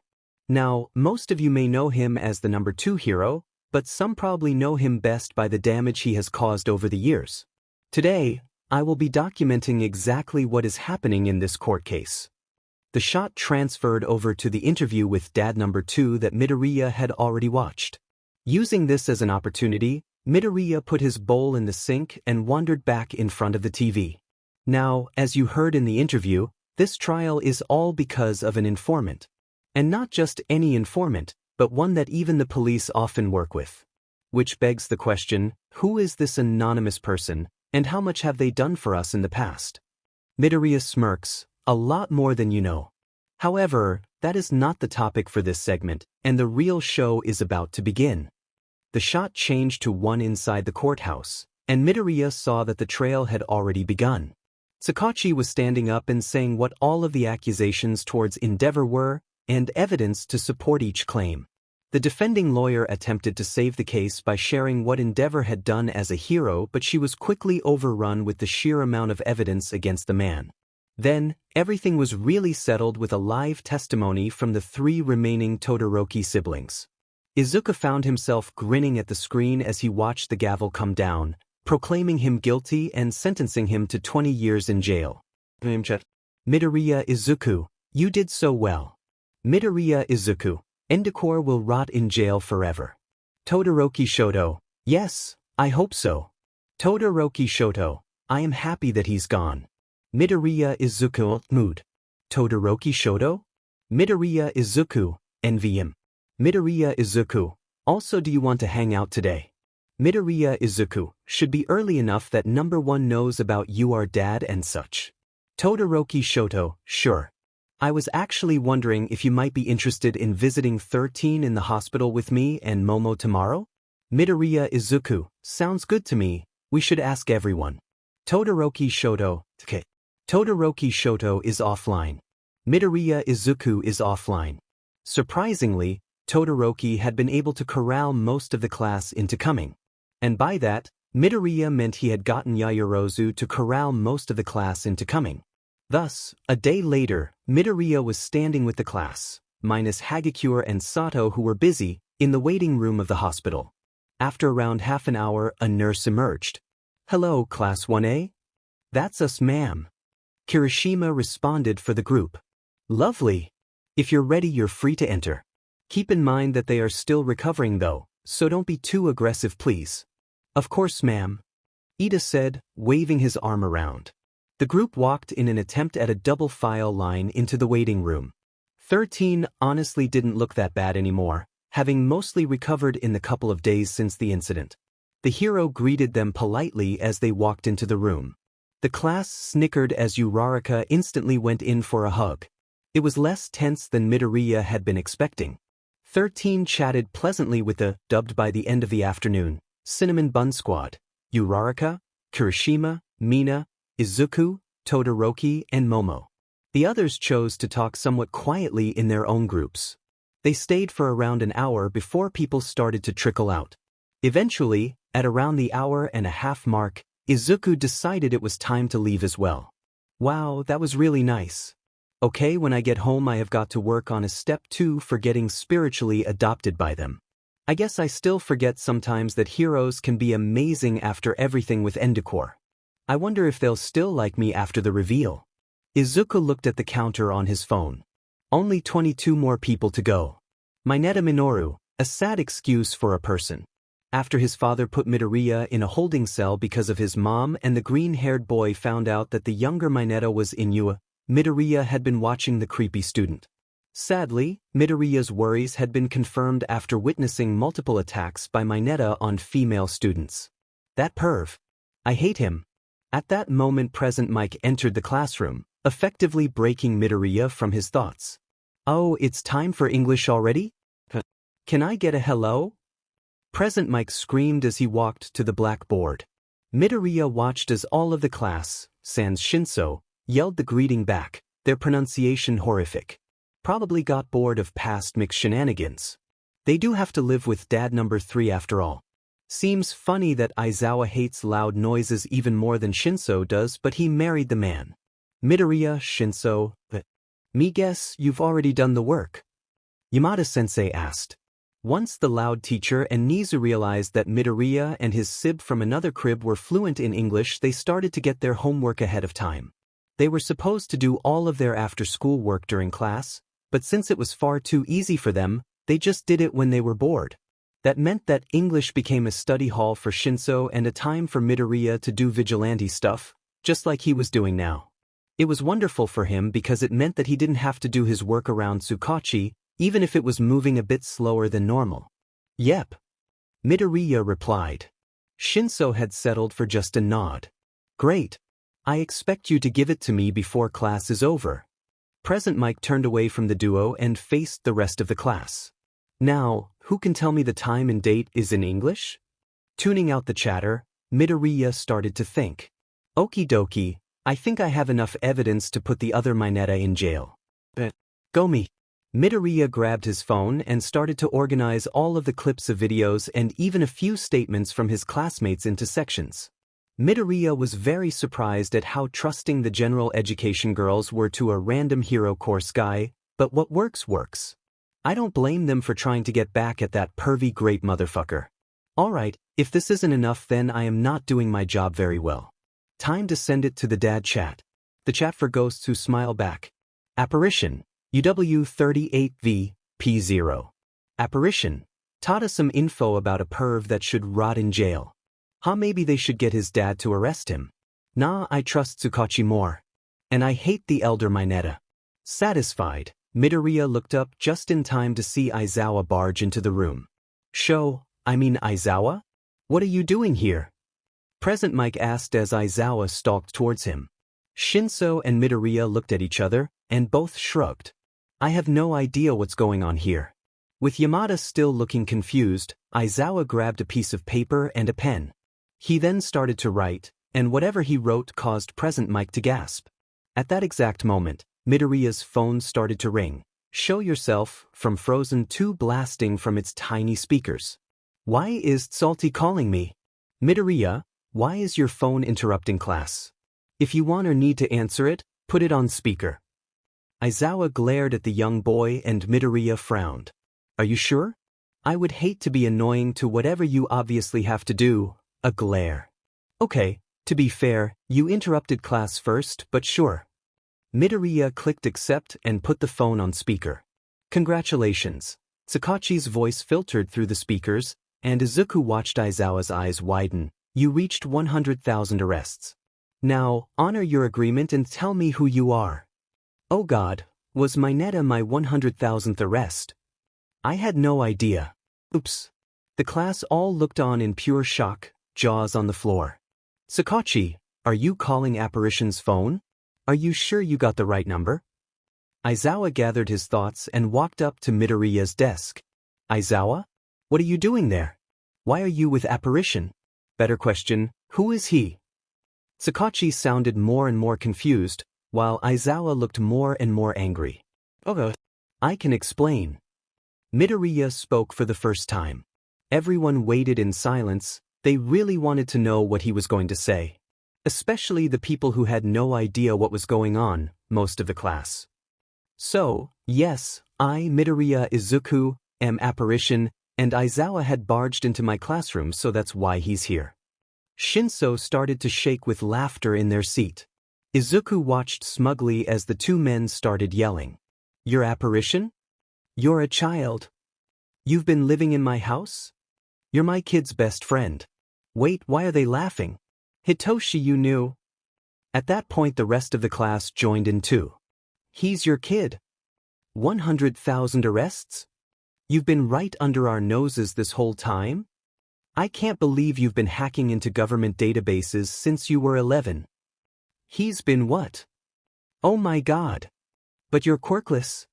You were the one that gave the info on Endeavor. You turned in my dad? Oh shit, you messed up. No, thank you so much Izuku, you're my hero. What? At that point Izuku was just watching as everything played out. Todoroki was almost crying and looking at him as if he was Jesus. Hitoshi was on the floor with laughter. Aizawa looked like his brain had exploded and was simply staring at him, mouth open. Sakachi was rambling on the phone, Mike had passed out, and the rest of the class was screaming. Finally, Aizawa pressed the end call button on Midoriya's phone and yelled, quiet. Once everybody had shut up, Aizawa motioned towards Midoriya and Shinso. You two, Nezu's office. Let's go. With that, Aizawa left the room. Midoriya slowly followed him, Shinso by his back.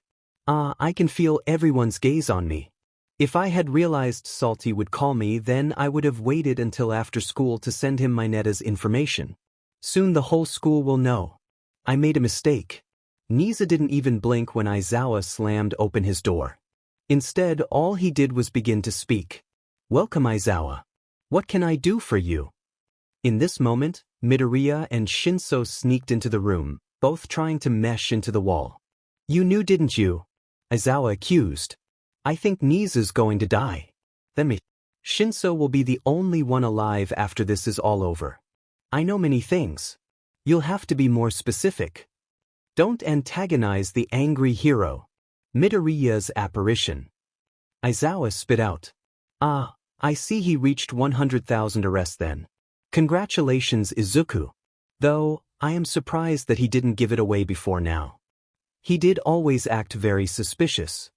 Nezu replied calmly. I feel so offended right now. Then why did you decide to keep that from me? Aizawa demanded. I saw no reason to tell you. Midoriya would tell you eventually, and he has. It all worked out. Plus, some of those arrests would be impossible if I hadn't taught him some hacking tips. Nezu sipped a cup of tea that had appeared out of nowhere. Fine. Aizawa finally turned to face the two students. Hitoshi, why did you keep this from me? Shinso looked torn and worried, so Midoriya stepped in. Dadzawa, this isn't their fault. I think you're overreacting. Aizawa's gaze shifted to him, and it was murderous. I'm Apparition, surprise. That doesn't change anything.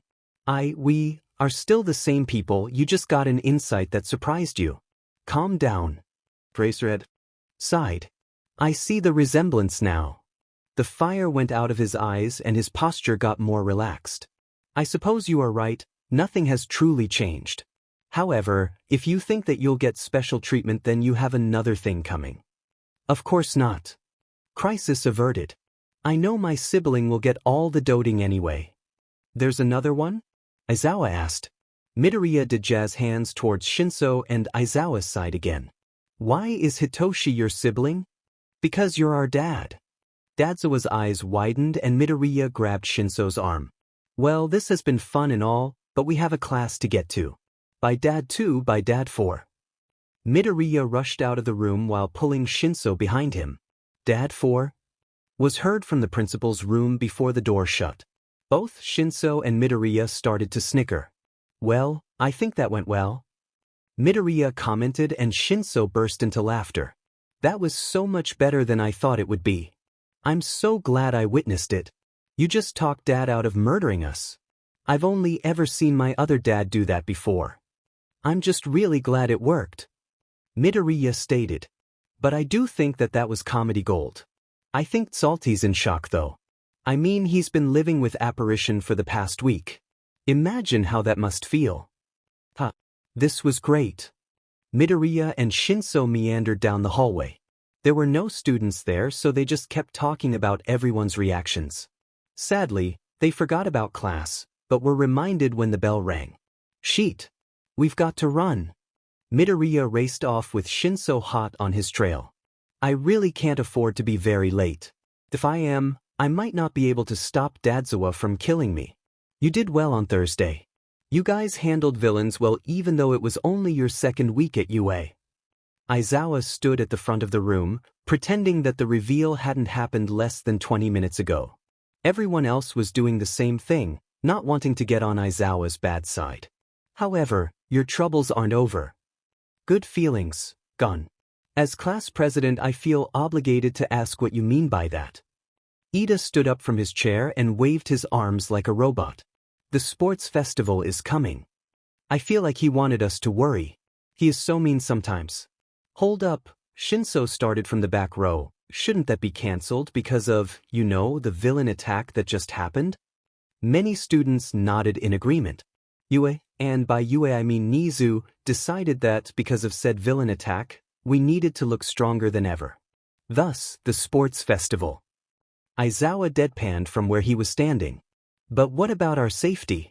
If villains can get into USJ, who's to say they can't get here? Ashido spoke up from her seat. That's a valid question. However, there will be so many heroes there and security has been upped, so it would be stupid for a villain to even try to wreak havoc during it. As Aizawa finished his sentence, the bell rang. And Midoriya, just Midoriya, stay after class please. Izuku froze. Sheet, what if he's going to tell me I can't talk to Hito-chan anymore? Or that I can't turn in evidence, or that I'm getting booted from the hero program, or I'm arrested, or... Midoriya. Apparition. That got Izuku's attention. He looked up to see Aizawa giving him a concerned look from the front of the classroom. Please come here. Midoriya walked up to the front, dread making his body shake. He refused to meet Eraserhead's eyes, and so was surprised when arms wrapped around him. Izuku was expecting many things, but getting hugged by the pro hero wasn't one of them. He shakily wrapped his arms around the teacher. After a few minutes the both pulled away. What was that for? Izuku said wearily. What do you think? We've been looking for you for so long and suddenly I find out you were here this whole time. And your mother, why didn't you tell us? We would have helped you. And your old school too. Izuku was stunned to see the tears in the corners of his father's eyes. I didn't think you actually cared. What? We've been trying to find you for so long, why would we if we didn't care? What? That because I'm a vigilante? You're an informant, and what you do isn't that illegal, just confusing. I don't get it. I'm quirkless. So why would you care? Quirkless people don't. Do you believe that? Do you honestly believe that all quirkless people don't deserve to be cared about? To have a home? Or friends? No, of course not. He's right. Of course he's right. I know you figured it out, so tell me. I don't think I deserve it. The two looked into each other's eyes. Izuku didn't think he'd ever gotten that look of sincere concern from anyone. But there Aizawa was, breaking through that barrier that Izuku had put up at age 11, finally allowing him to see how he truly felt, caring. Of course you deserve it. The apparition I know is someone who worked for 4 days straight because some woman was being abused, who isn't afraid to take down the number 2 hero, who lived with abusive classmates for years and then went as far as to make sure my child got adopted because they were in need. And the Izuku I know is the one who got into UA's hero course quirkless, who saved his teacher and classmates from a villain attack on the spot, who managed to befriend a group who had closed themselves off in fear of being hurt and gave them compassion. You, not just the anonymous apparition, not just any quirkless person, you are a hero, and you deserve everything. But I. Tears had begun to slide silently down his face. I don't get it. What do you mean I deserve this? I'm just a waste of space. My mom knew the truth, the kids I grew up with knew it, Endeavor knew it, I'm nothing. You can't just say that. You're not a waste, kid. Aizawa looked confused and sad as he watched the kid he'd subconsciously learned to love like a son break down. Think of all the people you've saved. You've completed 100,000 arrests for God's sake. You deserve to be saved just as much as everyone else, and I'm so sorry we weren't able to show you that sooner. The two hugged and stayed that way, crying, for a few minutes before Izuku composed himself. We should go back to Tsalti's house and talk about what's going to happen next. You're right, come on. The two made their way off school grounds, ignoring the soft, understanding looks of the teachers, and walked in silence. After about 15 minutes they were both sitting comfortably in Tsukachi's living room. He was still on the way to join them, having gotten stuck in traffic, but luckily Izuku had a key. I don't know why this whole thing is so hard to process. I knew it was going to happen obviously, I guess I didn't realize they actually cared too. It's still weird to think about the caring, even after all this time. I knew Tsalti cared about me as Izuku, but I dunno, it didn't click. When a somewhat distraught and shaken Tsukachi entered the room, his eyes instantly found Izuku and the boy was wrapped in a tight hug. Here we go again. I can't believe you. Oh no, maybe I was wrong. Maybe Aizawa only cared because of Hito-chan and they're mad at me and it was all fake and he doesn't want me anymore and they hate me. Sheet, what do I do? Izuku, calm down. Hey, it's okay. Shoo, it's okay, breath with me, that's it, deep in, deep out, that's good. I'm not mad at you, this is a really big deal and I'm hurt you didn't tell us about what was going on with you. Me and Aizawa care a lot about you and want you to be safe, and we're so glad you're here with us, okay? Okay. I'm sorry I shouldn't have freaked out like that. I'm just not used to. You're not used to having people genuinely care about you, we get it, and it's okay, whatever your reason for not telling us was, it's okay now.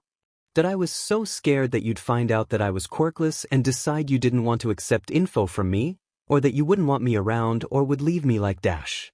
Anyway, he wiped a tear from his cheek, I'm just glad I was wrong. Look, it doesn't matter if you're freaking All Might, you save people every day, literally, and as heroes and police officers it's our job to turn in criminals, we never would have turned you away. Aizawa tapped in with a hand on Tsukachi's shoulder. And we get that it's hard for you to trust us, of course it is, but try to believe me when I tell you that we love you like our kid, Apparition or Izuku, and we just want you to be safe. Midoriya burst into tears and sank into the floor with Tsalti following him down. Aizawa stood on the side and ruffled Midoriya's hair. This has been the best day ever. Midoriya was sitting in his room when his phone started to ring. Huo. I'm outside your house. Oh, Hito-chan. The call ended. Okay then. Midoriya carefully put his laptop down and moseyed towards the door. Right before he got there, he poked his head into the living room. Hey, I'm gonna go hang out with my sib. Aizawa nodded, and then started sputtering when what Midoriya said caught up with him. The boy laughed. See ya, dads. Gotta love embarrassing your parental figures. It's so much better in real life. Midoriya opened the door to see Hitoshi standing on the porch. Hey, what are you doing here? I thought I'd check in, see how you are, Shinso lazily replied before hopping down the steps. You care. I feel so loved. Midoriya laughed and jogged until the two UA students were side by side. I'm doing pretty good. I've already replaced all of Tsukachi's window locks with robotic ones. Robotic window latches? Shinso asked, looking slightly concerned. I got Hatsune to make them for me. All I have to do is log into an app and press a few buttons for them to open with me.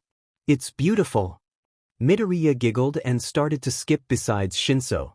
Midoriya then began to speak again after a short pause. So, where are we going? You'll see. Shinso answered. The two friends kept walking for about 5 minutes, Midoriya being totally confused. Then, suddenly, he saw a couple buildings that he recognized. Wait, are we going to dash? Trying to get a better idea of where they were, the hacker kept a sharp eye for any other identifying features he recognized. Then, suddenly, he saw a little clump of trees that were very familiar. Ah, Hito-chan. This is the park where we met. Midoriya grinned up at his friend. I felt that everything's come full circle now. You're in a better place, I'm in a better place, it just seemed right. Shinso rubbed their head nervously and smiled. I guess you're right. You know, this could be qualified as very romantic, Shinso choked on air. But I know you have the hots for Pikachu so. Midoriya squawked and ducked as Shinso tried to whack the boy on the head. Alright. I honestly forgot this place existed. No problem. They kept walking in silence until Midoriya spotted a few familiar people behind a few trees. Hito-chan, why are some of our classmates here? Midoriya questioned, making eye contact with Todoroki. I invited them. I felt that it would be a fun get-together. Shinso replied, looking sheepish. Midoriya launched himself and hugged his friend. You are so sweet. Then he spotted Kaminari. Wait, did you just do this as an excuse to talk to Kaminari without asking him out? Shinso's face turned red. No. I was just trying to be nice to you. Shut up. Midoriya snickered. Finally, the two siblings entered the open field where their friends were waiting for them. Hello Shinso, Midoriya. Todoroki greeted from where he was sprawled out on the grass. Hi Todoroki. Midoriya chirped. When the group heard Midoriya's voice, they made their way over to where he was. Midoriya. Shinso. Glad you could come. Yaoyorozu smiled and hugged the smaller of the two. I literally put this all together. Why wouldn't I be here? Shinso spoke up and Momo blushed. Oops. The group, except for Todoroki, laughed and most joined the before-mentioned student on the ground. Momo had already took it upon herself to produce a bunch of soft picnic blankets, and the weather was beautiful. All in all, life felt pretty good. Wait, is that Hudaro and Hito-chan? Look. Shinso gave him a confused look as he pointed to a couple on a bench. Am I supposed to know who that is? Oh right, you haven't met. Hang on. The group of friends watched as Izuku stood up and started waving. Hey, Viper, over here. Hi. Midoriya shouted and someone on the bench he had pointed to looked up. Wait, is that who I think it is? Hey abusive kid. It's been a while. Viper shouted back and stood up. He motioned for his friend? Girlfriend? To stand up and they quickly made their way towards Midoriya. Wait, what? Is he talking to you? What does he mean by that? Is everything okay?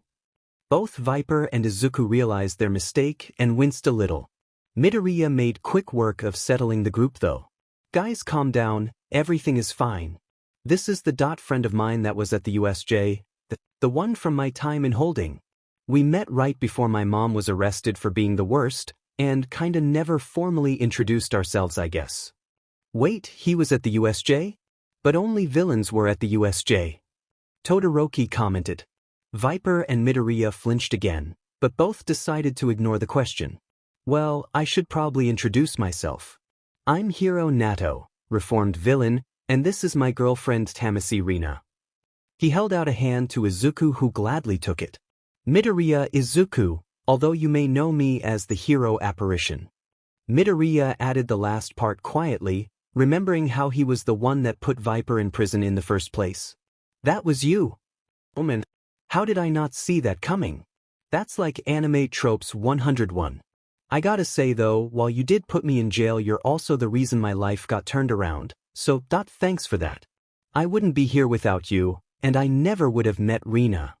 Viper smiled sappily at his girlfriend and she smiled back. Then Hiro paused.